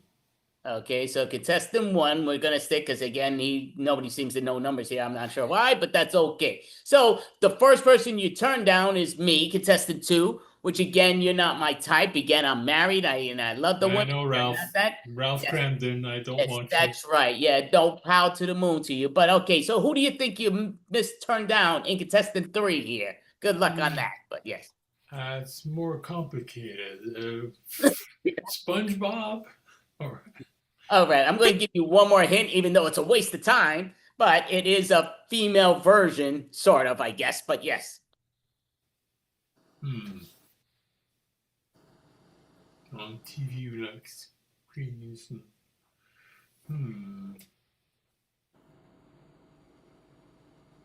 Don't know. Yeah, I don't blame you. So you turned down Betty Suarez, who's in Ugly Betty, the TV show.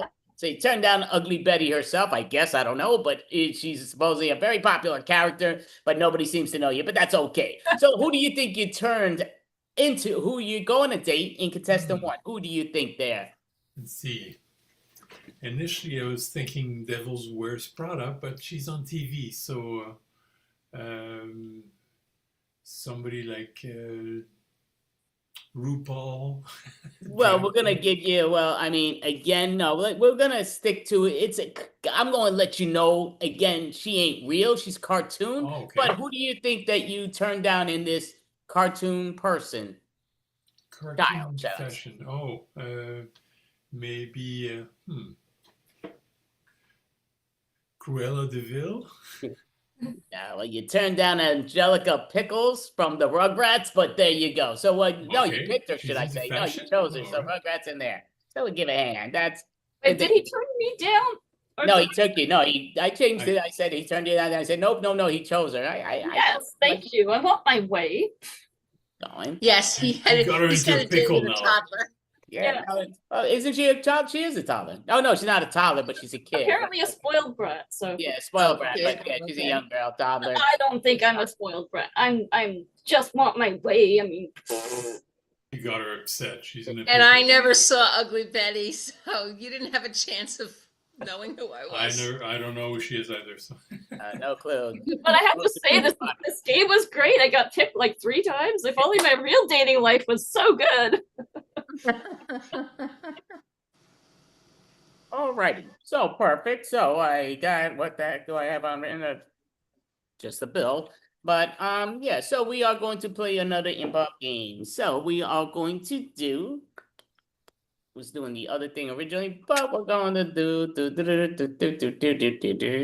All right. So you know what we're going to do, which is like, yeah. So we're gonna do little scenes here and there. So it comes down to, with the little scenes, I'm gonna give them inspiration with their characters. So each one of us is gonna be doing a 2-person scene, and we're all gonna get different what's what. So I guess I'll put it back into the number order that it's at this point. Okay.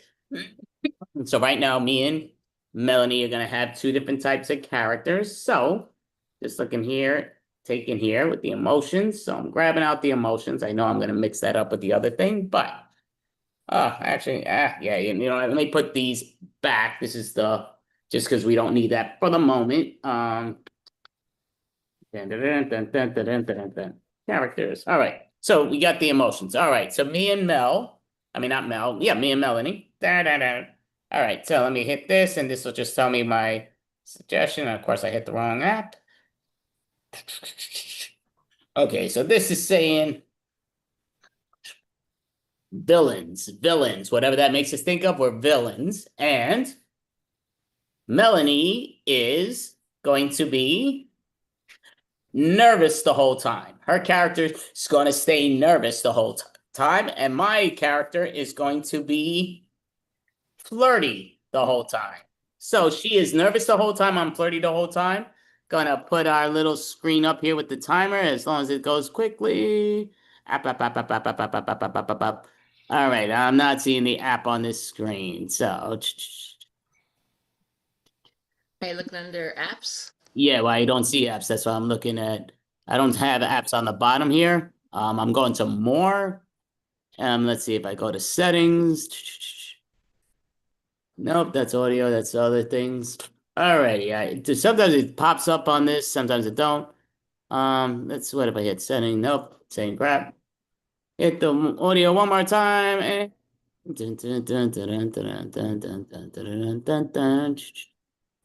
got the Inspector Gadget song in my head some reason. Oh, there we go. All right, haven't watched Inspector Gadget in about 35 years, but I loved Inspector Gadget, but the music's great. Done that in many extravaganzas. All right, so we're doing a 3-minute scene where we're both criminals, and she's very nervous and I'm very flirty. And we will begin.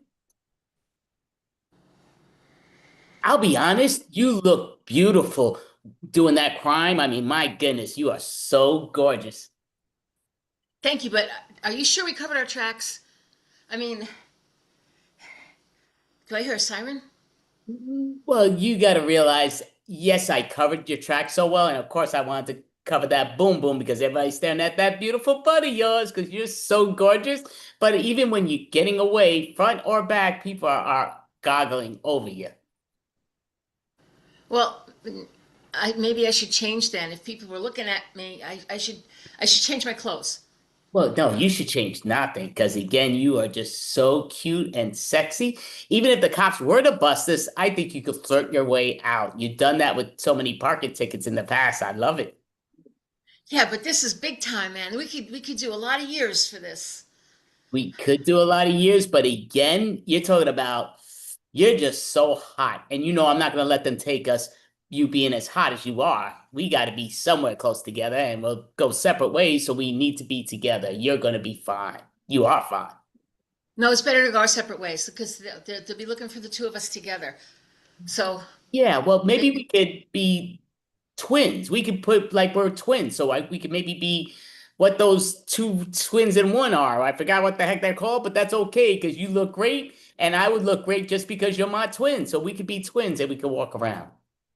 Well, that would call attention to us. That would make us get caught. Listen. You know what? I'm just gonna stay inside, and I'm not gonna go out for like a year.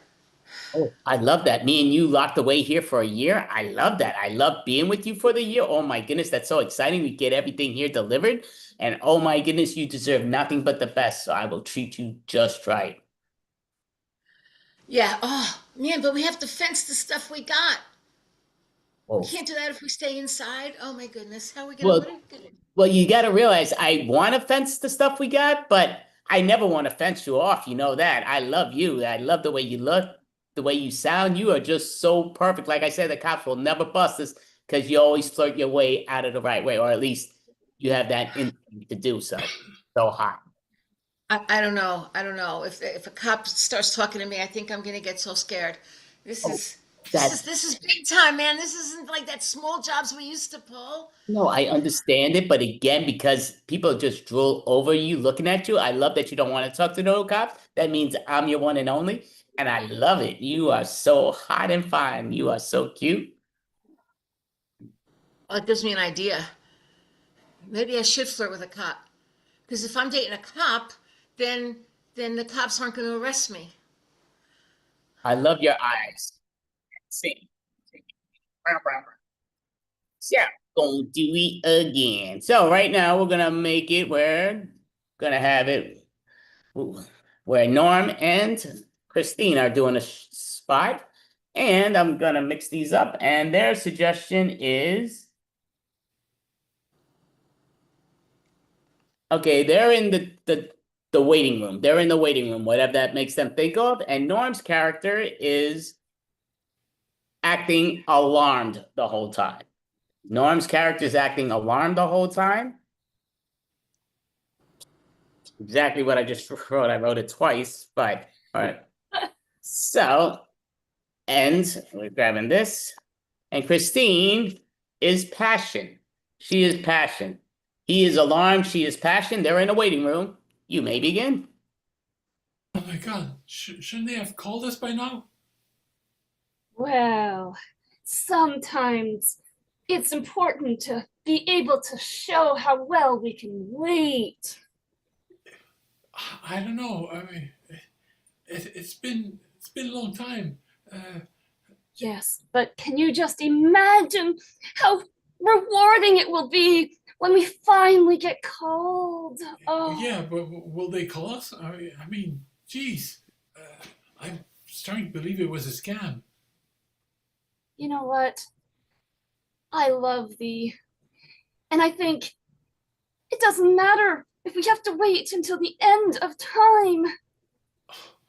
It does matter. This is our big break. We're supposed to audition, and they just keep having us wait. You know, I smell the air in here. It just makes me feel so alive. Oh, okay, glad you feel happy about it, but I bet you somebody else is getting the parts. We're gonna stay here forever. I believe that if we wait, someone else gets the part. It's okay. We were meant for greater things. Yeah, but how are we gonna pay the bills? We need this part. Well, why don't we just go and walk around a little bit? It'll be, fantastic to feel the grass beneath our feet. Okay, Oh. good idea. Oh my God, it's locked. We're locked in here. I told you it's a scam. A locked room is only a symbol of a mind that needs to be opened. Oh. No, this door needs to be opened. Come on, let us out, let us out. Well, I think a locked door is an opportunity to look for a window. Yeah, but there's no windows. That's the problem. Let us out, let us out. I'm so impressed by these walls. I couldn't be more enthusiastic about this. I can't believe you're not upset. I mean, come on, we've been here for a long time. It's been hours, and nobody's come to get us. Oh, But blue! The walls are blue! Oh, could you think of a more incredible color? I think pretty soon they'll be red. I knew we shouldn't have auditioned to Hannibal Lecter Productions. Let us out! Let us out! And there. So going to be doing where we have Melanie and Christine. So these two lovely ladies are going to be performing, and let me see if I can do this. Just trying to put that down. I'm not trying to put it in order. Of course, it doesn't happen. Why doesn't it do it? Just because I do see when we're looking at this, I don't put the follow host order. Okay, so it's in the order that I put it. I should have done that in the beginning. I always do that on the other spot. Just when the in and out, you can't do it. But now I'm not finding the timer again. Where did this stupid timer go? Okay.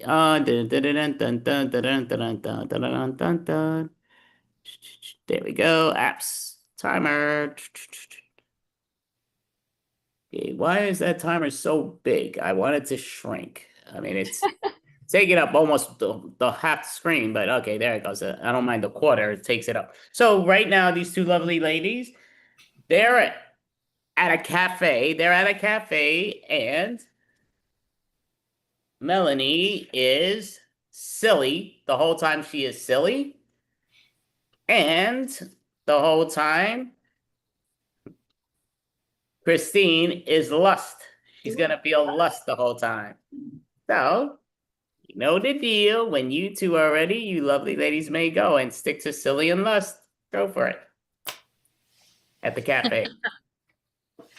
Oh, wow. This coffee is like, oh, it's too hot, but it smells so good, doesn't it? It really smells good. This coffee makes me want to. Oh, it's so dark. I love it when it's dark.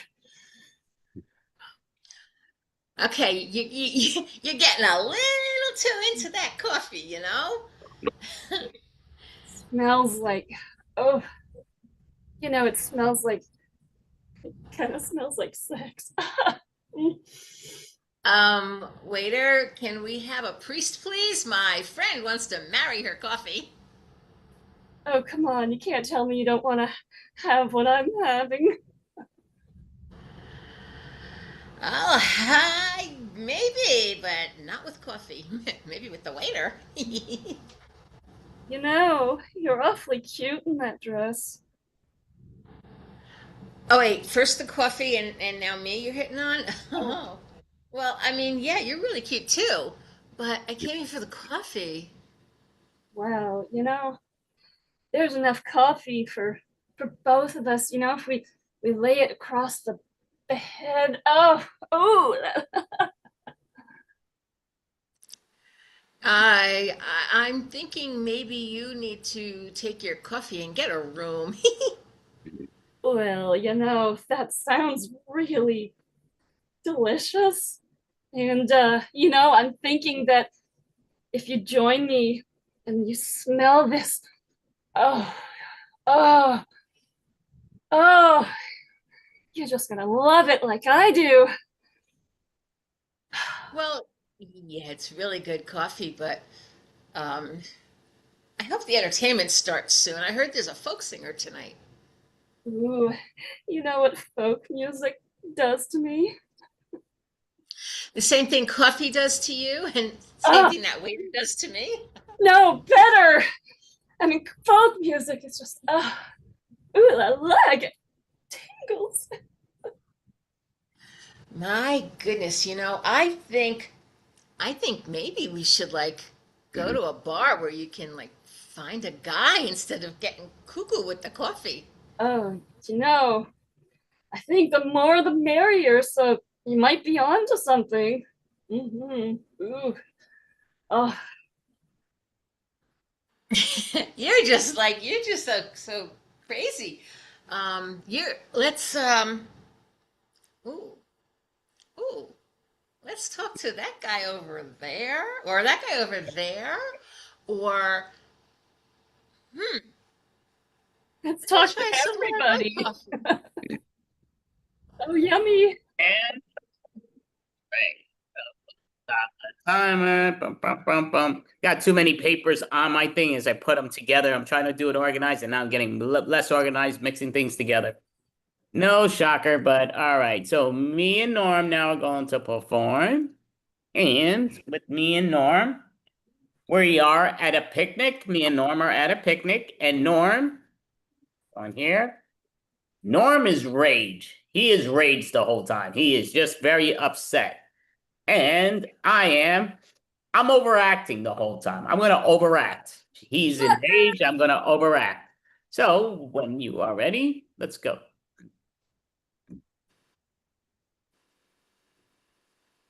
I can't read lips there, buddy. No, I can't read lips. No! You got to speak louder to me. I just am so mad. I couldn't get the words out. I mean, ants are invading our picnic again. Yeah, ants, they just come in creepy, but they're over creepy. They're not just the under creepy, they're over creepy. They're like taking over our sandwiches. It's pretty disgusting because I have something between my teeth. Oh my goodness. Yeah, last time was bears and the time before was squirrels. Yeah, I wonder why we keep doing this. It's always a disaster. Oh, yes, and look at that one. I think that's a queen ant. Queen. Oh, should we bow to the queen ant? Let's bow to the queen ant. You old great queen. Oh, I guess not. It's not so easy. Oh, no. I hate it. I hate it. To hate or not to hate, that is not the question, but that is the answer. The answer is so perfect, but you got to put a little more pizzazz. Don't be pizzazz, be pizzazzed, if you know what I'm saying. I think I'm going to put all gasoline and burn them all to hell. Right, but again, when you do the gasoline, you're just putting a little match, might be different, but with gasoline, no, we don't want to get arrested and then kill people or whatever, because you don't want to expose it. No, don't overdo it. Again, I always learn, and I know you think I'm such a great actor, I always practice under the great William Shatner, because he loves to do it, and he does so spectacular with it. Yeah, but you're too happy. I hate this situation. Oh, they're always ruining our picnics. Yeah, let me get like you. I gotta get into the zone. Oh, yeah, I despise it. Yes.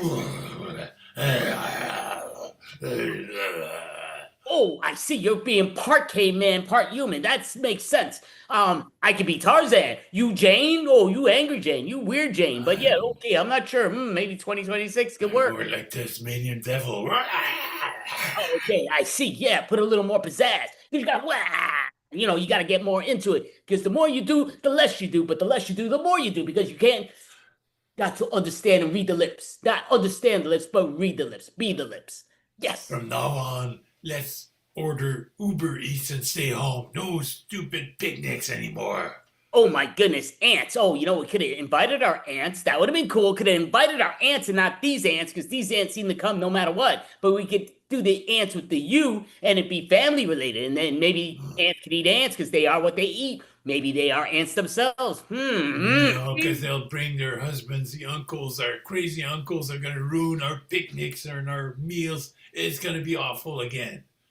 No, not way more. No. Oh, yes. It's awful. Yes. It's awful. It's awful. It's pity. On to the beat. Fancy. All right. Now, gonna put down. So we are going to put 3 and 2. So we have Melanie and Norm. These two lovely individuals, we're going to move this so they're not doing what we just replayed. Though some of them are close, but they're not the same, which is good. So we have it where Melanie is in love. Melanie is in love. That's her personality. Norm is, let's just grab something here.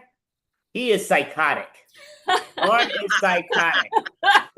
She's in love and he is psychotic. And you two you're at the pet store. You're at the pet store. She's in love and he's psychotic when you are ready. Oh, look at the puppies.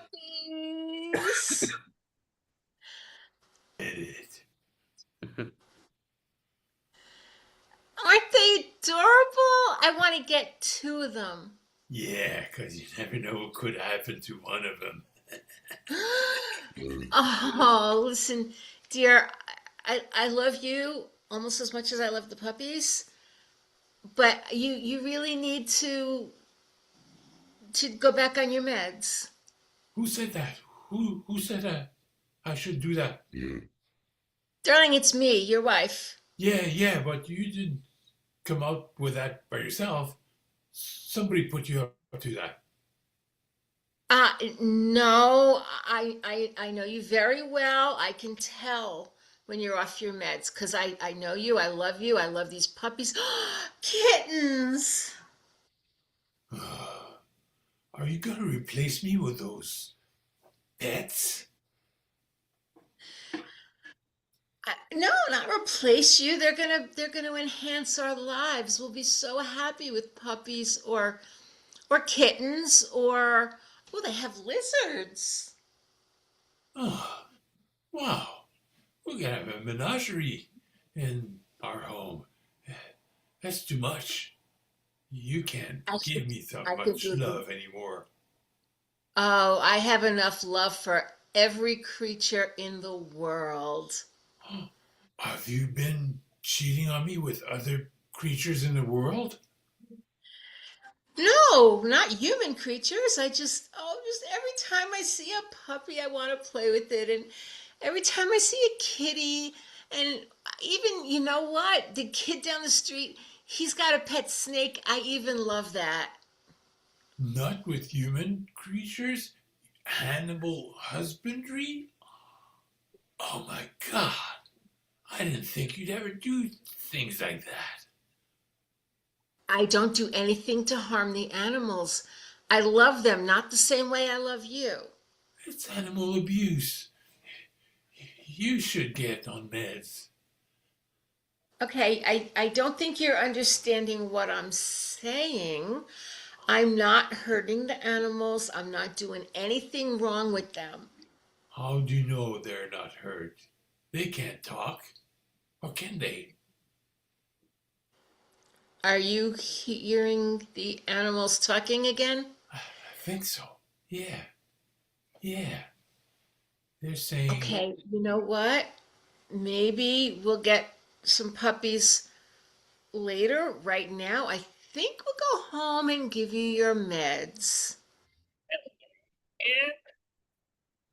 In this game, a one a mo a time. So me and Christine are doing our thing. So we are pirates. Me and Christine are pirates. And Christine, I'm looking here. I did choose two out of this thing, and the reason I'm choosing it because I have a little bit of a headache with all that stupid overacting. Gave me a headache. So I want to do the lesser of the two at the moment. But so you are rushing. You are rushing.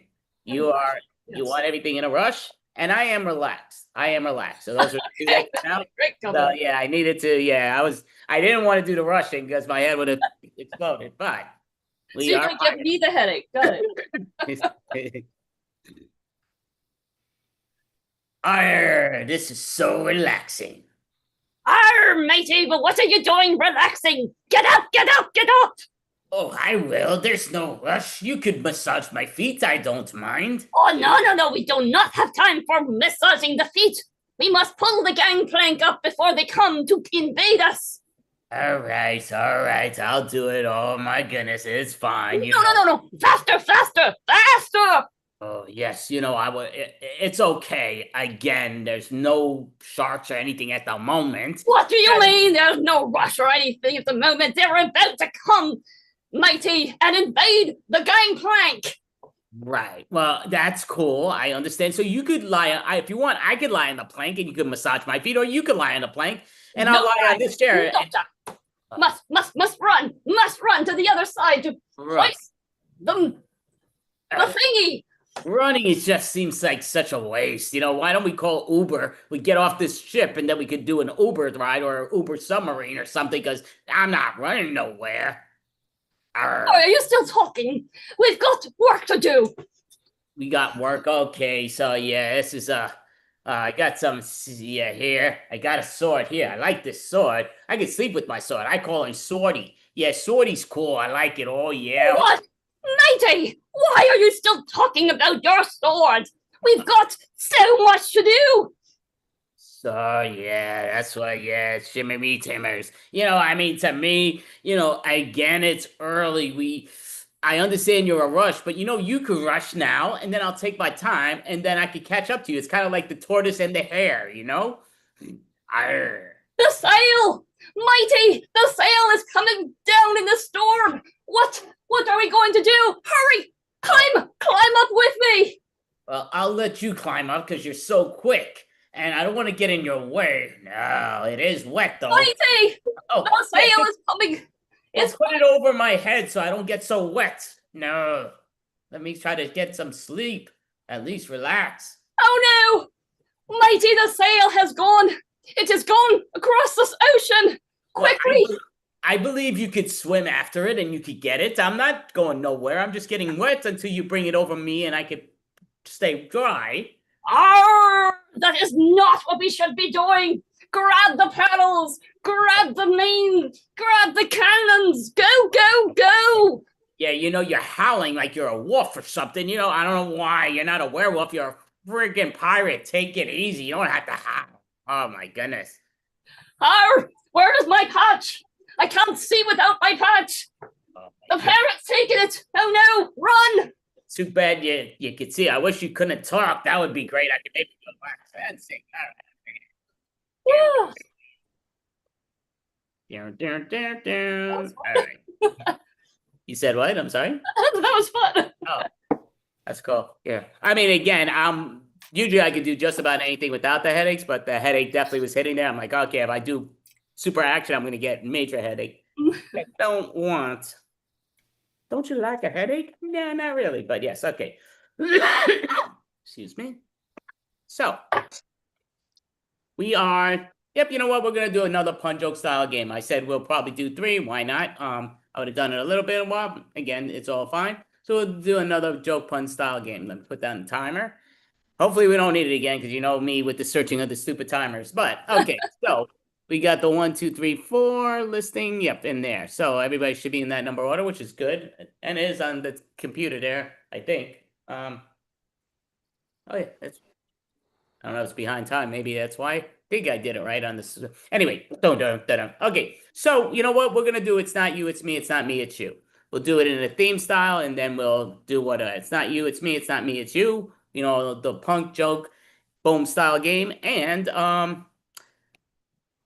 you know what? Screw it. We're gonna let the person just say what it is, whatever theme they want to pull out of left field, and then they'll say it, so they won't overthink it. So I'm gonna start with the theme. So it's not you, it's me, or it's not me, it's you. And the theme we will just say is, you know what? I'll say pirate. Screw it. We're talking pirate, so we'll do pirate is the theme. It's not me, it's you. Yeah, you keep putting your paws in my damn treasure. It's not me, it's you. You've been sacking too many other ships, if you know what I mean. It's not me, it's you. You don't shiver my timber anymore. It's not me, it's you. I really need to see eye to eye with someone, and that thing is getting in the way of that. It's not you, it's me. You just didn't hook me in. All right, so get a hand there, put that there. So now, Melanie, give us a brand new theme, and you will start it, please. My theme will be fire. Fire. It's not you, it's me. You just burned me up. It's not me, it's you.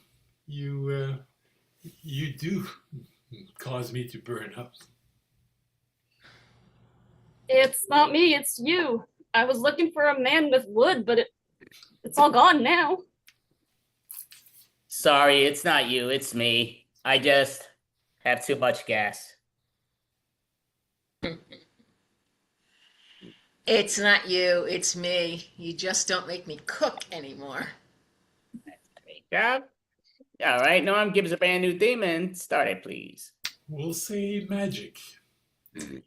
It's not me, it's you. You don't use my wand anymore. Yeah, it's not me, it's you. You just keep disappearing. It's not you, it's me. I know. You can't play with my hair anymore. It's not you, it's me. You no longer abra my cadabra. It's not me, it's you. I'm so mad I want to saw you in half. That's a great job. I'll put that to the side. All right, so we'll do the final one on this. So what is your theme, Christine? Cleaners. It's not me, it's you. You totally cleaned me out. It's not me, it's you. You really just drained my wallet to the end. It's not me, it's you. You make me feel empty inside. It's not you, it's me. I really suck. It's not me, it's you. There's no chemistry here anymore. And there. Put this in here. Alrighty, so we're going to do we're gonna do movie replay. Why not? So movie replay, it's real movies, and we're gonna try our best to do the beginning, middle, and end, every character. And what's what? I'm moving these over because they're in my way to go to the keyboard, because it's in my way. I didn't have this on the screen, but we're going to do it now. So go to the wheel. Perfect, and then I'll go to that because I got many different things on this wheel. So going to movie, and then everybody's gonna see the movies. These are all real movies. Share the screen, and I'll replay this, and then I'll ask these individuals afterwards, have I ever seen the movie or not? So I'm gonna write everything down because I do forget everything when I do that, but whether I know it or not, I gotta write it down. Helps. Okay, what the hell? Blue Beetle from 2023. Blue Beetle. Okay, so I'm writing that down. Blue Beetle from 2023. Alrighty, so stop that. Stop the sharing. And I'm gonna just do the spotlight, and I'm doing Blue Beetle. Then I'll ask you guys, have I ever seen the movie Blue Beetle? Okay, this is where you need the timer. Okay, apps. There we go. This won't be long. Boom, boom, boom, boom, boom, boom, boom, boom, boom, boom. 1 minute scene playing the whole movie. Oh my goodness, Doc. Yes, I don't know what has happened. Well, you gotta realize there's been a problem here. Oh my goodness, it's the hero. He's saving him up there. This is great. Oh my goodness. Oh yes, Blue Beetle. I love it. I can't. This is all spectacular.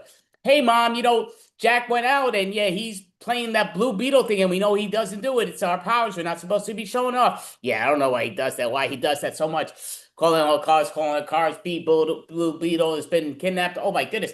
He's been kidnapped. What the hell? He's been kidnapped. That's ridiculous. Oh no, they're asking for a ransom. You gotta say, yeah, don't worry. Blue Beetle, blow up. Yep, break out of here. Oh yeah, no, you're busted. Oh yeah, get him over here. I'm not gonna kill him, but yeah, I gotta stab him down here and there. Oh my goodness, yo, Blue Beetle's right there. Oh my goodness, you saved us. You did all the crime there, here and there. No, you didn't. I'm here with at the end. Don't worry, Blue Beetle. Don't worry. Thank you, sis. Oh my goodness, you did a great job. Oh yes, he's tied up. Oh yeah, perfect. Good old Harper. All right, so give it a little hand, pat on the back, high five. So, Melanie, have I ever seen the 2023 movie Blue Beetle? I'll guess no. Norm, have I ever seen the 2023 movie Blue Beetle? The Beatles are black, but no, you have not seen it. Christine, have I ever seen the movie 2023 Blue Beetle? It's an action movie. I'm gonna go with yes. I definitely saw it and I definitely loved it. I was very not disappointed. I really, really, really liked it a lot. And I do want to see it again. But yeah, Blue Beetle, really good movie, which surprised me because the reviews didn't do very well, but I really liked it. So I give them credit. So now we're going to have Melanie. We're going to share the screen and Melanie's going to replay a movie to the best of her ability. And share screen. I'm hitting the wrong buttons every time. And she's going to replay the movie. There are some silent movies on this too, which most people haven't watched silent films. But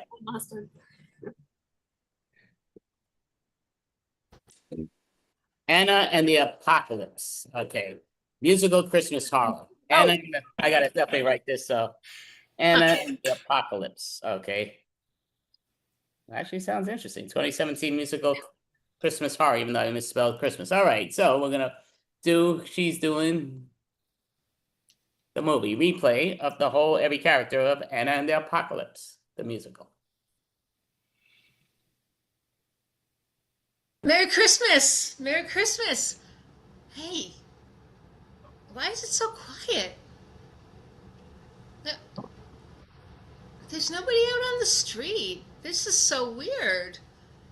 Usually people are going to relatives' houses for Christmas now. Wonder what could be going on. Turn on the TV. It's just static. My goodness. What is happening? I don't know. Let's try to see if we can get something on the radio. Hello? Hello? Is there anybody out there? Looking for survivors? Looking for survivors? Oh my goodness. Oh my goodness. It's been something big has happened. Something really big has happened. What are we going to do? This is terrible. Let's go see if we can find people. And put that down, put that off. So, going to ask Norm, has she ever seen Anna and the Apocalypse, the musical? Based on the missing musical, I would say no. Christine, has Melanie ever seen Anna and the Apocalypse, the musical?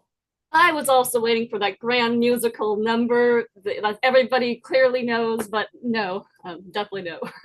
Yeah, I never saw it. I never even heard of it, but I definitely want to see it. But I know for a fact, not a chance in hell did she see it, and I don't think she ever heard of it either. But go ahead, Melanie, have you ever seen Anna and the Apocalypse? Never saw it, never heard of it, and I don't sing in public if I don't have to.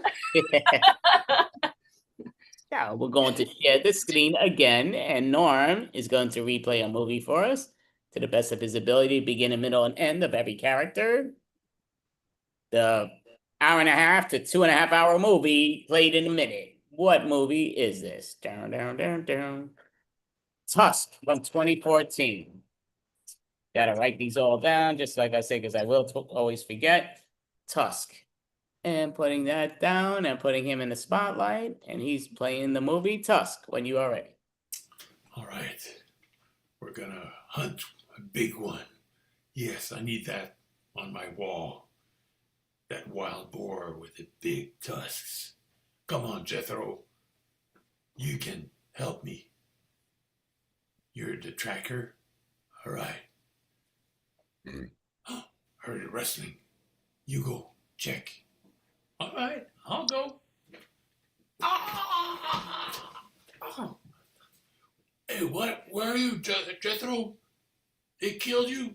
Oh, geez. I should have known not to take Jethro Tull on a hunting expedition. I'm gonna find it and kill it. If it's the last thing I do.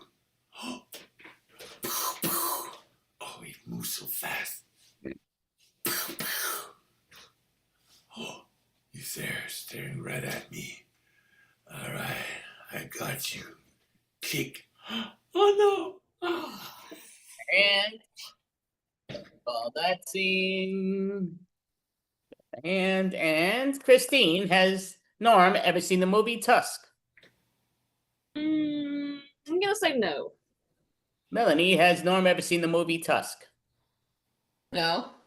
Yeah, I mean, it's from 2014. I don't think he's seen a movie since 1994, but I'm saying not a chance has he seen Tusk. I never heard of it, but I don't think he's has either.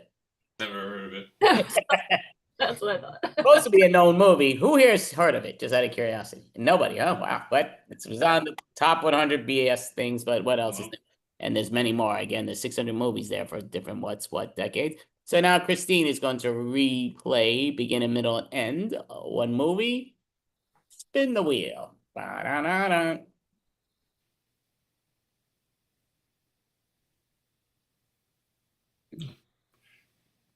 Tusk was about walruses. The Dead Zone. The Dead Zone from 1983. Putting her in the spotlight. The Dead Zone. When you're ready. I think we should have gone to the other party, you guys. I don't really like going through cemeteries at night. You know, I heard these stories and I don't know, let's just walk a little faster, okay? Whoa, no! Oh, what is that? Oh my goodness! That's my uncle! What? Uncle, what are you... Oh no! That's not my uncle. He's way too I think he's running after us, guys. Let's go. Run. Oh, man. He's got more of them. There's like 30 of them. They're all coming after us. I knew we shouldn't have gone this way. Quick, come on, guys. This way. No. Oh, no, this way. Help. Oh, no. They got us. Now we're going to be dead, too. Right, so I'll get a hand. Put down that for now. I'm sure I'm going to pull it up again, but give a hand. All right. So, Melanie, has Christine ever seen the movie The Dead Zone from 1983? I'll guess no. Norm, has she ever seen The Dead Zone from 1983? Worst Christopher Walken impression. I would say no. I never heard of it. I never saw it, but I'm going to say no also. But was Christopher Walken in it out of curiosity? Oh, he was. Okay, so he obviously knows it. But Christine, have you ever seen The Dead Zone? Never even heard of it. And my parents would never have let me watch that in 1983. So, no. Christopher Walken, great actor. But yeah, okay. Definitely would like to see it. It sounds like an interesting movie, but Christopher Walken. Needed more cowbells. Perfect. All righty. So now I'm blanking out for what doing. But yeah, you know what? We'll do 135. I wasn't going to do it, but shrunk the screen. Too small. I'm hitting every wrong button. Okay, that's not what I wanted. Okay, I'm on the wheel page, which I don't want. I'm not on that page. Why is this doing this? Okay. Honey, I shrunk the screen. Yeah, that's okay. There it goes. Got it bigger. Okay. So what are we doing again? What was I saying? Oh yeah, I was going 135. Yeah, we're gonna do 135. So 135, we just want it to make sense. That's the key. So it starts with the one word and it ends with the 5 words. So we always do it in order: 1 word, 3 words, 5 words, 135, 135. Main goal is we want it to make sense. So it's not a continuation of the one word. They gotta expand on it. So of course I took down the time. Oh, there's the app. Okay. So I got there, and we'll do it at 2 minutes. Why not? So, yeah, I definitely want to do the other one. I'm just blanking out. I'm going to end up forgetting what the other one was that I wanted to do anyway, but, yep. So we'll make it 2 minutes and 30 seconds. I think that works. Gotta do 23. Perfect. Okay, so right now it'll be Norm's going to start. He's doing 1 word. Melanie's going to continue with 3 words, and I'm continuing 5. So we have 3 different characters. We want them to stick with the 135 line. And a lot of times we do this is an elimination game. We're not doing the elimination, but try to stick with the 135. Don't be so concerned about making it make sense. If you got to stop your wording, stop your wording. Make it 135.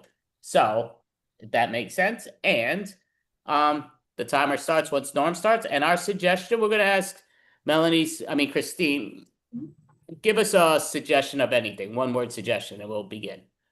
Teddy bears. Oh! Love my teddy. Teddy bears are very cool. Cuddly. Named after Roosevelt. His stomach makes a sound.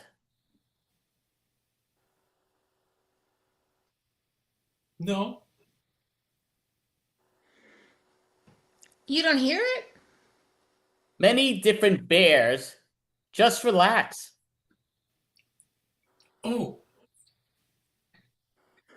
Mine's so soft. Very soft, very, very cuddly. Farted. Plays with puppy. They are cool. More money. Smelly. Puppy bit arm. That's the beans and bummer. Dangerous. Fix Teddy, please. I don't work here. No. Refund? Was my puppy. That does stink. Too bad. Definitely. Buy me new? Of course not. Bear, dog. Expensive. I want Teddy. Teddy bear, never a dog. Crybaby. Love my puppy. You are a bit weird. Doll? Only want puppy. Puppy, dog, and teddy bear. Both. No, not together. Take your time, no rush. Chill.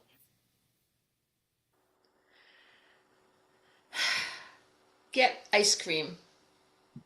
You want everything. Stop begging and singing. We'll give a hand. Alrighty. So, I think that made sense. Now I'm gonna try to get this where I'm gonna put down the timer because I'm gonna get him in. I'm trying to put it in where he gets in here without coming on screen. We'll see how this works. How do I do this each time? All right, he's gonna hop on. I'm sure he's gonna hop on. Bring it. We'll put him in a breakout room in a moment. But you three now are gonna do another 1-3-5. So I'll give what the suggestion is. Yep, that's gonna be it. So basically, Christine's gonna start. She's gonna do one word. Norm's gonna continue with the 3 words, and Melanie's continuing with the 5 words. So, and yes, so I'm just looking here and I'll put them in a breakout room once another person comes. But 1-3-5. So I'll give a suggestion and you guys will begin. Oh, gotta put the timer back up. Where, how does that disappear? It was on this thumb screen every time. Sometimes it's on the bottom, sometimes there it goes up. Okay, timer 2.5 minutes. Okay, so yep, your suggestion is you're gonna say wedding, whatever wedding makes you think of. You want it to make sense. 1-3-5. You may begin, Christine. Bride. I'm best man. Bride looks awful today, huh? Yeah. Cheers to them. I hope they're happy together. Wrinkly. Don't look bad. They're both such big messes. Sad. They go together. Yeah, that's true. They do. Champagne? I do want some. Yeah, I'll have some too. Tasty. I love bubbly. It's good. Now let's dance. Drunk. Look, first dance. Oh, but I want dance. Clumsy. Father-daughter dance. When is it our turn? Jealous. Don't like rock? Next, mother-son dance. Ugh. Bouquet. Now you'll marry. Do you have a boyfriend? No. Next year, yes. I guess we all wait. Waiting. Worth the wait. It depends on the guy. True. Better choose well. Yeah, better than the bride.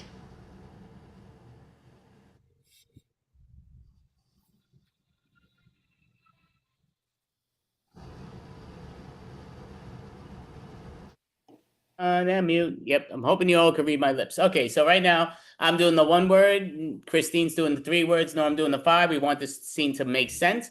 What is the scene? 1 word suggestion, Melanie, of this scene, if you don't mind.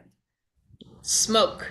Smoke. She loves smoke. Some reason she's really into the smoke. Not sure what's in her head, but yeah, she really loves Before smoke. I said So fire. any smoke situations near Melanie's style, you know the deal. But okay, so we're gonna begin and smelly.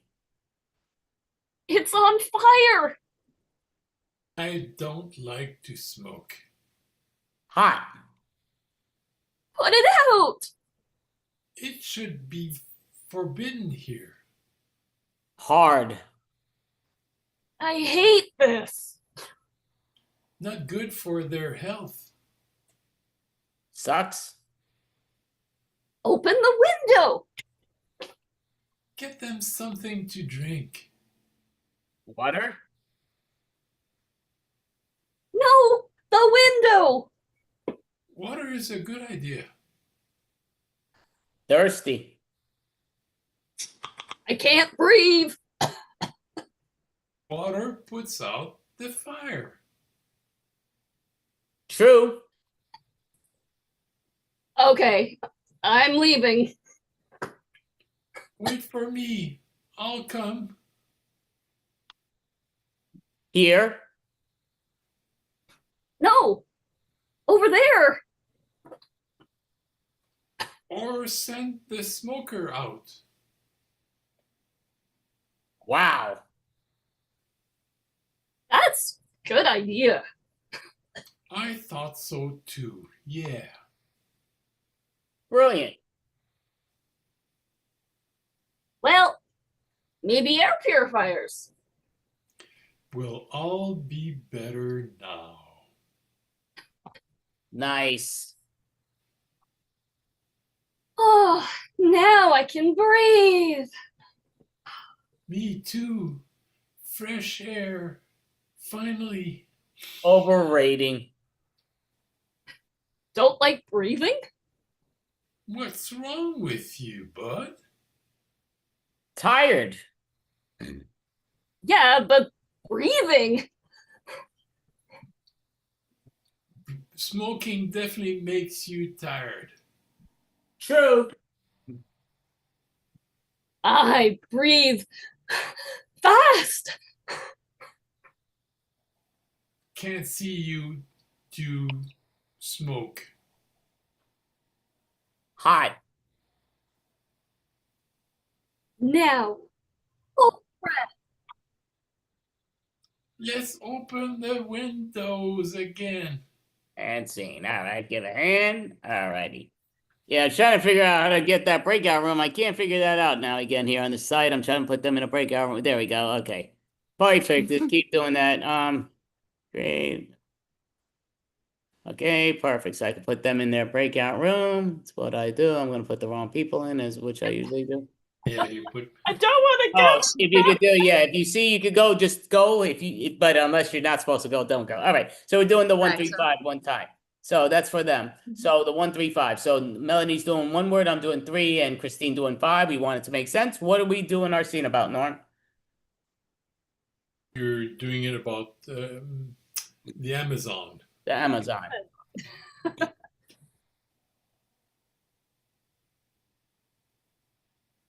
Boating. Wonder Woman. Amazon. Yes, we like to boat. River. Yes, we're on. We will go much faster. Tall. Enjoy. No rush. But there's rapids coming ahead. Whee! Wonder Woman. Great. Must hold on very tightly. Safety. She's a hero. Yes, Wonder Woman is amazing. Beautiful. She's Amazon princess. And maybe we can also.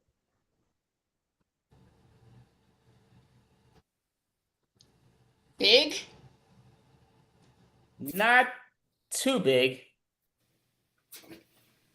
Maybe we decide to portage? Stop. Gonna stop rolling. Okay, everyone pick up canoe. Village. Let's go lift. Someone's not holding their weight.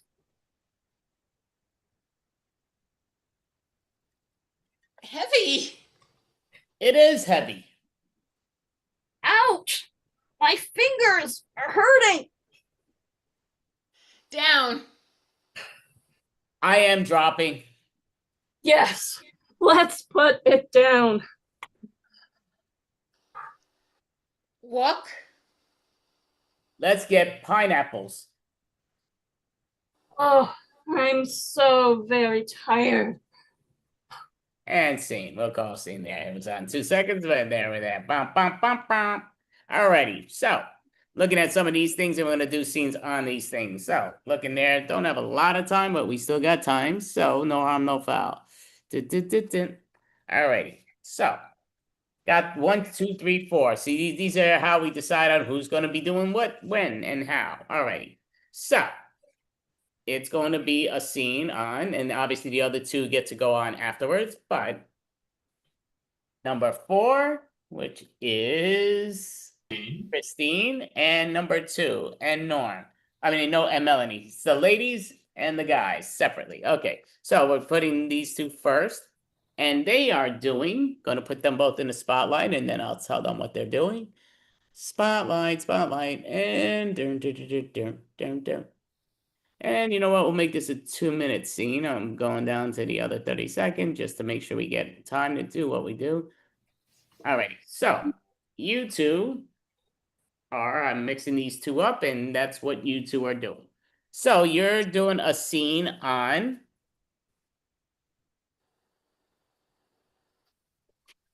one of you two is getting stood up on a date, and you're taking a test.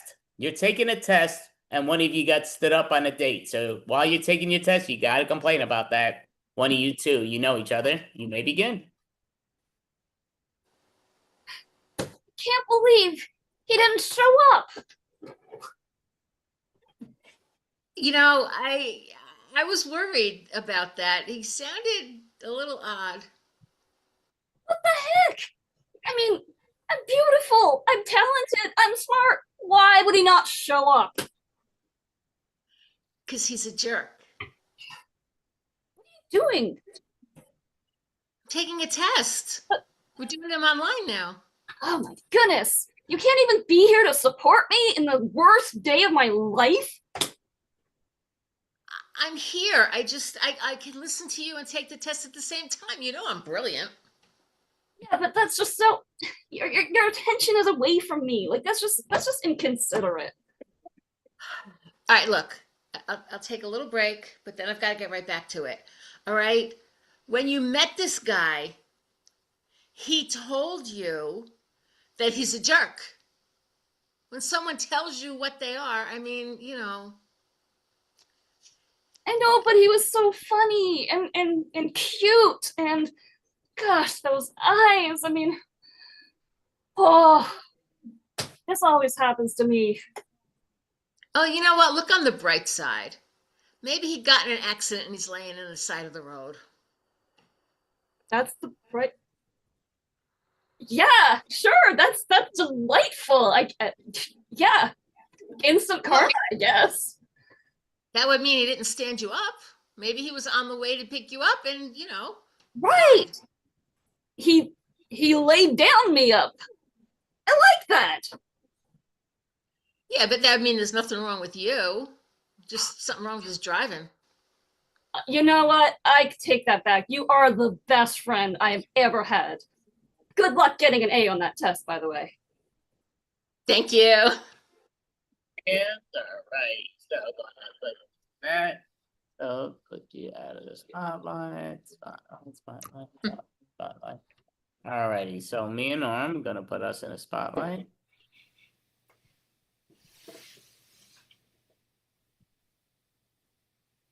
Alrighty, so we are doing. Here's two different colors. My vision just bad with the whole thing. So, okay, so we are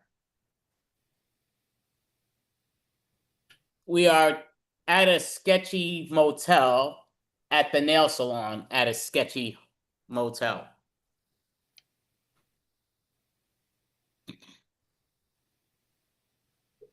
I'll be honest, I know I had that bunion in my foot, but I think they added another bunion to my foot. It looks weird. They said that belongs that way. Yeah, I mean, getting a Groupon is not the best way to choose a good nail place. Yeah, no, I mean, I know we're in this really weird hotel and all, and I see a lot of bugs and everything crawling around. They're like, oh no, that adds to the pizzazz. I don't think it does. No, it's definitely not worth. I mean, I know it was cheap, but you get what you pay for, man.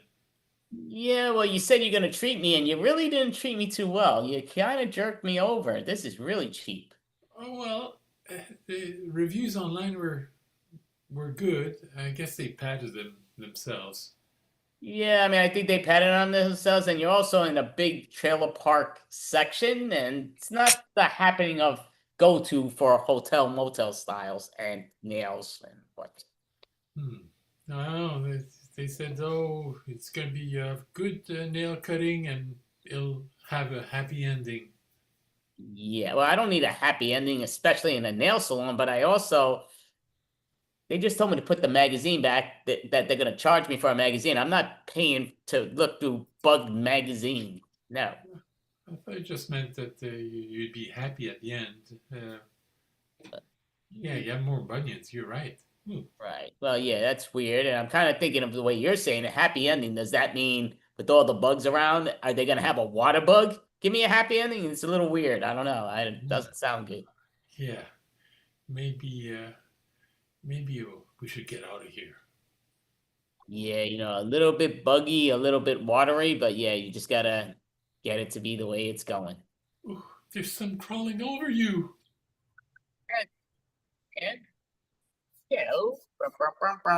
I'm going to put the other individual into the breakout rooms. I gotta find that breakout room. There it goes. Put you in there. Oh, Greg is still. Put Greg. Oh no. Yep, there he goes. Perfect. Alrighty, so we're gonna do it again. So gonna mix these cards up. So obviously gonna have a different two to pair that we can. It's not gonna be many pairings on this, but so I'm doing a scene, and I gotta take out Norm's number 3 because I can't do another scene with them. We're gonna do it with somebody else. So 2, 3, 4. Number 2. So 1 and 2, which means 2 and 3 are in the scene afterwards, but 1 and 2 right now.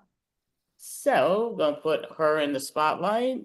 Go tell Norm to get out, beat it, hit the road, scram. Okay, so I like that. Okay, so we got this, and now I gotta put oh, come on, more people still coming in. All right, so we're gonna bring in Bobby. It's all good. We'll put him in the breakout room also. All right, perfect. Hope I did that right. Nobody seemed to go on screen. That might have mean I got everybody off. I don't know. I don't think I do. But okay, so what are we looking? Oh yeah. So put us in a spotlight. Oh yeah, got it all time. Timer. Okay, where did the timer go? Gonna have to find the app there. There we go. All right. Perfect. Time back up. All right, nice. All right, so with me and Melanie, our scene is grabbing a middle card there. We are at a karaoke spot, and one of us just was throwing up. But we're at a karaoke spot, and one of us just threw up. All right, look, I know my singing is bad, but it made you vomit? You know, I don't really give a crap if you're good or bad. It's karaoke, but whatever we ate, it's got to my stomach. I mean, I've been puking the last 10 minutes. It's not just because of your terrible voice. Well, I feel fine. Well, I'm glad that you feel fine. I don't feel fine. You seem to not really give a crap that I don't feel fine. All right, well, do you want to go to the doctor? I would, except I'm 2 songs away and I want to sing my song, even though I hope I don't puke it out. But yeah, I want to sing my song because, you know, we've been waiting 20 minutes. You got to sing. It was bad. But again, that's you. It didn't make me throw up, even though I'm sick. All right. I mean, look, maybe you should like bring a bag up on stage with you so you don't barf on the stage. I mean, listen, you know, you're my sister. I was hoping you could go on stage with me and be like my blanket. So if I do throw up on you, maybe you could hold the bag and I could throw up in the bag. It looked kind of talented. You can hold your own barf bag. But I can't hold it as I'm singing because I need the mic. I need to see the words. I need to do this correctly. You know, it can't be as bad as you were, obviously, voice wise. So you want me to go up there and not sing and just hold your barf bag? Right. Well, again, just in case your singing makes me barf more, which I don't need help with, we don't want that. You're the one that gives everybody warning. Oh, sorry, I can't sing. So we agree. So you shouldn't sing anymore. Well, yeah, I'm not planning on singing anymore. I was embarrassed enough that you made me go up there once. Well, I'm up next. I think I'm gonna throw up again. This sucks. All right, here's the bag. And brown. All right, so going to put these 2 individuals down, which is me and Melanie, and we'll put the other 2 individuals up. Spotlight. Spotlight down.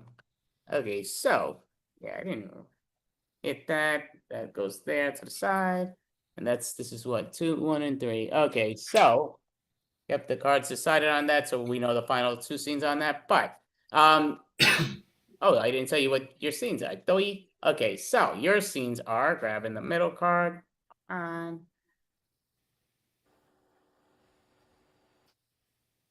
Okay, I'm grabbing the 1 red and the blue. Put them together. Okay, so you're both nude swimming. So things you say while you're jumping off the dive board, but you're both nude swimming, so. You're right. We can really feel the water. You know, there's just something amazing about the weightlessness. Oh. Yeah. What was that? I felt something weird. I don't know. What are you looking at? I don't know. Maybe we should have done it in the pool instead of the ocean. Well, you know, I think if we just here, swim this way. Okay. Oh. You know, what is this? Oh, seashells. By the seashore? There's a seashore right in the bottom. Here, another one. Ooh. Oh, yeah, it hurts. Oh, we have to keep floating because can't put your feet down. No, you know, there's just something about the feeling of the water but yeah, you're right. What the heck is this? Oh my legs, there's like something grabbing at me.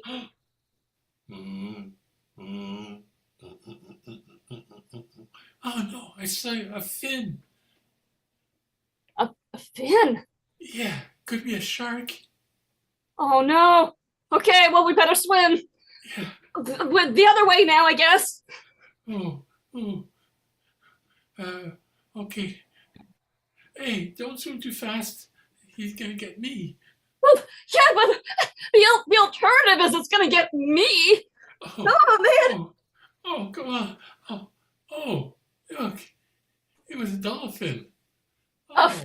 Oh, that's cute, but you know, actually he's kind of cute. Oh, hi, little guy. Yeah. Ow! Things got teeth. Oh. Come on, swim. Swim again. I don't like that. Ah, it's those mean killer dolphins. Ah.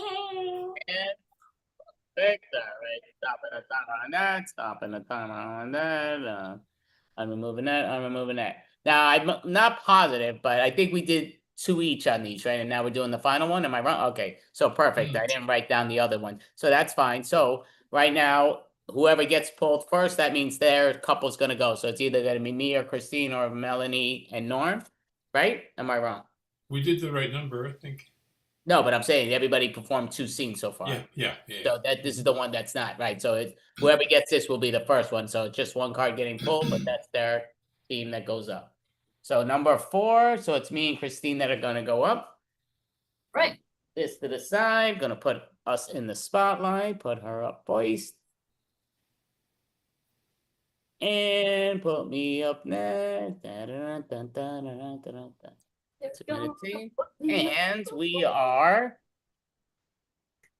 we're on a Zoom call, and one of us is an escort. We're on a Zoom call, but one of us is an escort.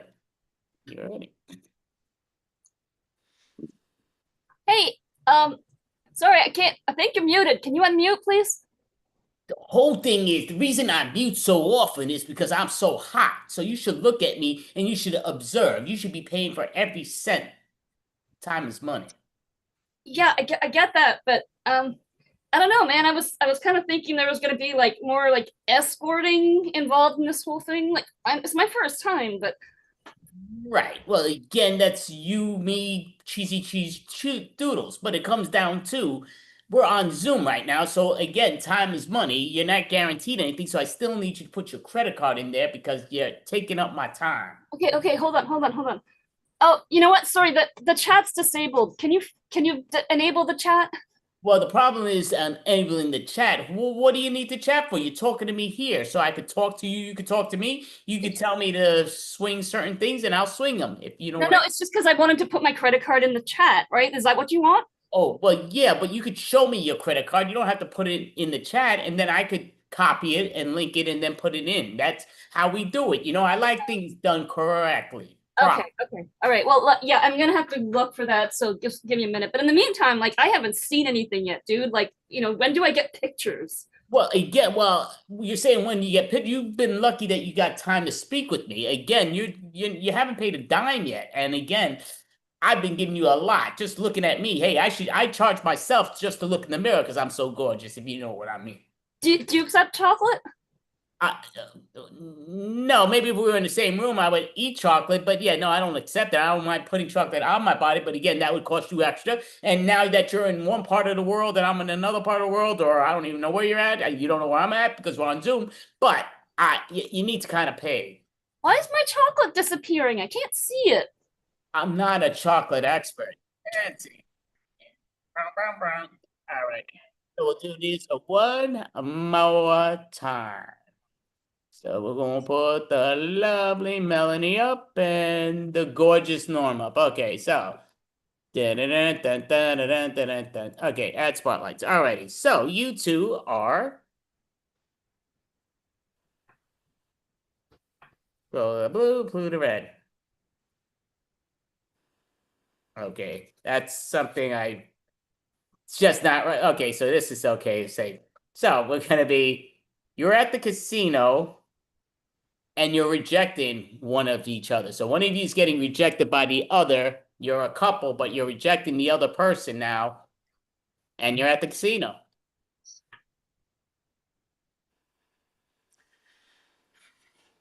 Come on. What? It's not working out. You're a bad card partner. Look, we can't even have fun. And now you're acting like our relationship's over?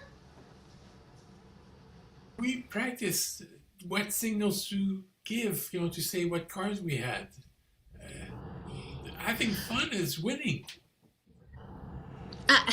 Look, I don't know. I mean, you had signals for this, you had signals for that. Let's just have fun. I mean, we can afford, to gamble a little. Can't afford to keep losing. You're supposed to signal to each other what cards we have so we can win those poker hands. All right, so, but you had signals for poker, you had signals for blackjack, you even had signals for roulette. I can't remember all those things. That's why it's not working. Yeah, I have almost no money left. So, you're going to end our relationship over a card game? No, over losing all our money. I thought you budgeted for this trip. Budgeted what we started with. I was expecting to come with a lot of money afterwards. I know they say what goes on in Vegas stays in Vegas. Well, I didn't expect our money to stay here. All right. We got to show our cards now. Look, I got a pair of twos.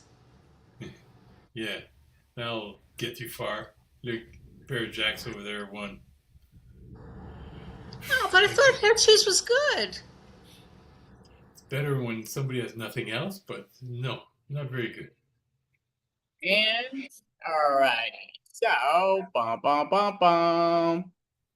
Casino breakup. Alrighty. So, putting that down, and we're almost to the end of this. So, we're going to do one more thing. We're going to do it in the joke pun style game, obviously. So, I'm going to put you all in number order. So, 1, 2, 3, 4. And we're going in the number order. So, we're going to do the sex with me. Why not? So, sex with me.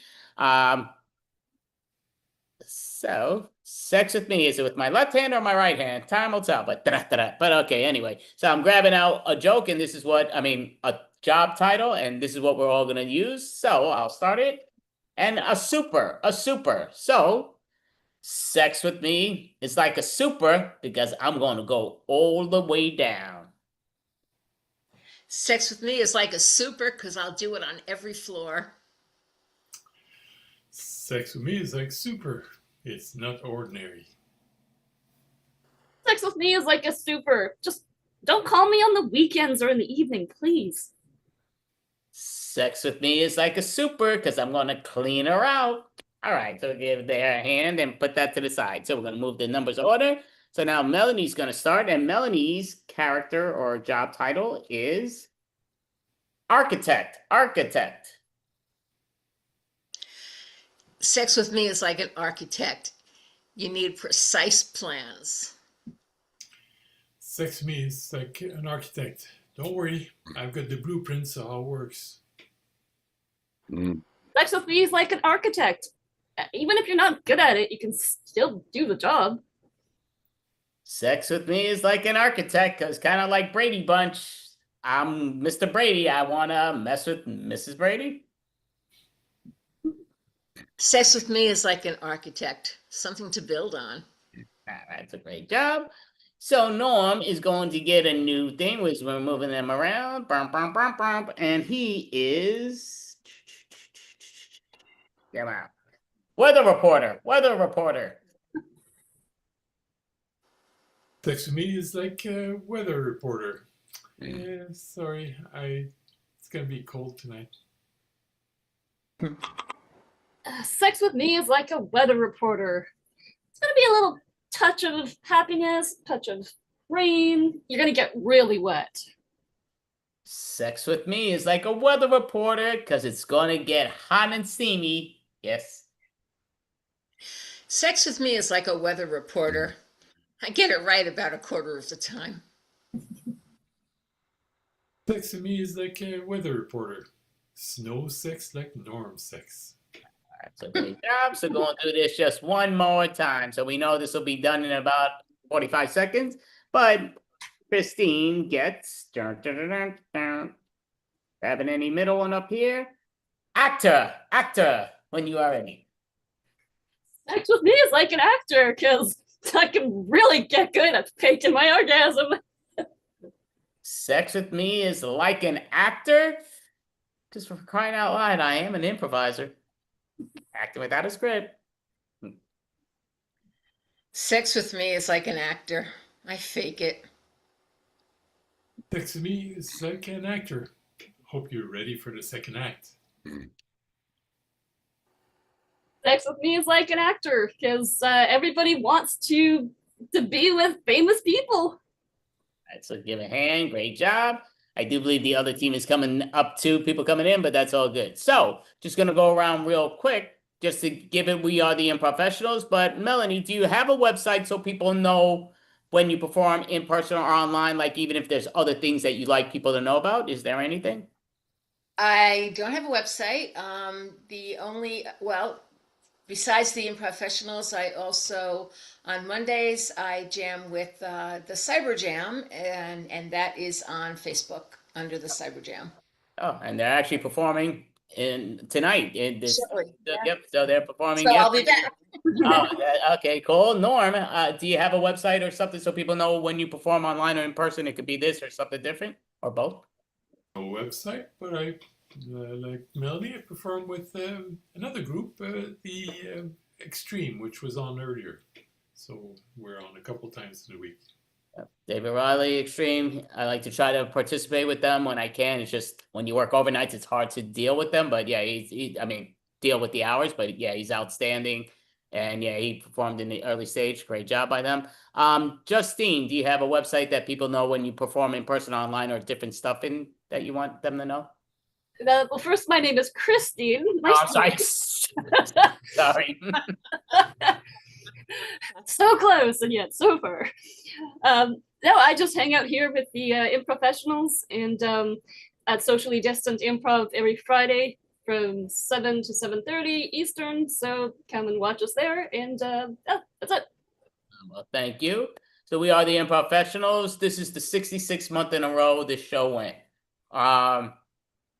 Hopefully there will be a 67th one. Not positive yet. Not sure what's going on in the program. But again, so hopefully there will be. And if not, it's what it is. But definitely appreciate everybody that's been able to perform with us. And definitely appreciate the Improfessional team. Thank you all, everybody here. Have a great night. We're a little behind the time, but I don't want to take too much time away from the other individuals. So let me call them back here. But great job, Improfessionals. Appreciate you all. Close the breakout room.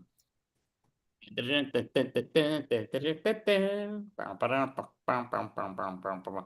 course, I need to change this closeout time too if I use this anymore, just because it's given 50-something seconds. All right, there we go. Timeless is in the house. All right, so perfect. I'm waiting till that room closes. Oh, I say Timeless is in the house, then he puts his video down. What the heck is good? We're waiting for that Zoom room to close. The breakout room, it should be up in a few more seconds. There another one that now it's asking me to open it. But okay, so yep, I think Timeless. Come on up, Timeless. Bum, ba-dum, bum, bum, bum, bum, bum, bum, bum. Okay, thank you.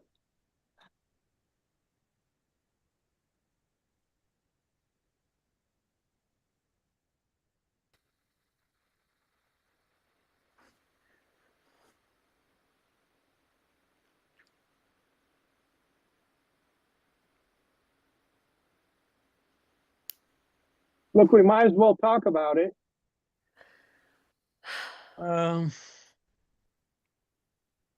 Okay. Do we have to? I think we should. I think we have to. I'm not going first. I didn't say you had to, but it would be good. Well, you suggested it, so you can talk first.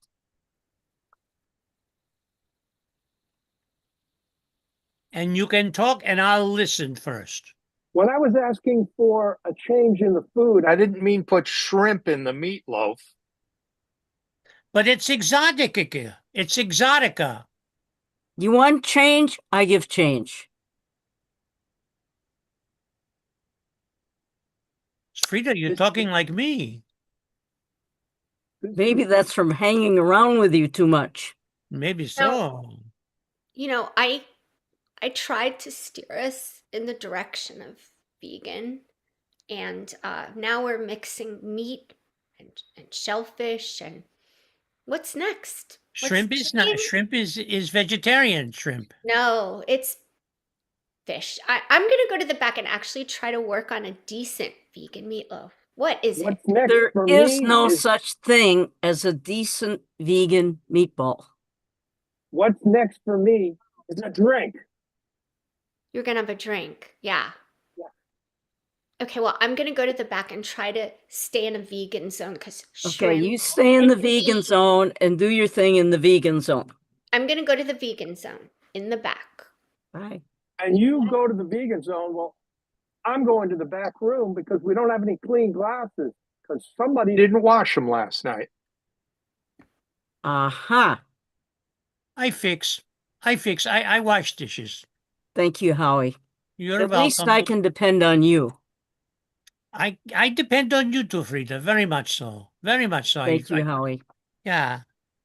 So shrimp is exotica. It's very good. Yeah, maybe it's just not meant to go with meatloaf, but they keep saying No, they I'm want gonna to make change. Yeah, everybody wants from change. I know. You could try cheese in the middle of the meatloaf. That's an idea. Maybe I'll go work with that. Maybe cheese and shrimp. You know what? I make a big sign saying that tonight we have shrimp.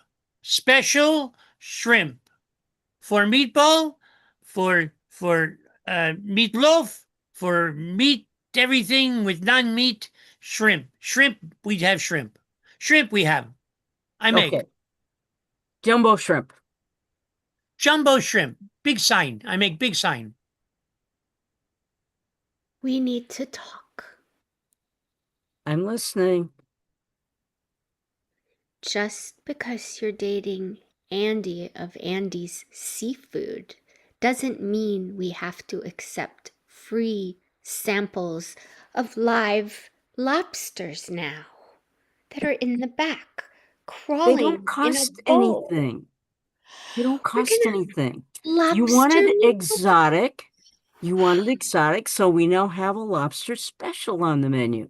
We have lobster in shells. Yes, that's how it usually comes. Yes, with claws. Yeah, but once they're cooked, the claws don't move.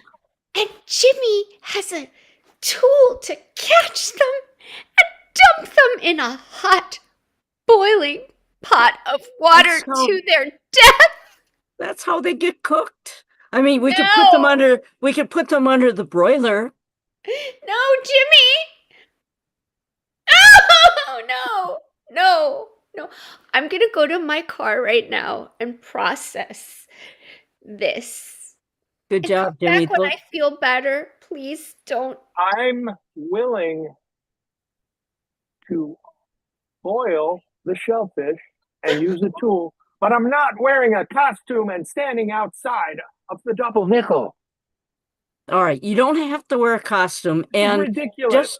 Just to make Genevieve feel better, there's a way to hypnotize the lobsters before you put them in the pot. You just tickle them. You tickle them between the little tentacles, and they go right to sleep. One. Yeah, they went right to sleep with a hammer. You tickled it right between the tentacles. Just very gently. Okay. I'm getting sick. I'm going to my car a minute. I'm just tickling. Okay, I fixed. I fixed. So I make a big sign. You see this? A special tonight. Shrimp. Erotica shrimp. No, not erotica. No, wrong word. What? Jumbo shrimp. Jumbo erotica. I can market that. I'm going to work on something in the back. Yes, it's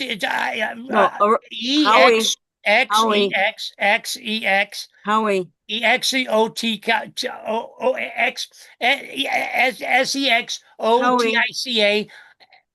exotica, very much so. No, this is not that kind of place. What do you mean? That is kind of a place that a sign that you would use for a dance bar, not a respectable bar and restaurant. No erotica. No sex.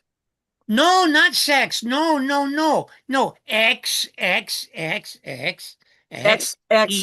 means X-rated. Look at the movies. X-rated. Naughty. You Americans, you have very strange language. Yes, we do. I went Give it. across the street to the squeaky wheel and I put on that costume that you gave me. Oh, the lobster? Yeah. There's some ladies coming over tonight and they're expecting dancing. Good. We'll let you dance. I have no I'm problem not with that. dancing alone. They want to dance with somebody. All right, maybe Exotically. Genevieve will dance with you. I've got to go in the back.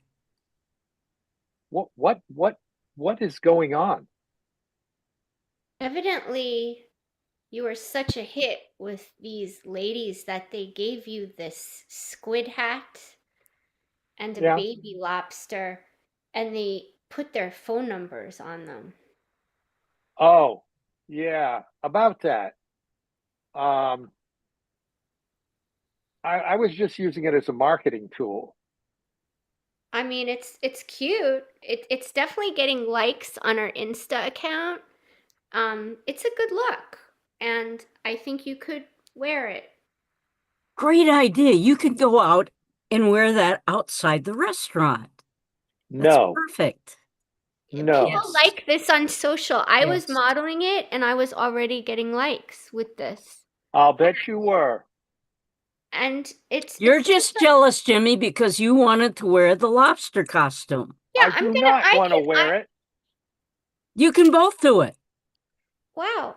You gave me the costume to wear thanks to your boyfriend at the seafood joint. Mm-hmm. You think I'm not aware of that? So? And now I'm trying to pay for it because somebody has to, because I'm sure he's going to stick us with a bill. No, Andy wouldn't do that. Well, I think. Oh, wonderful, wonderful, wonderful. I spoke to Andy, Andy, and he gave us a truckload of shrimp. I have it inside my van. I need to find a place to put all the shrimp, and I've been trying to massage them in the middle there, and some are going googly eyes with me. That's the lobster, not the shrimp, Howie. But that's okay. That's a good effort. Wait a second. But you I don't better want to go leave them... check my car. He could have put it in my car too if he stuck it in your van. Well, there is no room to put it anywhere else. So yes, I would think so. Oh no! I better check my Prius. Okay, I'm going to empty the fridge in the back. We need to put them in the fridge because if they stay in the car, someone put some roadkill in there, and that needs to come out. Howie, bye. All right, yeah, get the shrimp in the fridge. Otherwise, the van will be impossible to use. Okay. That's a great costume, Genevieve. Thank you. So glad you got that. I'm gonna hide under this. They were actually meant for Jimmy D. Some ladies left it, but it's kind of fun. So He doesn't want to wear it. He likes the lobster costume, if anything. yeah, and about that, I do not want to touch the lobsters. Okay. That are on the back seat of my Prius. They're moving. They look happy in the water tanks. Mm-hmm. I think that I could make a little pond and have people admire them in the front. I could have Howie dig it up and we could have a, like a koi pond, but a lobster pond and keep them alive. They need salt water. You can't just put them in a freshwater pond. But doesn't work. It doesn't? No way? No. No, like a lobster garden? It's got to be salt water. Salt water. Yeah. But what if I and not just table salt. I mean, ocean water. Ocean water. That's going to be hard to find in Iowa. Oh God, yeah. Hey guys, I put some salt in a bathtub upstairs behind the office, and I'm going to put some lobsters in it. We're going to make a promotional film. Yes. Thank you. I never thought I would say that you're my lobster hero savior, Jimmy T, but you You are. You're better than Santa Claus. Get it? Claws. I got that. You'll Okay. have to claw your way out of that one. Yeah. Okay. will. So I have you have salt? Good. Pinch Good. me, Howie. Very good. No, because Andy, I went to Andy, and he has many yeah, I'm gonna go start unloading. Oh no. Then um who's gonna help me unload? slugs. Slugs? What? Slugs. No, Slugs not are little slugs. worms. We're not serving slugs. We're serving escargot snails. Escargot, yeah. Snails! Oh my god, we're serving snails like in a French restaurant in Iowa, in Yeah, Davenport. very good. Yeah, very good. But yeah, yeah, okay. So I work on that. Yeah. Oh no. No, we're not open yet. Please, sir, go away. We're not open yet. We don't have the snails. Excuse me, wait outside. Thank you.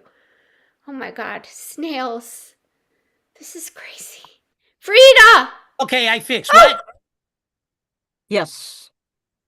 We have escargot, snails, lobsters. It's getting to be like a French theme night. A seafood buffet. A seafood French buffet. I There can you go. promote this. Yes. I can do this. Yes. Viva la double nickel, les deux. For Perfect. Valentine's Day, 2 for Perfect. 1. Surf and turf. I love it. Surf and turf French seafood dinner. I'm going to go do a marketing campaign. I'm excited Excellent. now. I'm going to embrace this. But Jimmy has to take the lobsters out of my car. I'm not touching them, okay? Is that cool? I'm not Yes. touching- Yes. Okay. I'll All have right, thank Jimmy you. and Howie take it out Thank of the you. car. I'm going to go write this up. This is exciting. We have a great promotion, Frida. We're going to make money on this. Yes, I Yes. feel it. Thank you.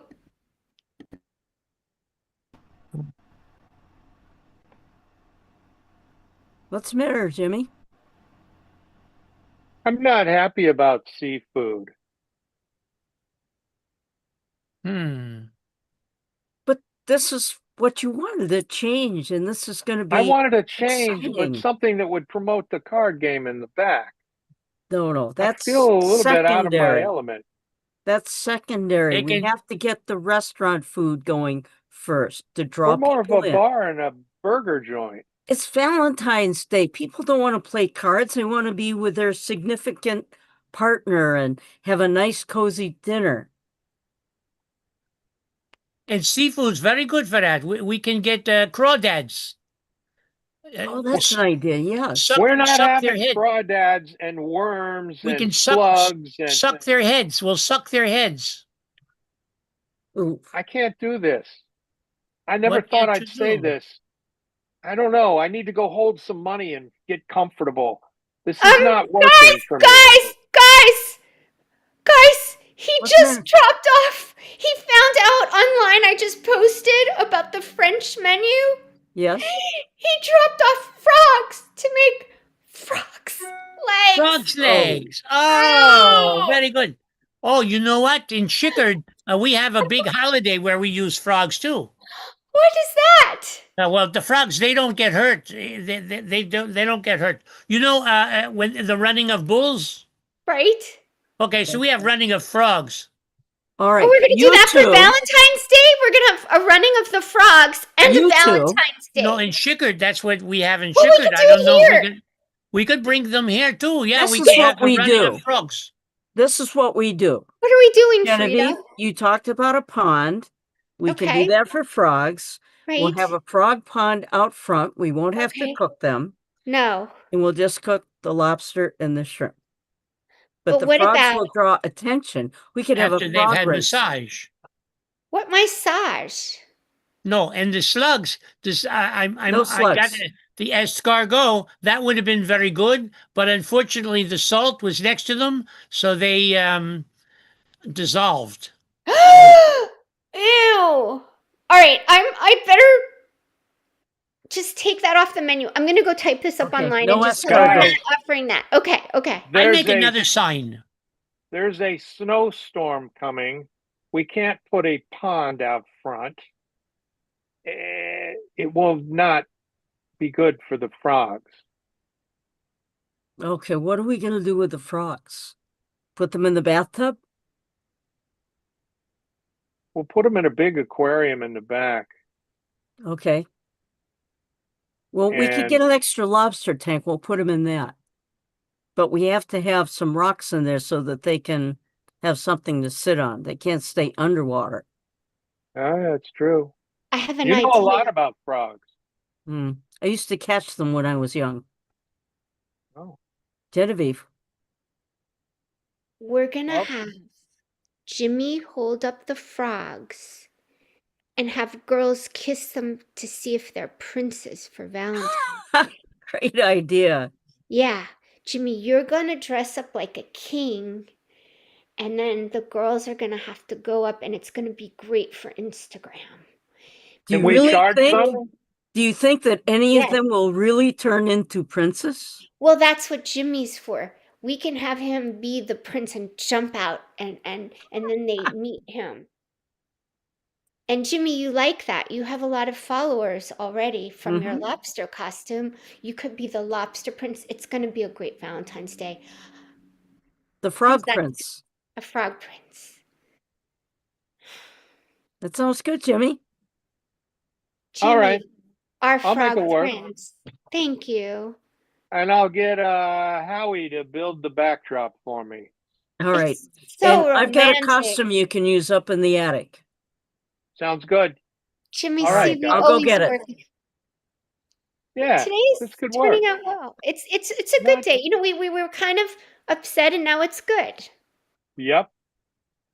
All right. I can live with that. Honey, Okay, we have some Howie. problem. what's the problem? We have many frogs. We have a lot of frogs. Yeah, every Yeah. girl can get a frog. Huh? Yeah, we're gonna do frog prince theme, and girls can get a frog and pose for Instagram. But then the prince will be Jimmy D. But the frogs won't have legs. You cut the legs off.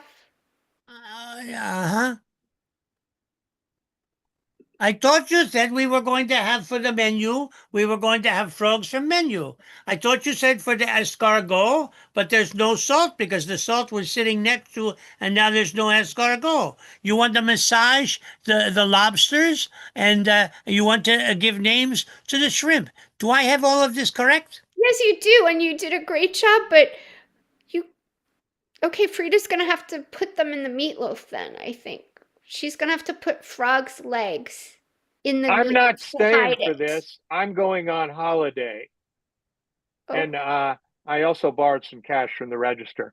See you guys in a week. What? Oh, Stop him. He's Frida? not leaving with the cash. Howie, go after him. I'll go after him. I'll get a frog and I'll use it with a chariot and I'll have the frogs going full force and try to grab him. Go get him. Like the reindeers from Santa. Go get him. Thank you, Frida. So Yes. Howie took the liberty of cutting out the frog's legs so you can just stick them in the meatloaf. Just stick them in the meatloaf because you wanted exotic meatloaf. We got to hide them. Just put it in the meatloaf. They'll think it's string beans, okay? We can't have bad press on the Instagram. Let's hope he didn't get all the frogs because we need that promotion. Yeah. Jimmy, come back. Come back. Jimmy's got to come back. All right, Frida, I got it right. I'm going to just... Jimmy, come back. Come back. I'll go back in the come kitchen and back, see what's come going on. Me too. Oh my God. Today is a good day, but then I don't know. We'll get the money somehow. Jimmy, come back. Come back. Come back. Come back. Jimmy. Jimmy.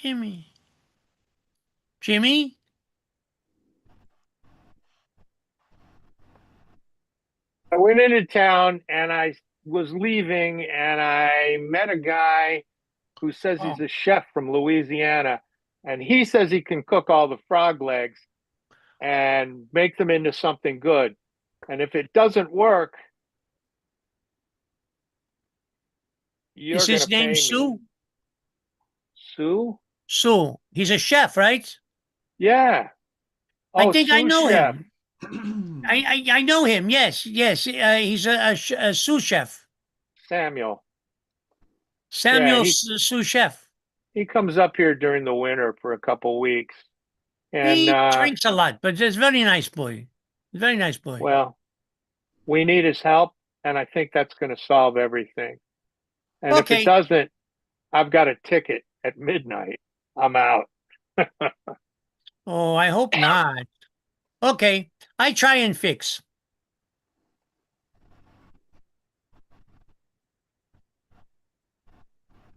Okay, I fixed. So, here's what I'm thinking. Yeah, we have a wonderful menu.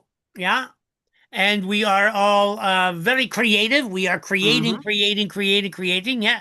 So maybe what we do is we make a tank for the fish. Yeah, and then we can be thinking there. So we can have it that will be our think tank, and next to that we can have an aquarium, and so we can all look from the aquarium. Okay, and I found out that some of the frogs survived, so we can still do the Frog Prince thing. We Okay, didn't get to all of them. Okay, I break their legs now. Bye bye. No, Howie, no more frog legs.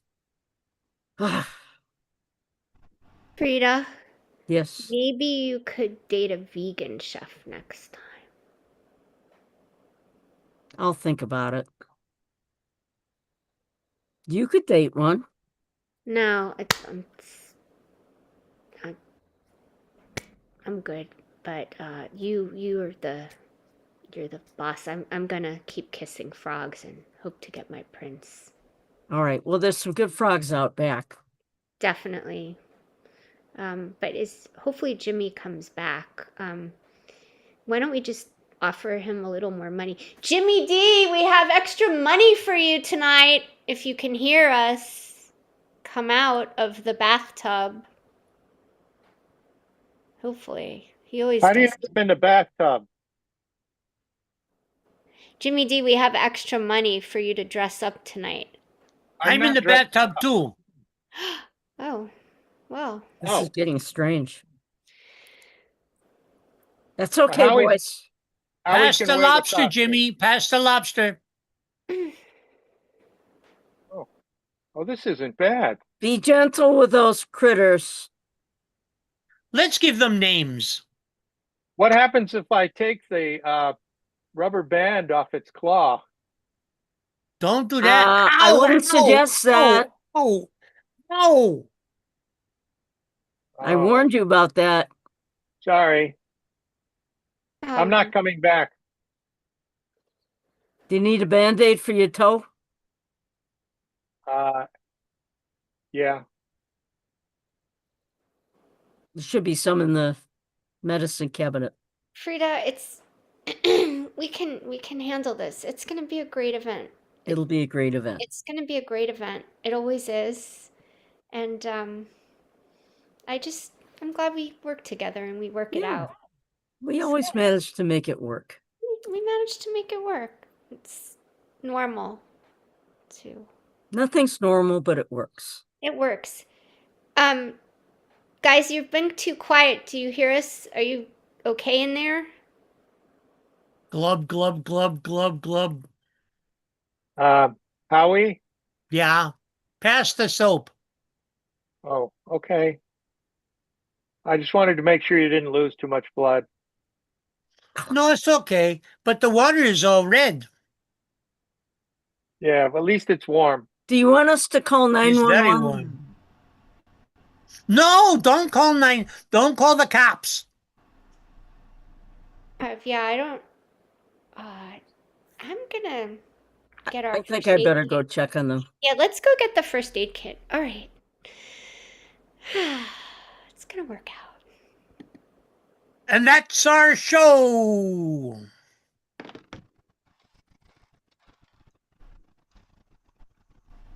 All right, so great job. Come on up. Oh, y'all. We really need to bring our own laugh track. Not a bad idea. Yep. So, I mean, very cool job. Timeless, everything. Appreciate. Yep. So we'll go, I guess, around with you guys the way I see it in the order that I'm seeing it at the moment. So Frida, I'm gonna go with the names that I see on the chart. Okay. I apologize, but yeah, is All there right. a website? I am Frida Okay. Conchita, alias Peg Davis from south of Boston.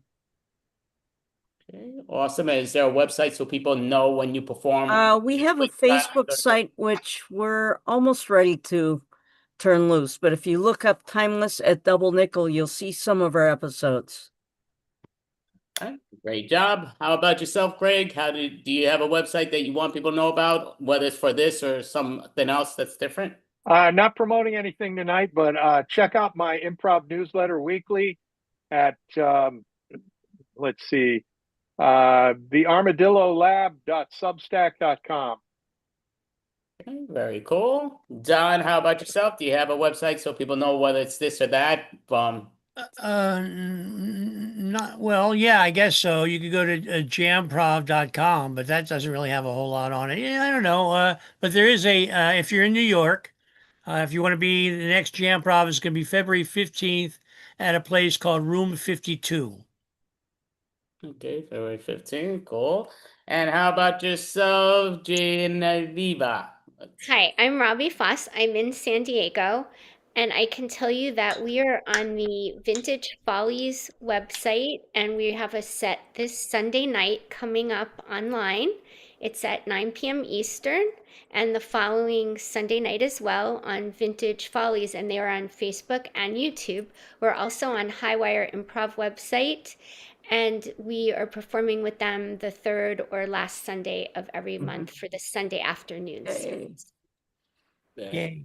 Cool. So, I mean, thank you so much. Timeless, great Thank you for job. having us. Appreciate it, definitely. Good night. Good night. Good night. Thank you. Appreciate Thank you, Andy. Happy Thank you. Valentine's Day. Happy Valentine's. Guys too. Thank you so much. So our next group, we're just looking right over here on this, is Cyber Jam and Catunia Jam combined. So come on up. Hey, look who we got. We got five of us. I bet Don Slobin will be joining us, and we might even have other people joining on. We are a combination of two jams, one that meets every Monday, one that meets every Tuesday. Monday is the Cyber Jam, hosted by, I believe, the Pack Theater's Zoom account, and the other is the Cartoonia Jam, hosted by a private account, hosted by Cartoonia, which is Carter Preet and Tanya's name smushed together. But we play a couple times a week, and we like each other. And there's a lot of overlap between the two groups. There is. Both of us are in both. And just so you know, if Melanie looks familiar, she's. Are you Mel's mom? Is that the way it works? We now would that work? I am Mel or Melanie, whichever you want to call me. It could do that. All right, and we're going to do a loosey-goosey in montage. Well, let's introduce ourselves before we got it. I'm David. I'm from Chicago. Who wants? Just go. Who's next? I'm Monty. I'm in Ontario. It's in Canada. What? I'm Catherine. I'm from Michigan. I'm Melanie. I'm in Maryland. I'm Elton John. No, I'm Catwoman. No, wait. I'm sorry. I'm Terry. I'm Terry, and I'm from Maryland. Carrie is all of those things and the bag of chips. And to get us started, Andy, if you can give us I always ask for a song lyric. This is the moment. This is the moment. Thank you, Andy. Thank you. By the way, Andy, feel free to join in if you want. We love you. We invite you. We're loosey-goosey.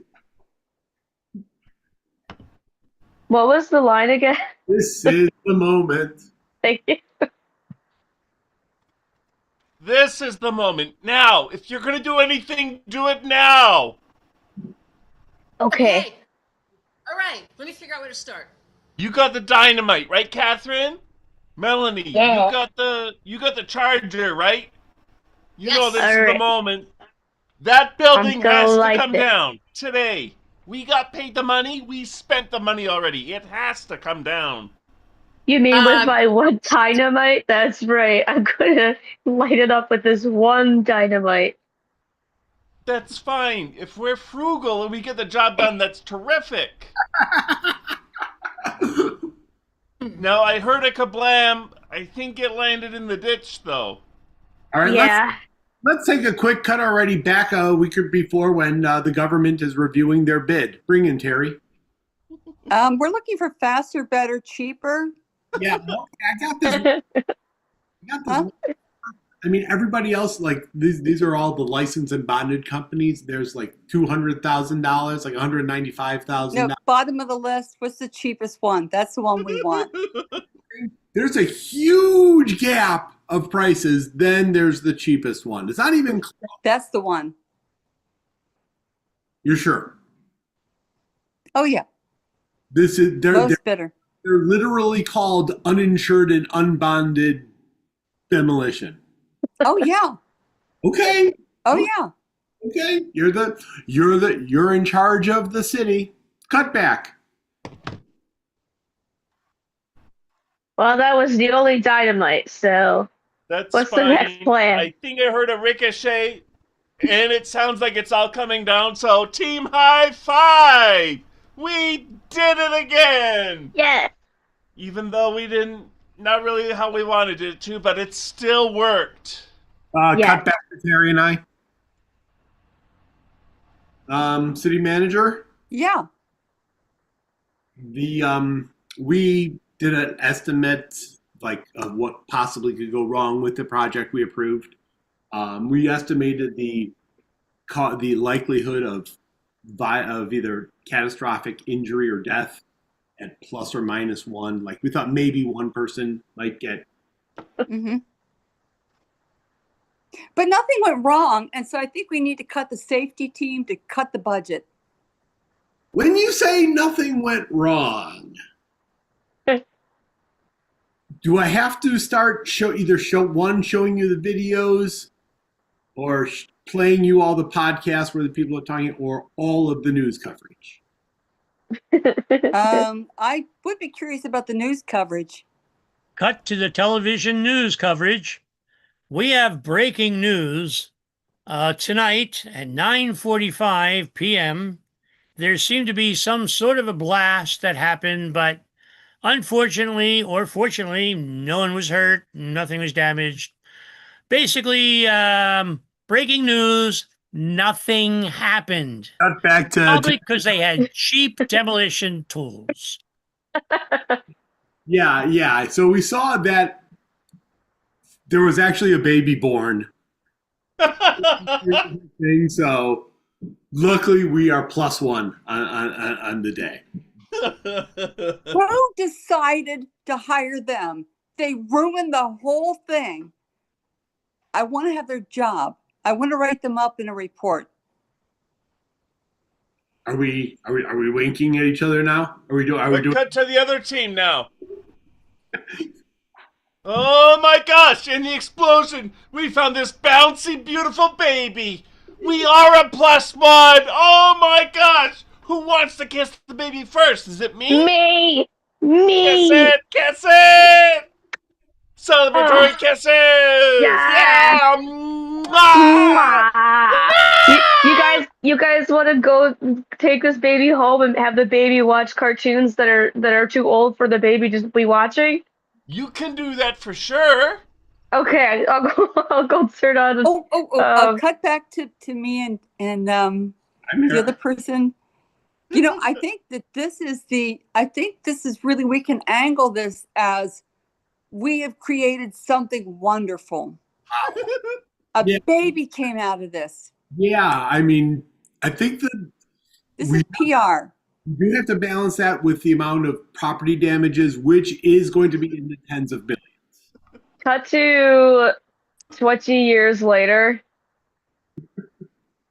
Doc, I'm really freaking out, okay? I can't even go near lighters. Take a breath. What happened? I can't even go through lighters. I have like this fear. I can't describe this fear. It's like I was born 20 years ago near a burning building, though it should have been burning, but it failed. But so anytime someone lights a birthday candle, but they can't light it, I just got this like deep-rooted anxiety. I don't know how to combat this, doctor. You Have gotta you help me. tried getting in dirt? Get in dirt. I'm sorry to interrupt you. I just need to count down this measurement I'm doing. All right. That's 10, fine. 9, 8, 7, 6, 5. Have You're you just tried giving getting me in like a anxiety. sandbox or maybe going by Yeah. the beach, just getting really in dirt? I So that think was that's your making me best think thing. like there was going to be a kaboom at the end. That makes me really nervous. Well, happy birthday. Does that make it a little bit less nervous if I say happy birthday at the end? Because it's not a No. bad thing. I think I remember my mom saying happy birthday when I was 4. Right Oh, that's before the terrible. I am so explosion. sorry. Oh. Let's cut to Home Depot. Excuse me. You sold me this ruler. It's a Yeah. great measured everything. Yeah, that's right. It measures absolutely everything.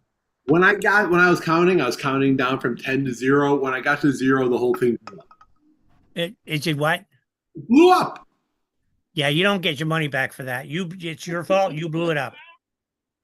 Oh, was I not supposed to count down? Should I have stopped before I had gotten to 0? Well, was it an automatic one? Let me see that thing. Yeah, it's one of the automatic ones. Oh yeah, no, it's supposed to do it by itself. Did you interfere? At what point in time did you stop the counting? I didn't. I got all the way. That's the thing. I got all the way down to 0. I never stopped. Aha. You know what? What?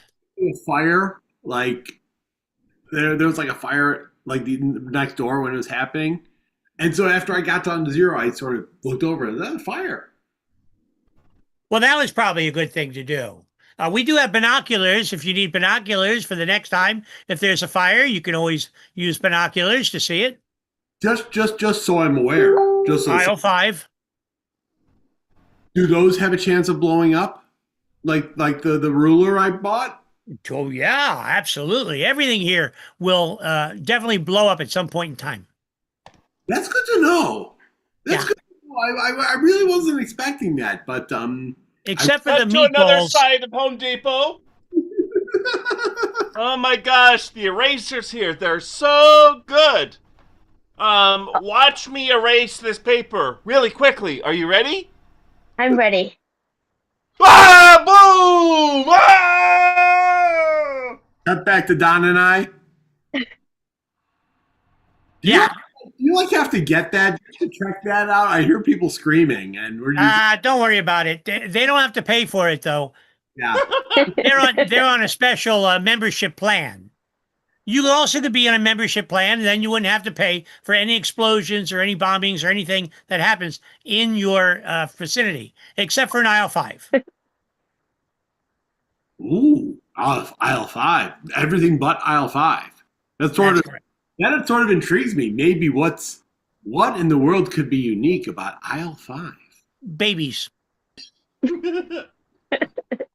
Wow, that's sort of I was sort of hoping we'd get there slowly, but you got right there, didn't you? Oh yeah, right there. Yeah, as a matter of fact, over there we have all kinds of athletic equipment. You can throw your baby with gloves. You can throw your baby with catapults. There's all kinds of stuff you can use to throw your babies.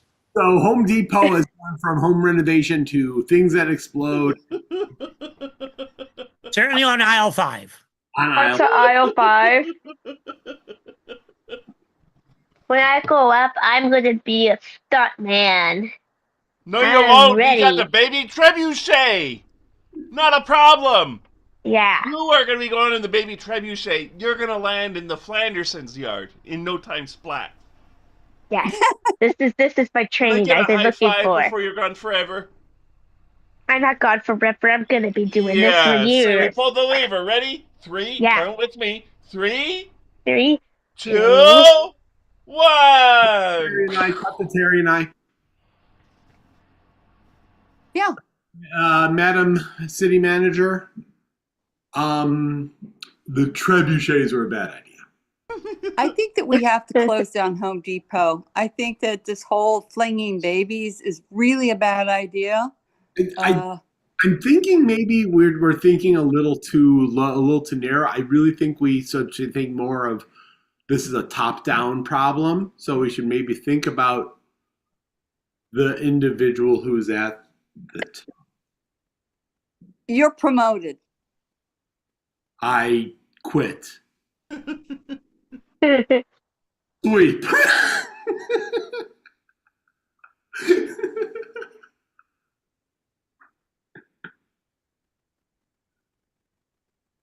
Well, here I am at Home Depot sweeping about these babies. Oh, hi! How are you?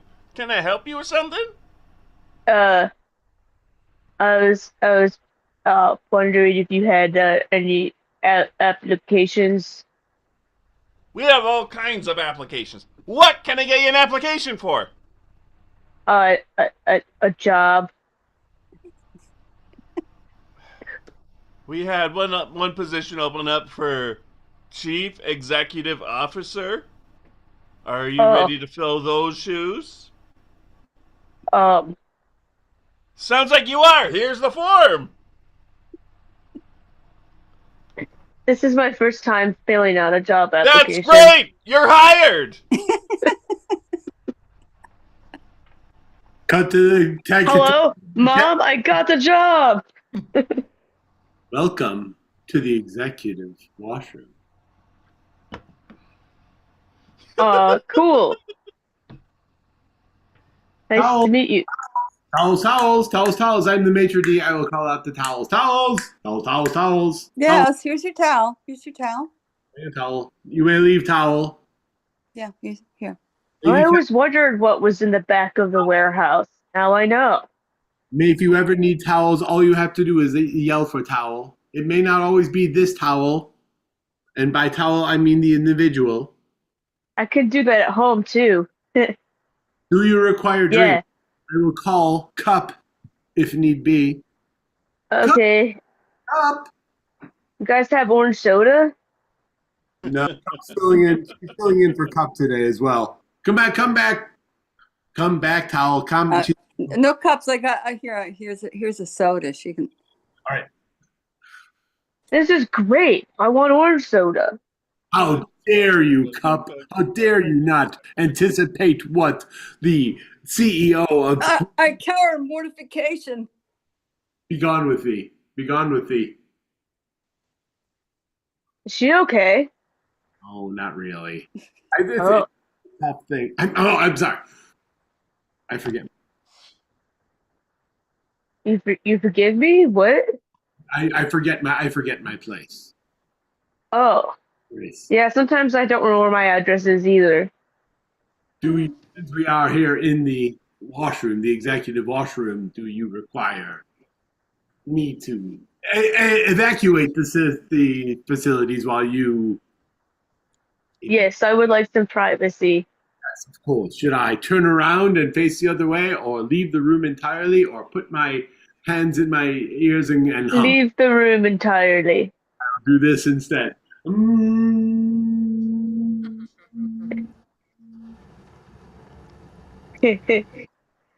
Hi there. What you doing? Definitely work-related business. Definitely not playing Pac-Man.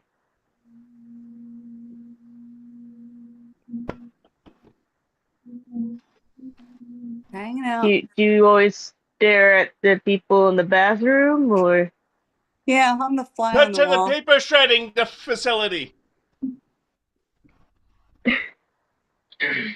Oh my gosh, I love processing people's secrets. It is fantastic. Literally the best. I Oh, look wake at up this one. kicking and screaming, and I am so happy to be here, where I can process all these sweet secrets. Right, Tony? Yeah. Oh, yeah. There's nothing better than actually exposing everybody's secrets and then shredding them. We Just make have sure you so get the much paper stuff on these clips people. And the binder clips out. The shredder does not like those. I just have our new privacy laws. Get a screenshot of that before we send it to the team. Remember when we screenshot Mrs. Anderson's underwear that she sent in with a make sure you shred these as well. Oh, God. Don't Nice. you remember? It was a good No. Wow. What about those times when we actually didn't have any secrets at all? That was sad. We don't even talk about that. We had to make them up. They're so slow. We have Yeah. secrets now. I'm so grateful for that. It's a good thing. Let's switch to a world where everybody knows everybody else's secrets. How dare you? I did. When you Oh, yes, you did. Yeah, I did. Just after you did, just after Melanie did. Melanie, Yeah, it's kind of true. you remember what you did, and we know what you did in second grade. Everybody knows. And everybody knows that everybody knows. And everybody knows that everybody knows that everybody knows. Oh, I gotta call somebody else to tell them. This is so much fun. No, you can't tell anybody. They all know. Oh, You're rehashing the same stories. I get some of the They have fun out of it. nothing. Hey, sorry to interrupt, guys. It's just I wanted to come by to talk about how popular and rich my family is, and even though that like that's a total lie, and you guys know that's a lie, I'm gonna come over here and talk about how I'm like a little bit more superior than you, and like my fashion is so amazing. Isn't she amazing? No. I love Catherine, don't you?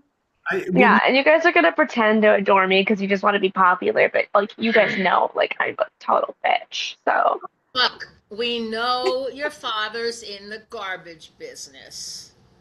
So don't try to tell us you're so superior. We know you are a poser. We know you are a poser.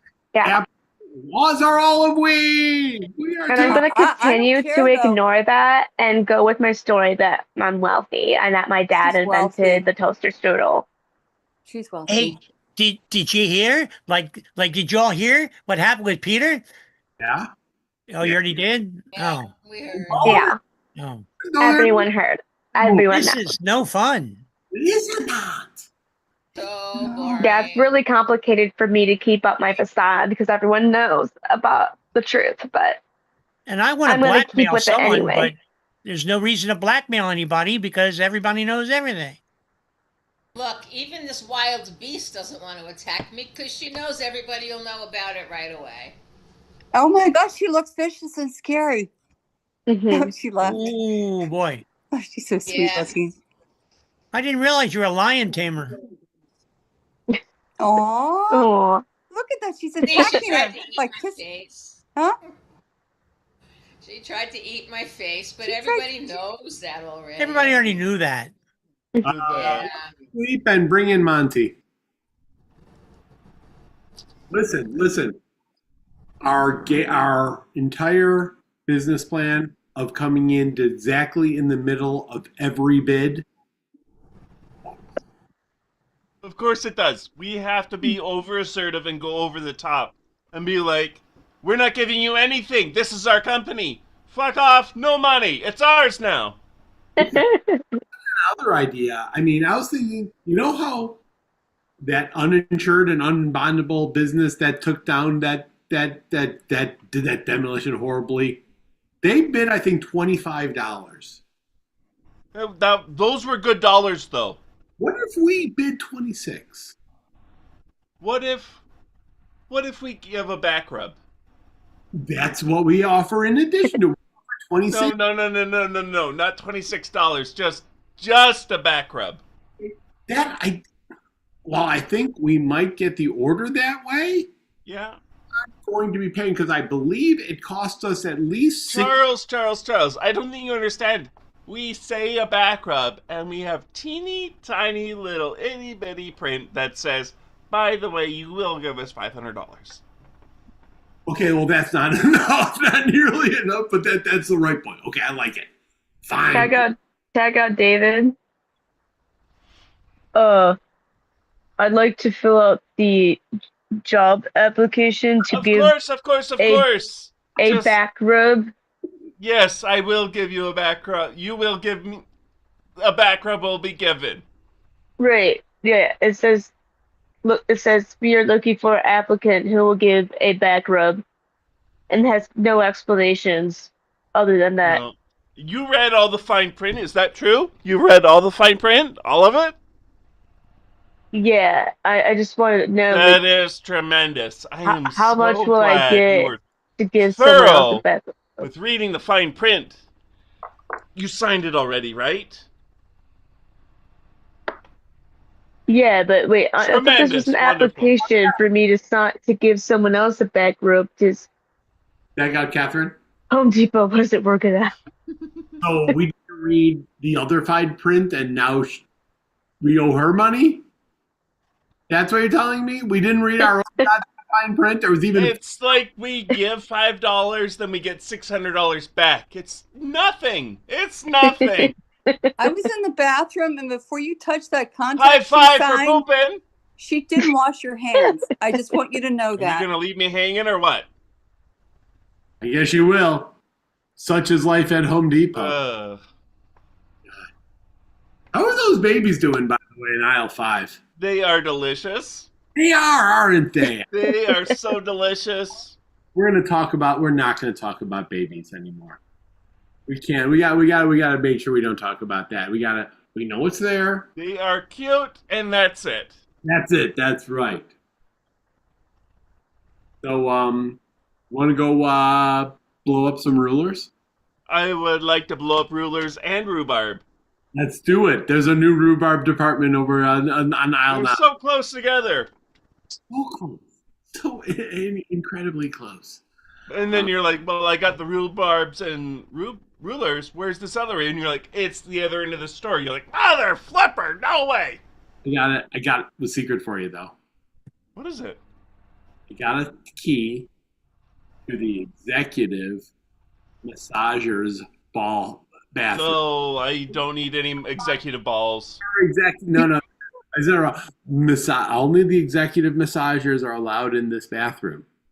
And there are a lot of different bathrooms here. Well, how many executives massagers are there? So you're telling me if I'm an executive that gives massages to executives, I get to go in there?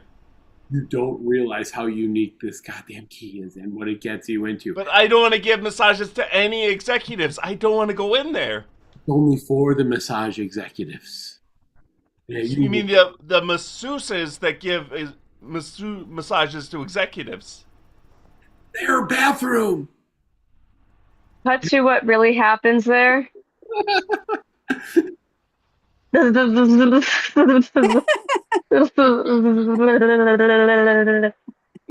plate of refried beans, madame. You. Oh yeah, and also. Oh my gosh, that blew my mind. I need to get in there now. What do I need to blow up? I don't know, but I'll give you some rulers. Yeah. You go down. If we're lucky, and you blow something up, I'll just lick some envelopes. It should be fine. Here's the thing: we got babies in aisle 5. If we put Kiss the babies, smack the rulers. I get it. But hey, we put after we blow up something, we put the baby there. We're plus one. People are like, oh, there's a baby. I can't blow it up again. Or if we blow it up and there's the baby, we're plus one on the day. Cut to a conversation with the babies in aisle 5. All right, everyone. While they're all distracted by just explosives, those stupid adults don't know that we're taking the money from the cash registers. We're taking the money from the vaults, and we're gonna be rich, and we're gonna get all of the candy.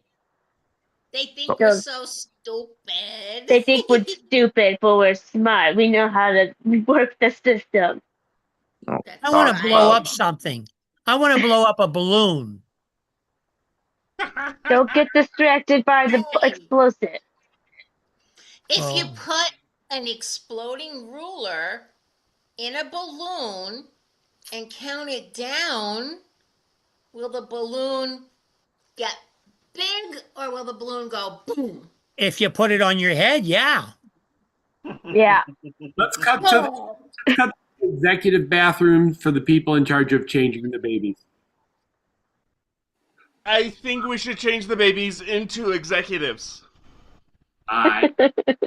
think that's a wonderful fucking idea. I just gotta smoke my. It's a stinky baby. I think it should stay a stinky baby, but in a nice suit. The poo-poo. Change me Oh, A suit for you. Ugh, diaper. gross, but now it's beautiful. A suit for you too with the glasses. Oh my! You just walked in. You get a suit. Ugh. All these babies get I gotta suits. change the baby. I thought I was only going to get my diaper changed. I didn't realize. I knew this would happen. You get a suit.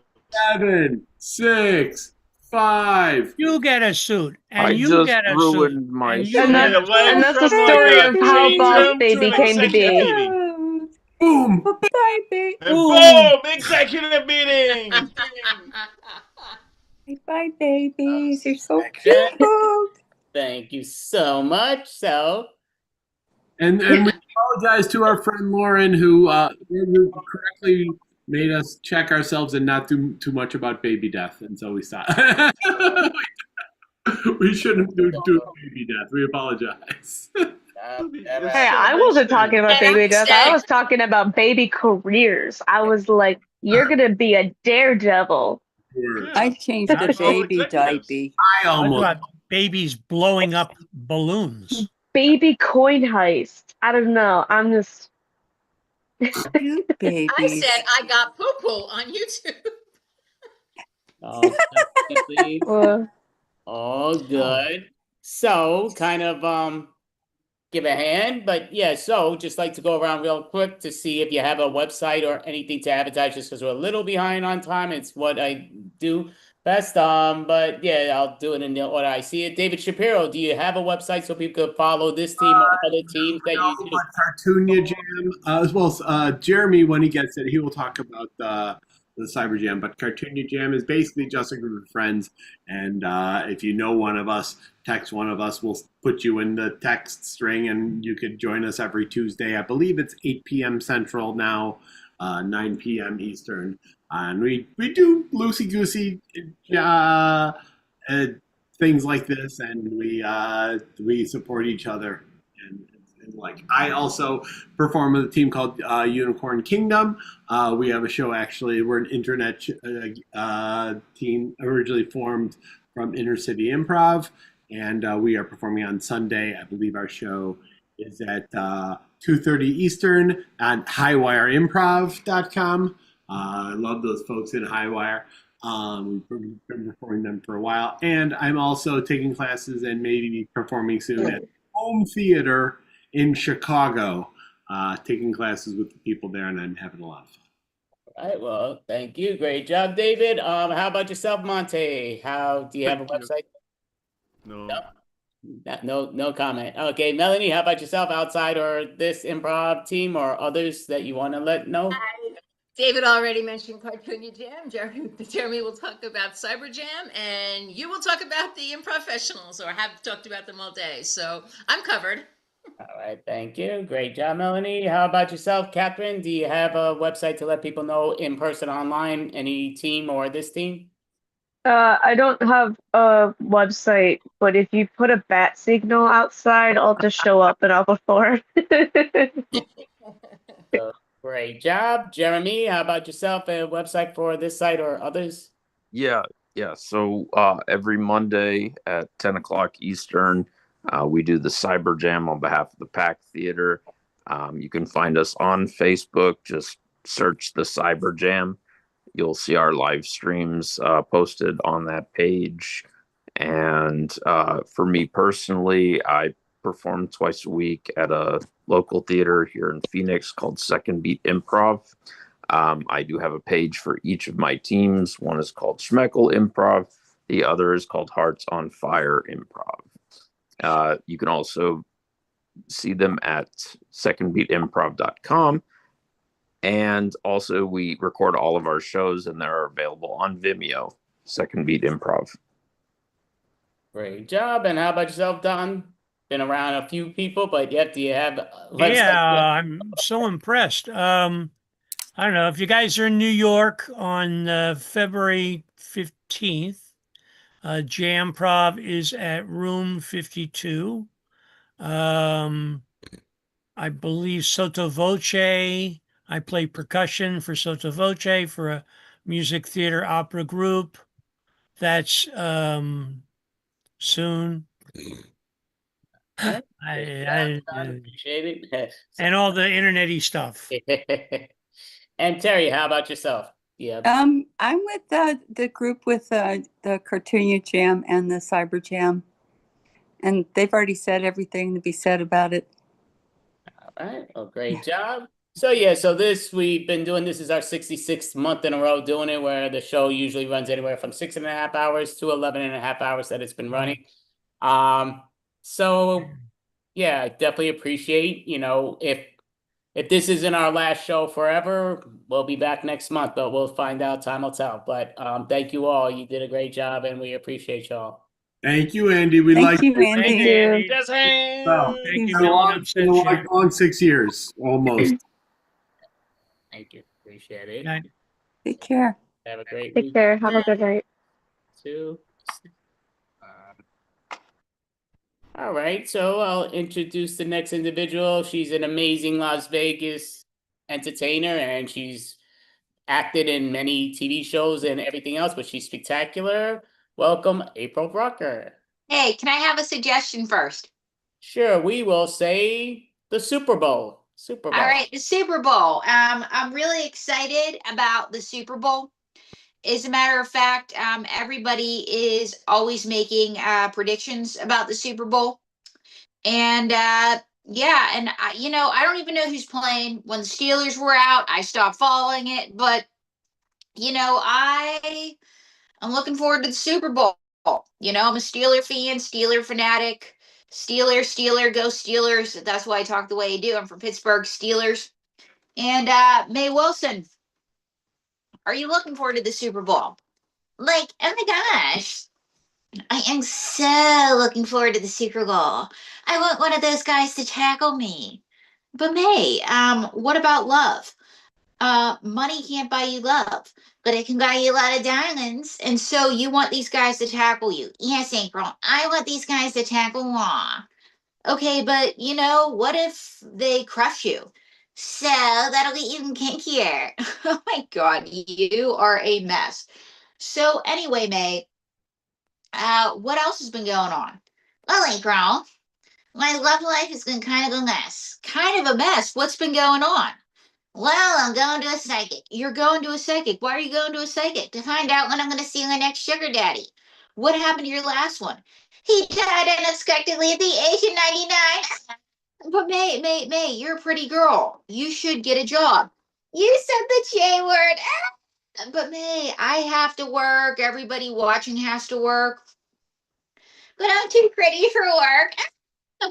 So you're going to the psychic? Yes, Aunt Girl. I am going to the psychic to find out when I will see my next sugar daddy. Okay, no, May. May, you don't need a psychic. Speaking of predictions, one of my survival jobs in New York City was I worked as a psychic. You worked as a psychic? Yes, I worked as Madam April. That was your name, Madam April Helen? Yes, I was Madam April. So let me save you some money by becoming Madam April. Whatever you say. Let me start. I feel the spirits here. Wait, no. I'm supposed to channel. Okay.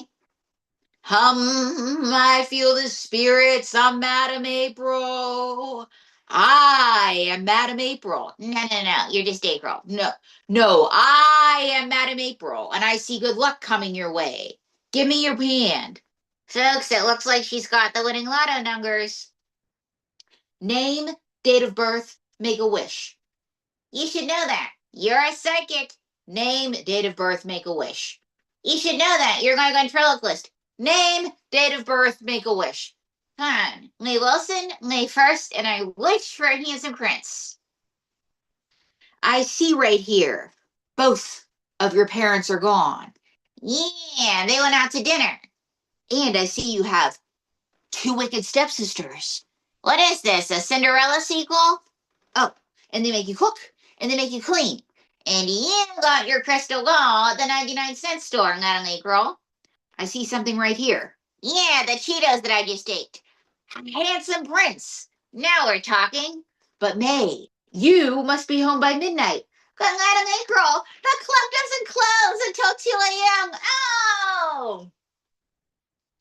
If you're not home by midnight, your carriage will turn into a pumpkin. Then I just call an Uber. And you will leave your glass slipper at the ball. And this is what I get for hiring Madam Negro off of TikTok. Madam Negro, let me be your fairy godmother and stop you from glowing this card of the show. Let's sing a song. Salakadoola, metricaboola, glickety gockety glue. Put them together and what have you got? Glickety gockety glue. The salagadoola, metricaboola, glickety gockety glue.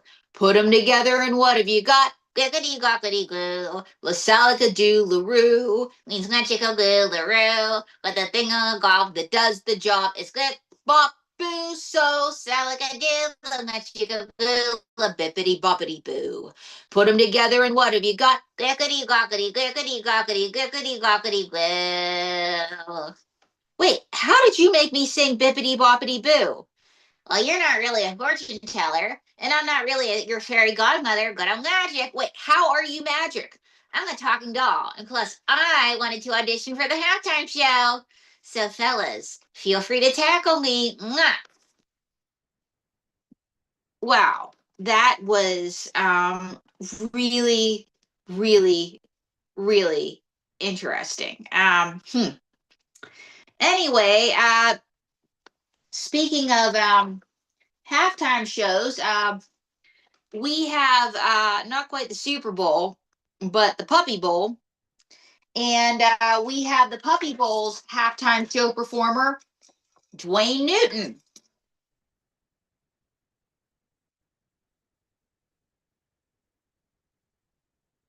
Clean up Canal 5, clean up Canal 5. Wait, what's going on? Sorry, little darling, I'm still on the clock. You look like somebody famous, but you're not. Well, little lady, I'm Mr. Las Vegas' second cousin twice removed. Twice removed? Yes, little lady. I've been removed once by casino security and once by the Clark County Department of Health. So, you're not Mr. Las Vegas. No, little lady. I'm Mr. Almost Las Vegas. Almost Las Vegas. Thank you very much. Okay, so have you ever met your famous cousin? Yes, I have. He gave me his autograph once. Autograph? It was good and gold at the bottom of the restraining order. I see. And anyway, have you ever done any shows with your famous cousin? Yes, I have. How was it? Loud. Loud. Was it the applause? No, it was by the time I got on stage, the IATSE guys were breaking down the set. I see. So, where can we see you perform?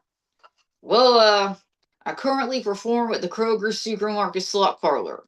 But I got hopes and I got dreams. And someday when they get a gaming license, I hope to appear at Whole Foods. And you were, and so what do you call yourself? You have a nickname for yourself.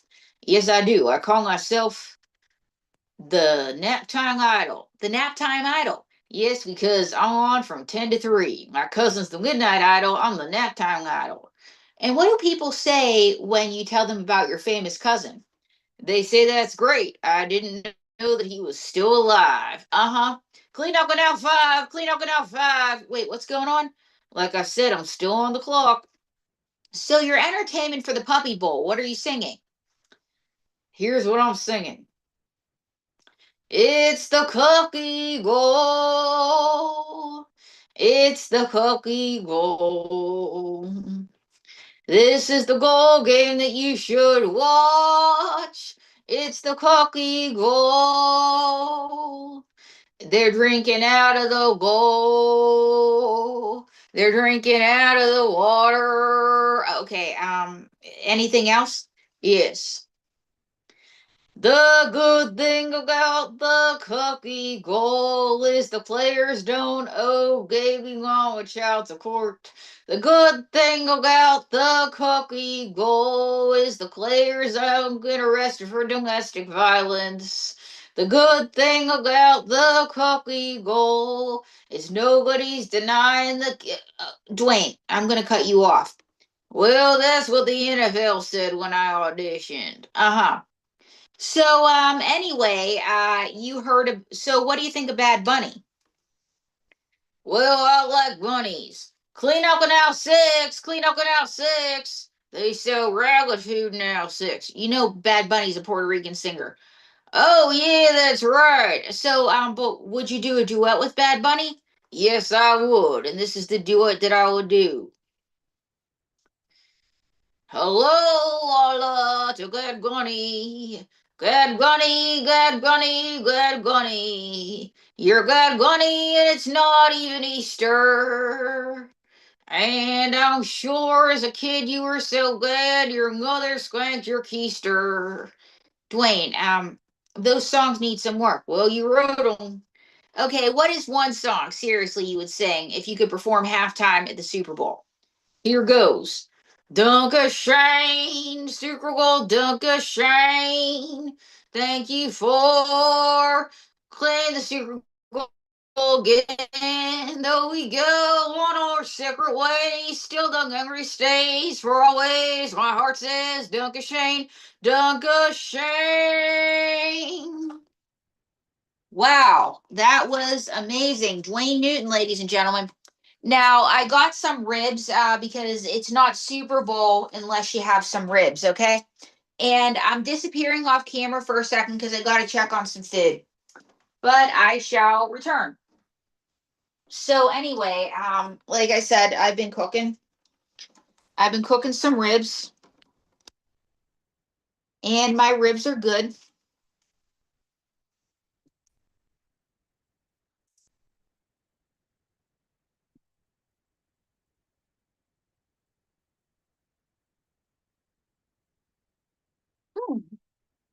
And I wonder how those ribs taste, folks. See, what is going on with these ribs?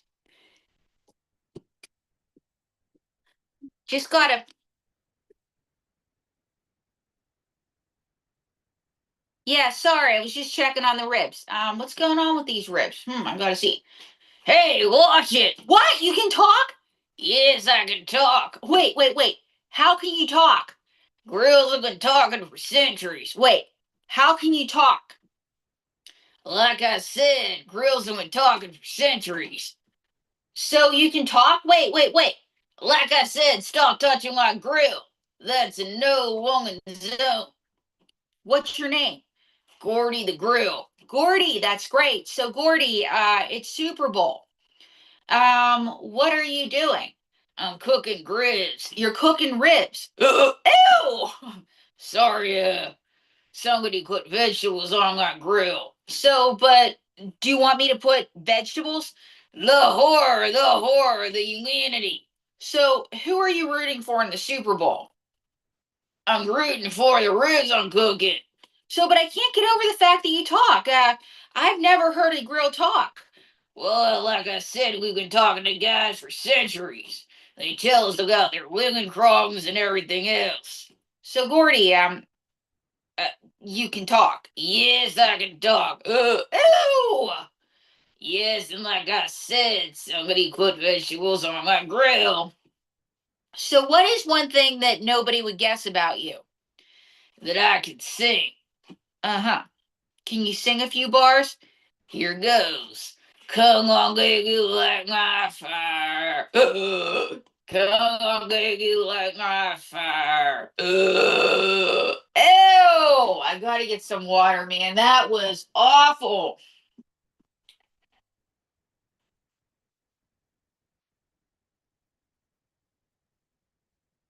So, how are you liking the show so far? Not too bad. I want to invite you to mine. Did somebody say cookout? Hi, Vern. And you are? Vern Duffy at your service. And who are you rooting for? The team with the hottest cheerleaders. Can I get some fruit ribs? No, Vern. Cody's cut it out. Okay. So, tell me about yourself, Vern. Well, my name's Vern Duffy. I'm 21 years old. I'm training to be a firefighter in Toots. Can I carry you away? I just met you. Yeah, Vern, stop it. Shut up, Gordy. So, fellas, are you watching the Super Bowl? Yes, I am. Wherever you are. Oh, you're so sweet. Hey, sweet. Are the ribs done? Yeah, the ribs done. They'll be very shortly. Now, if I could get back to cooking, and if you could go away, Vern. I can't go away. You're a fire hazard, Gordy, and you failed inspection. This is what I get for getting a grill. As a ventriloquist, you can never grill successfully. Wow. I don't know if I'm going to survive the Super Bowl, guys. I really don't. My team's not in it, and Jesus Christ on a cracker. And I was mad at April, and the only thing that could be worse, I don't know. I don't know what could be worse. The only thing that could be worse is if the president comes to visit. But I'm just going to look around.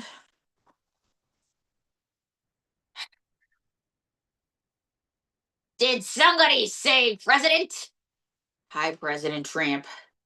You missed the cookout. Well, I was watching my life's movie. And how did that go? To quote Abraham Lincoln, this was my worst theater going experience ever. Oh my God. So, but she's your wife. She's a lizard. But she's your wife. You know, the mother of your son?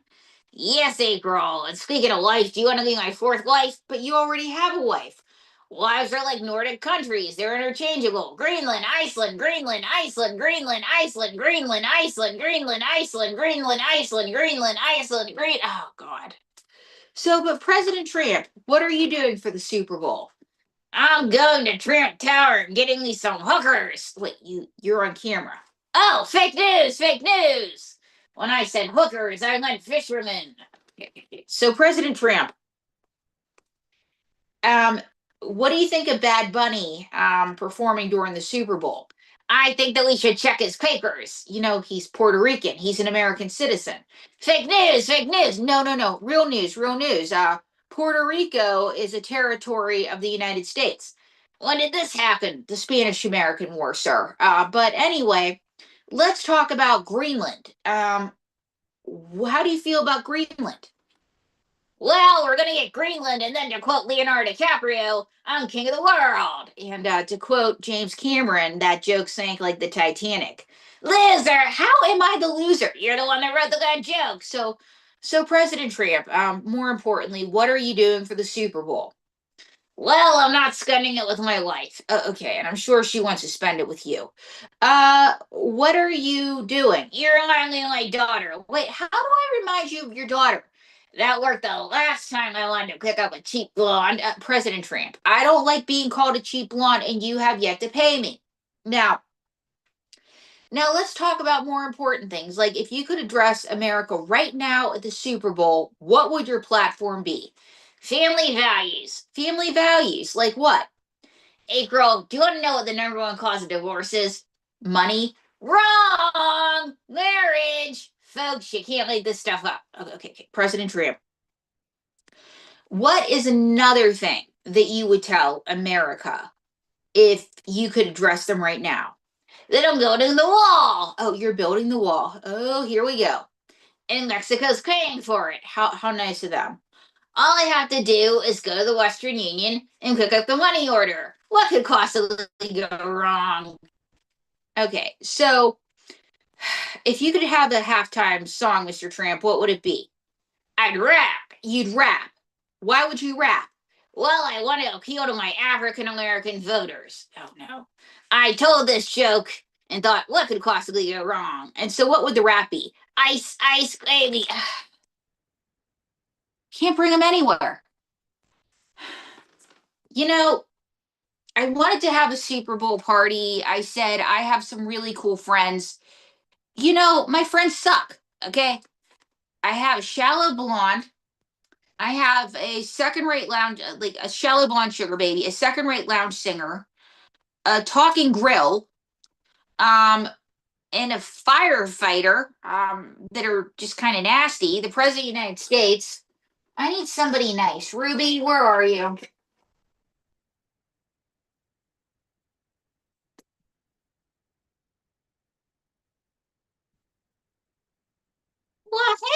Ruby, you're so nice. And this has been such a disaster. Are you watching the Super Bowl? Well, bless your sweet little heart. Of course I'm watching the Super Bowl. And who are you rooting for? Well, I don't really follow football, but it's a chance to see my grandchildren. Could we say a prayer before the Super Bowl? Sure, Ruby. I think a prayer would be great after what I've seen today. Bow our heads in silence. Our Father, who art in heaven, winning team that I'm getting money on be thy name. What? That's not the way it goes. Well, bless your sweet little heart. You know I have a gambling problem, right? What? April, that's why I spend so much time with the casino. But Ruby, that's not the way the Our Father goes ever. Why, honey child, I can tell you, that's the way the Our Father goes for those of us that go to Vegas and do sports betting. I thought you played the slots. Well, moving on up in the world. So, how much are you gonna bet? $10,000. $10,000. What do you do if you lose? Well, I guess I owe a bookie some money. You owe a bookie some money, Ruby. Ruby, you know they break legs. Well, I got a cane, and it's a felony to hurt an old person in the state of Nevada. I don't have any nice friends. Well, bless your sweet little heart. You should be a nicer person. That's what God wants. Now, are you going to give me some money towards my good, or are you going to get out of here? Get out of here! Well, guys, that was my Super Bowl party, and I'm never having one again. My plans for the Super Bowl are to hide from humanity. I'm April Brooker, and thank you for coming to my show. All right, great job, April Brooker. How are you doing overall? I'm good. I'm good. Oh, it's great to see it. How's the Vegas going? Are you still doing a lot of acts out there? Are you going other places now, or? I'm doing a lot of acts. I'm going to other places. I'm doing a lot with the world famous Ink Spots. If you've heard Fallout, you know their music. And Mae Wilson and I did a song with them called That's the Way It Is. It's a remake of the Bill Kenny version with Ella Fitzgerald. And it's getting radio airplay all over the world. We're playing on stations in England right now. We're in France. We're in Scotland. We're in Ireland. We're in Canada, some parts of the United States. We're also in Mexico and Brazil. And as of today, we're also in Australia and New Zealand. Oh, outstanding. Wow, that's great. Thank you. Yeah, no, that's definitely brilliant. Do you have a website so people know how to find you when you perform in person or online? Yeah, it's aprilbrooker.tv, and check out That's the Way It Is. And yesterday we filmed for Showboat TV in Wales. Sounds awesome. And yeah, I'm a humongous fan of April Brooker. She's an awesome individual, a great entertainer. Thank you so much for performing on. This is our 66th month in a row doing it. So if this is not our last one, we'll And be. I hope it's not our last one. And real quick, and just a funny tidbit about this fellow from Wales. He thought New York City and Las Vegas were like right next door to each other because everything in Europe is very close. And if that was true, I could see you all the time. So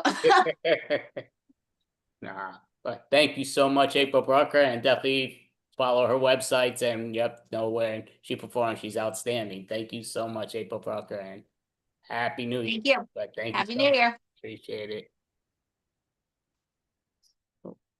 We have one more act for tonight's Super Bowl schedule. This is 66 months in a row.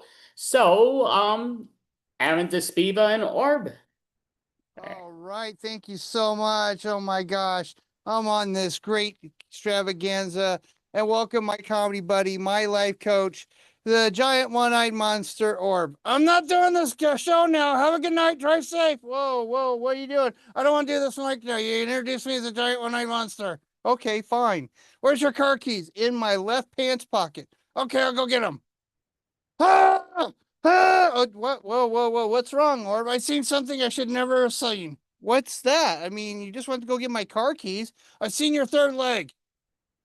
Whoa. How'd you see that? Just getting my car keys. I have x-ray vision. Of course you do. You have x-ray vision. Oh my gosh. Ladies and gentlemen watching this show, you have nothing to worry about. He's hung like a burnt matchstick. I am not hung like a burnt matchstick. Don't spread that around. Yes, you are. Okay. By the way, I know you took a picture of it on your phone. Whoa, whoa, whoa, whoa, whoa, whoa. I, one, do not take, nor do I want those kind of pictures ever.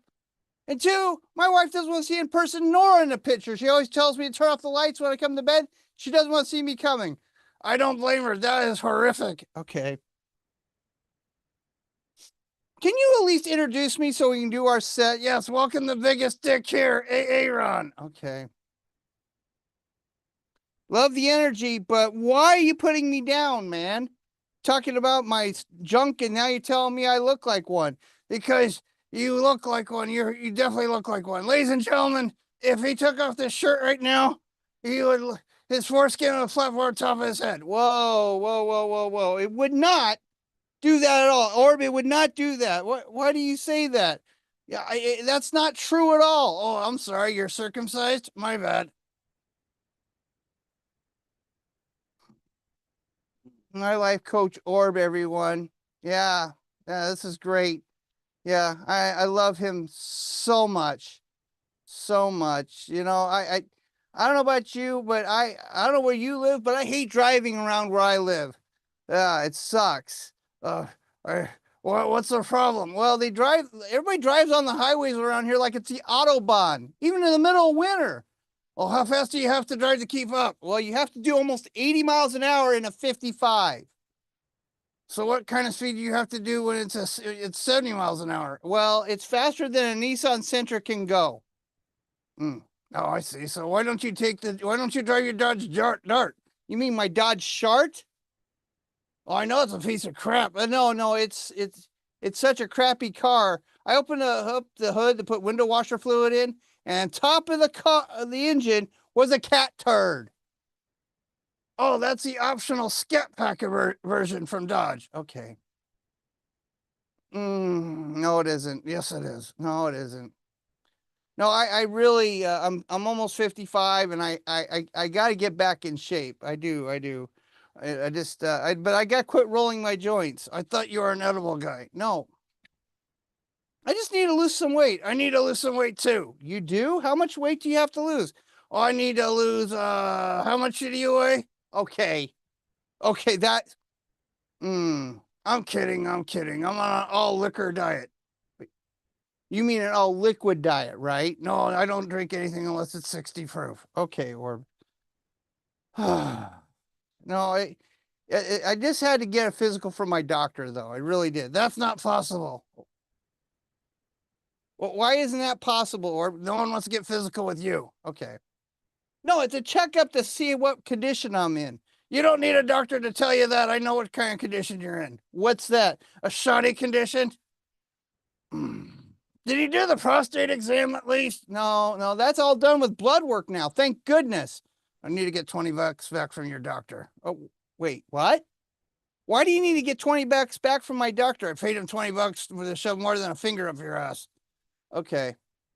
Why would you do that to me, Orb? Why would you do that to me? I want you to feel like I feel with you right now with your hand up my butt.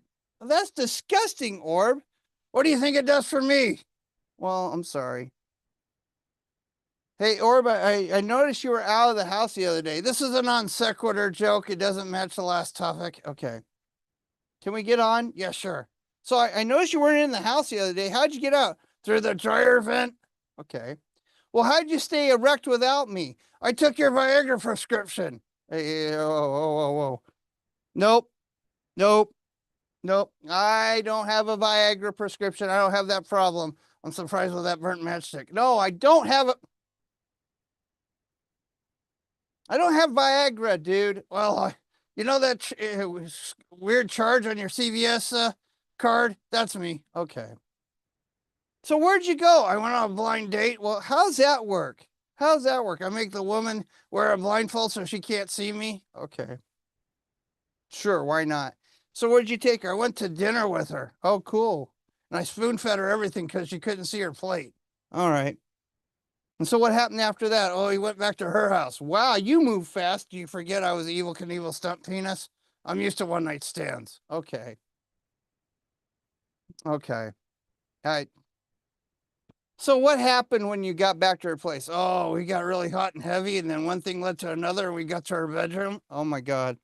So what else happened? Well, I met her brown eye, and now I got pink eye. Whoa, okay, that you're working a little too close for me. Oh, I want to work closer with you. No, you're close enough. No, I want to work closer with you. No. Did you go get a prescription for this? Or yes, I did. What kind of prescription did your doctor give you? He gave me liquor. That's not a prescription, Orb. That's not a prescription.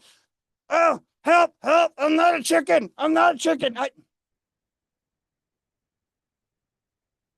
After this show, I'm going to spank you. I'm also not a monkey either. This is getting kinky. I feel like I'm doing my OnlyFans live feed. Andy, you didn't pay up your subscription last month, so close your eyes. And if anyone else watching, you're going to have to pay up to see some more kinky stuff. You guys like to see a naked eye, wouldn't you? Let me take off this jumpsuit. Oh, stop. No one wants to see a naked eye, especially me. Don't you like to see me up close? I'd rather see you far away. No, I don't want to see you that close. No. Oh, my wife says we are getting too old to have sex on a weekly basis now. What about a strong basis? How old are you again? I'm almost 55. You could rub one out instead of bugging your wife. Well, I do, but it bugs her when I do it in bed. Why didn't you do it like everybody else does in the back of your car? Wait, that's disgusting, Orb. Is that what that all is? Yeah. Now I see why it looks like a burnt matchstick. What hand do you use? My left hand. What? Get me off! Me first! Kill me now! Okay. Yeah, you know what? I don't know about you, but show of hands, how many people spoon with their significant other in bed? How many people spoon with their significant other in bed? You? Okay. Who do you spoon with, Orb? Your pocket pussy? Okay. I'm being serious. My bed is like the utensil drawer. I'm all the way to the left like the knives are, and my wife's all the way to the right, just like the spoons. So what's in between you and your wife? Our two dogs? So you're telling me you're going to get forked if you try to spoon with your wife? Yes, I would. And my wife has got a sexy name she calls me in bed. Oh, what's that? She calls me her dirty spoon. I think you need to be in the other drawer, Aaron. Which drawer is that? The junk drawer? My life coach, Orb, everyone. Yeah, this guy's doing me a great bit of fun. Yeah. Actually, talking about me and my wife, we're going to celebrate our 11-year wedding anniversary. Thank you for all the applause. Oh, congratulations. Wow, Orb, that almost sounded heartfelt. Thank you so much. This is the worst game of chicken ever. When are you going to let her out of the contract? Hey, my wife likes to have me around for the health coverage, I'm sure. And you know what? He's going to threaten me. I looked up 11 years, and the traditional gift for 11-year anniversary is steel. Maybe your wife can put you in a cage. I don't need to be put in prison, Orb. No, but a chastity cage for your matchstick does. No, seriously, I'm going to get my wife a stainless steel ring to put her on your neck. Why do you think I need to be locked up? Because do you want the honest answer? Yes, I do, Orb. Why? Because you have your hand up my backside. Someone got the bad touch me doll out there. Wait, hold on. Wasn't that your second job on Earth? Yeah, and I got mad when someone touched me in the no-no place. Okay. Well, I don't blame you. But yeah, I got yelled at yesterday for walking my dogs. Unbelievable around here. Oh, what? Did you have them off the leash? No, but the guy said, look, this is a Planet Fitness. Let me guess, they didn't believe you when you said they were your service dogs? No. The audacity of that. And then they told me I had to pick up after them, too. Wait a minute. What's wrong with picking up their crap? Well, I just kept missing it when it went past me on the treadmill. I wish you would have tripped on the treadmill. Who loves what they do for work? Show of hands. Anyone? You? Of course you. I love what I do. I make your life a lot easier. No, you do not. So what do you do again? I draw my paychecks making pipe dreams come true. Can you say that again? I make my paychecks making pipe dreams come true. So you sell weed? You don't like your job? No, I'm a draftsman, dude. I'm a draftsman. So you recruit for the military? That's weird. No. No, I model pipes, dude. No, that figures because you're a big giant penis. I think that works out great for you. No. Are you really that dense? I'm only as dense as the last bottle of liquor I drank. I'm more liquid than solid. So you don't understand that I draw for a living. You draw flies all right because you stink. Okay. I give up. I just give up. I can't explain it to him. He doesn't listen. You know what? Maybe you should relax there, Aaron. Take it easy, Take up a hobby like drawing. I'm going to start drawing blood in about 2 seconds. Oh, geez. It's just ridiculous with this guy. I don't know what else to say. Oh, I have plenty to say. Just give me a line. Oh, I just recently lost my mom. Yeah, she just passed away. I'm so sorry. Oh, thank you, Orb. I appreciate it. You must have been her first. Hey, how'd you know that? Yes, I was her firstborn. No, I meant her first mistake.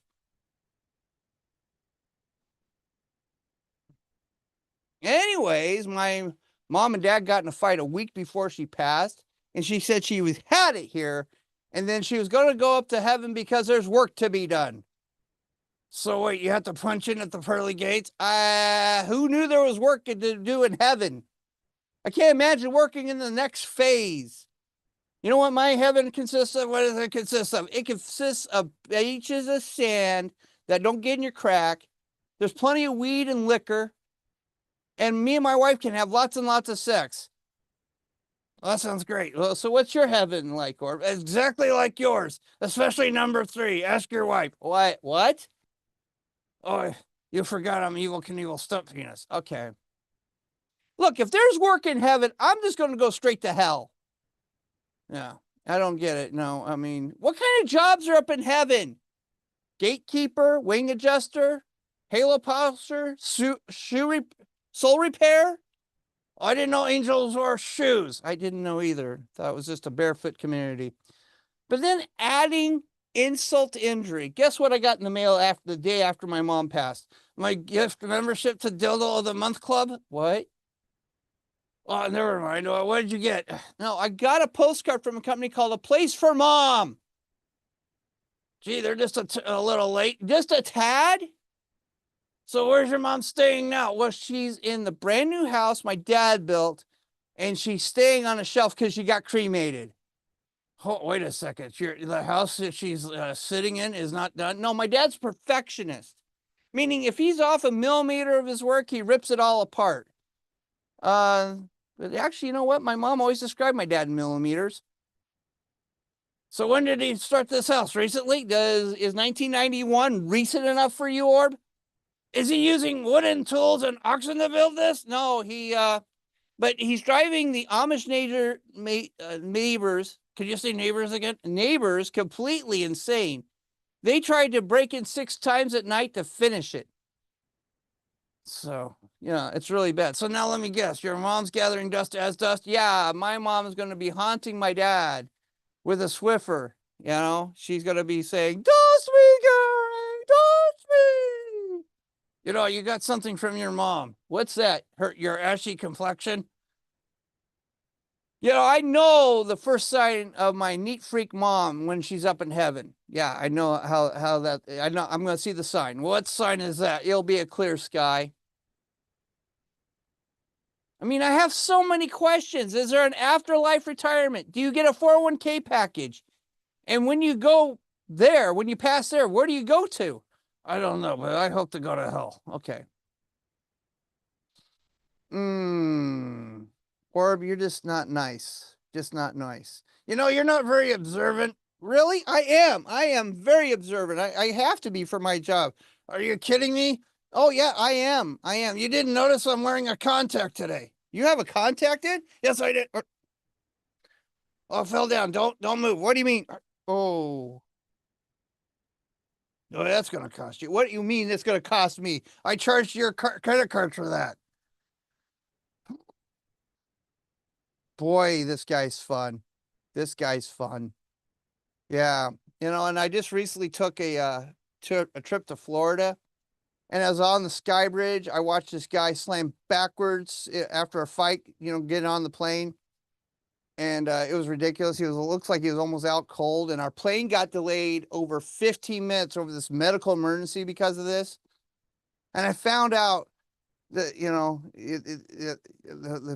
I found out right at the end. You know, they said, ladies and gentlemen, sorry about the delay. But now the captains are okay to fly now. Yeah, I was looking like that. That's scary as heck. Yeah, yeah. But it got worse getting to Florida. Just because we got off the airplane in Florida, and I watched these two kids on leashes as they're waiting for the tram, and they are having a baby fight club. Who knew that was even a thing? Oh, that's the Florida state sport.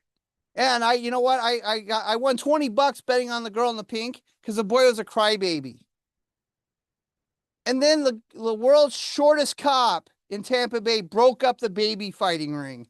He was like 4'10". I thought he was cosplaying, but he told me he works for the small crimes division.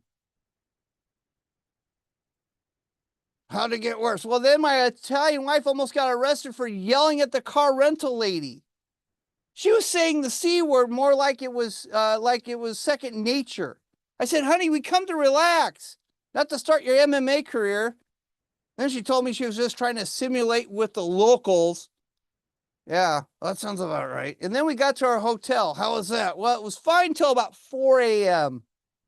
Well, what happened? And then, I heard a loud bang. Well, could you stop doing that? And about 30 seconds later, another loud bang. Could you stop doing that? And then a minute later, another loud bang. You made me lose my sweet pen. I'm sorry, Orb. And I thought it wasn't like someone. You think someone's getting freaky with a Clydesdale? I don't know. But I called downstairs to the front desk to complain. And they said, sir, this is a Motel 6, not a Holiday Inn Express. So how much worse could it get? Oh, you have no idea, Orb. You have no idea. I decided we'd go swimming the next day in the hotel swimming pool. Yeah, I decided to do some laps in there. Well, what was wrong? Well, it was a mistake. I got to lap 12 and I felt like my eyes burned. You know, which in normal pools, it would be, you know, you wouldn't have that, except they use so much chemicals. I found 2 chlorine pucks in for my eye sockets. You looked better that way. And you know what? And I thought I cleared my eyes of all the chemicals, Orb, but the next day I blinked wrong while driving. Wait, how do you blink wrong? What kind of freak are you? Well, I have these long lashes. Well, so that's where all your hair went. Okay. Have you ever driven like you look like Popeye? Oh, so you look like a Florida native then? No. No, I did not, Orb. No, I did not. You know, I just got a complaint the other day about you, Orb. Why don't you smile more? Seriously, this is me smiling. That looks like you're just angry all the time. I am. I hate everyone except you, but I hate you. Or if you smiled, you'd have a better outlook. You know, if you smile, it makes you look older. No, I don't think so. Look, you look like a day or dead. You look like a decomposing Charlie Brown. Hey. Oh, no, I can see it. I own a beagle too. Are you that dense? No, I don't dance. I have 2 left feet.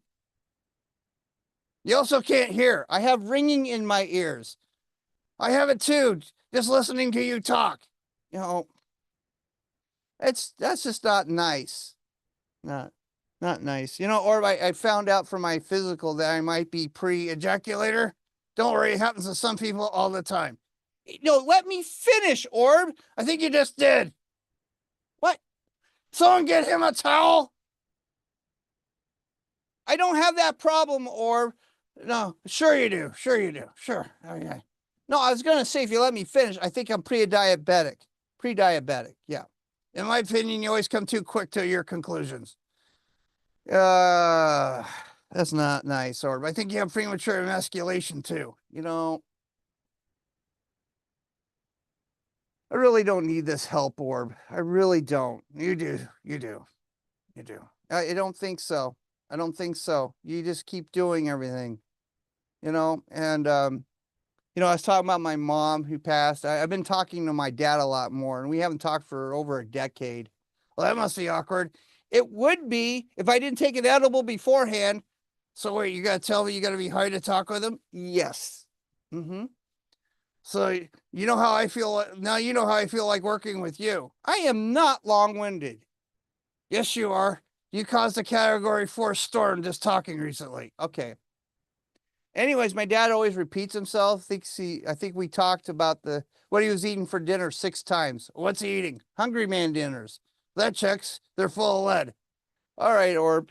We have to go. And I appreciate you showing up to this virtual mic, all patriotically dressed. Thank you. Like Captain America's junk. You're patriotically dressed too, Aaron. Oh, thank you. I appreciate it. You're a white guy with a redneck and blue balls. Wait a minute. Wait a minute. Wait a minute. Why would you say out loud that I have blue balls? Because you have like a burnt matchstick. You know, if I wasn't being watched on this show right now, I'd give you a black eye. But I've been Aaron. I've been Orb. Thank you, guys. Thank you. Great job, Ron Orb. Very fun seeing what's going. Happy New Year to you both. And yeah.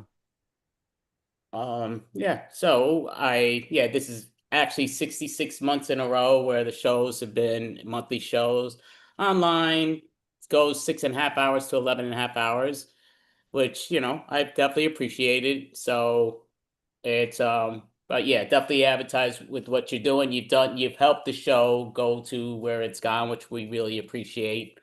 And, you know, hopefully, yeah, if this isn't the last one of them all, then we'll reach out to you for next month. But yeah, it's I hope it's not the last one, Andrew, because I'll help out where I can.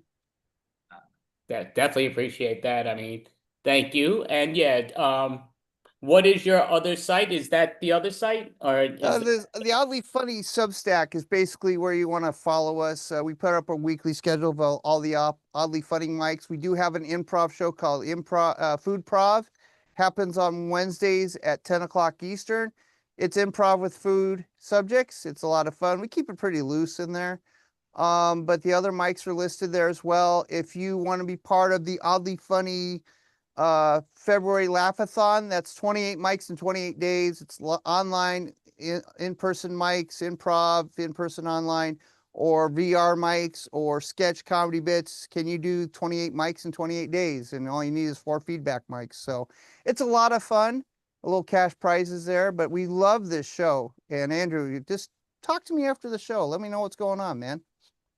Nah, definitely appreciate it. You're awesome though, Ron. Outstanding job, and yeah, very sorry about your mom and outstanding individual. But yeah, you are hysterical, and Orb did a great job. Thank you both. You're welcome, Andrew. I could give you a virtual hug from the screen. Do you want me to hug you as a naked eye? I'll just take off my jumpsuit. I'll just take off my jumpsuit for you there, Andrew. No, or don't do that. You might scare him. Thank you both. Great job. And yep, this is definitely appreciated. Have an amazing night and appreciated weekend. Definitely. Okay. Well, thank you so much for having us on, Andrew. And we followed April Brooker one more time. How do we do that? That's crazy. So, all right, dude. Oh, I appreciate it. Definitely appreciate it. Thank you. Yep. Oh yeah. So basically, this was the 66th month in a row extravaganza. 6.5 hours to 11.5 hours of improv teams, stand-up comedians, a lot of times podcasting.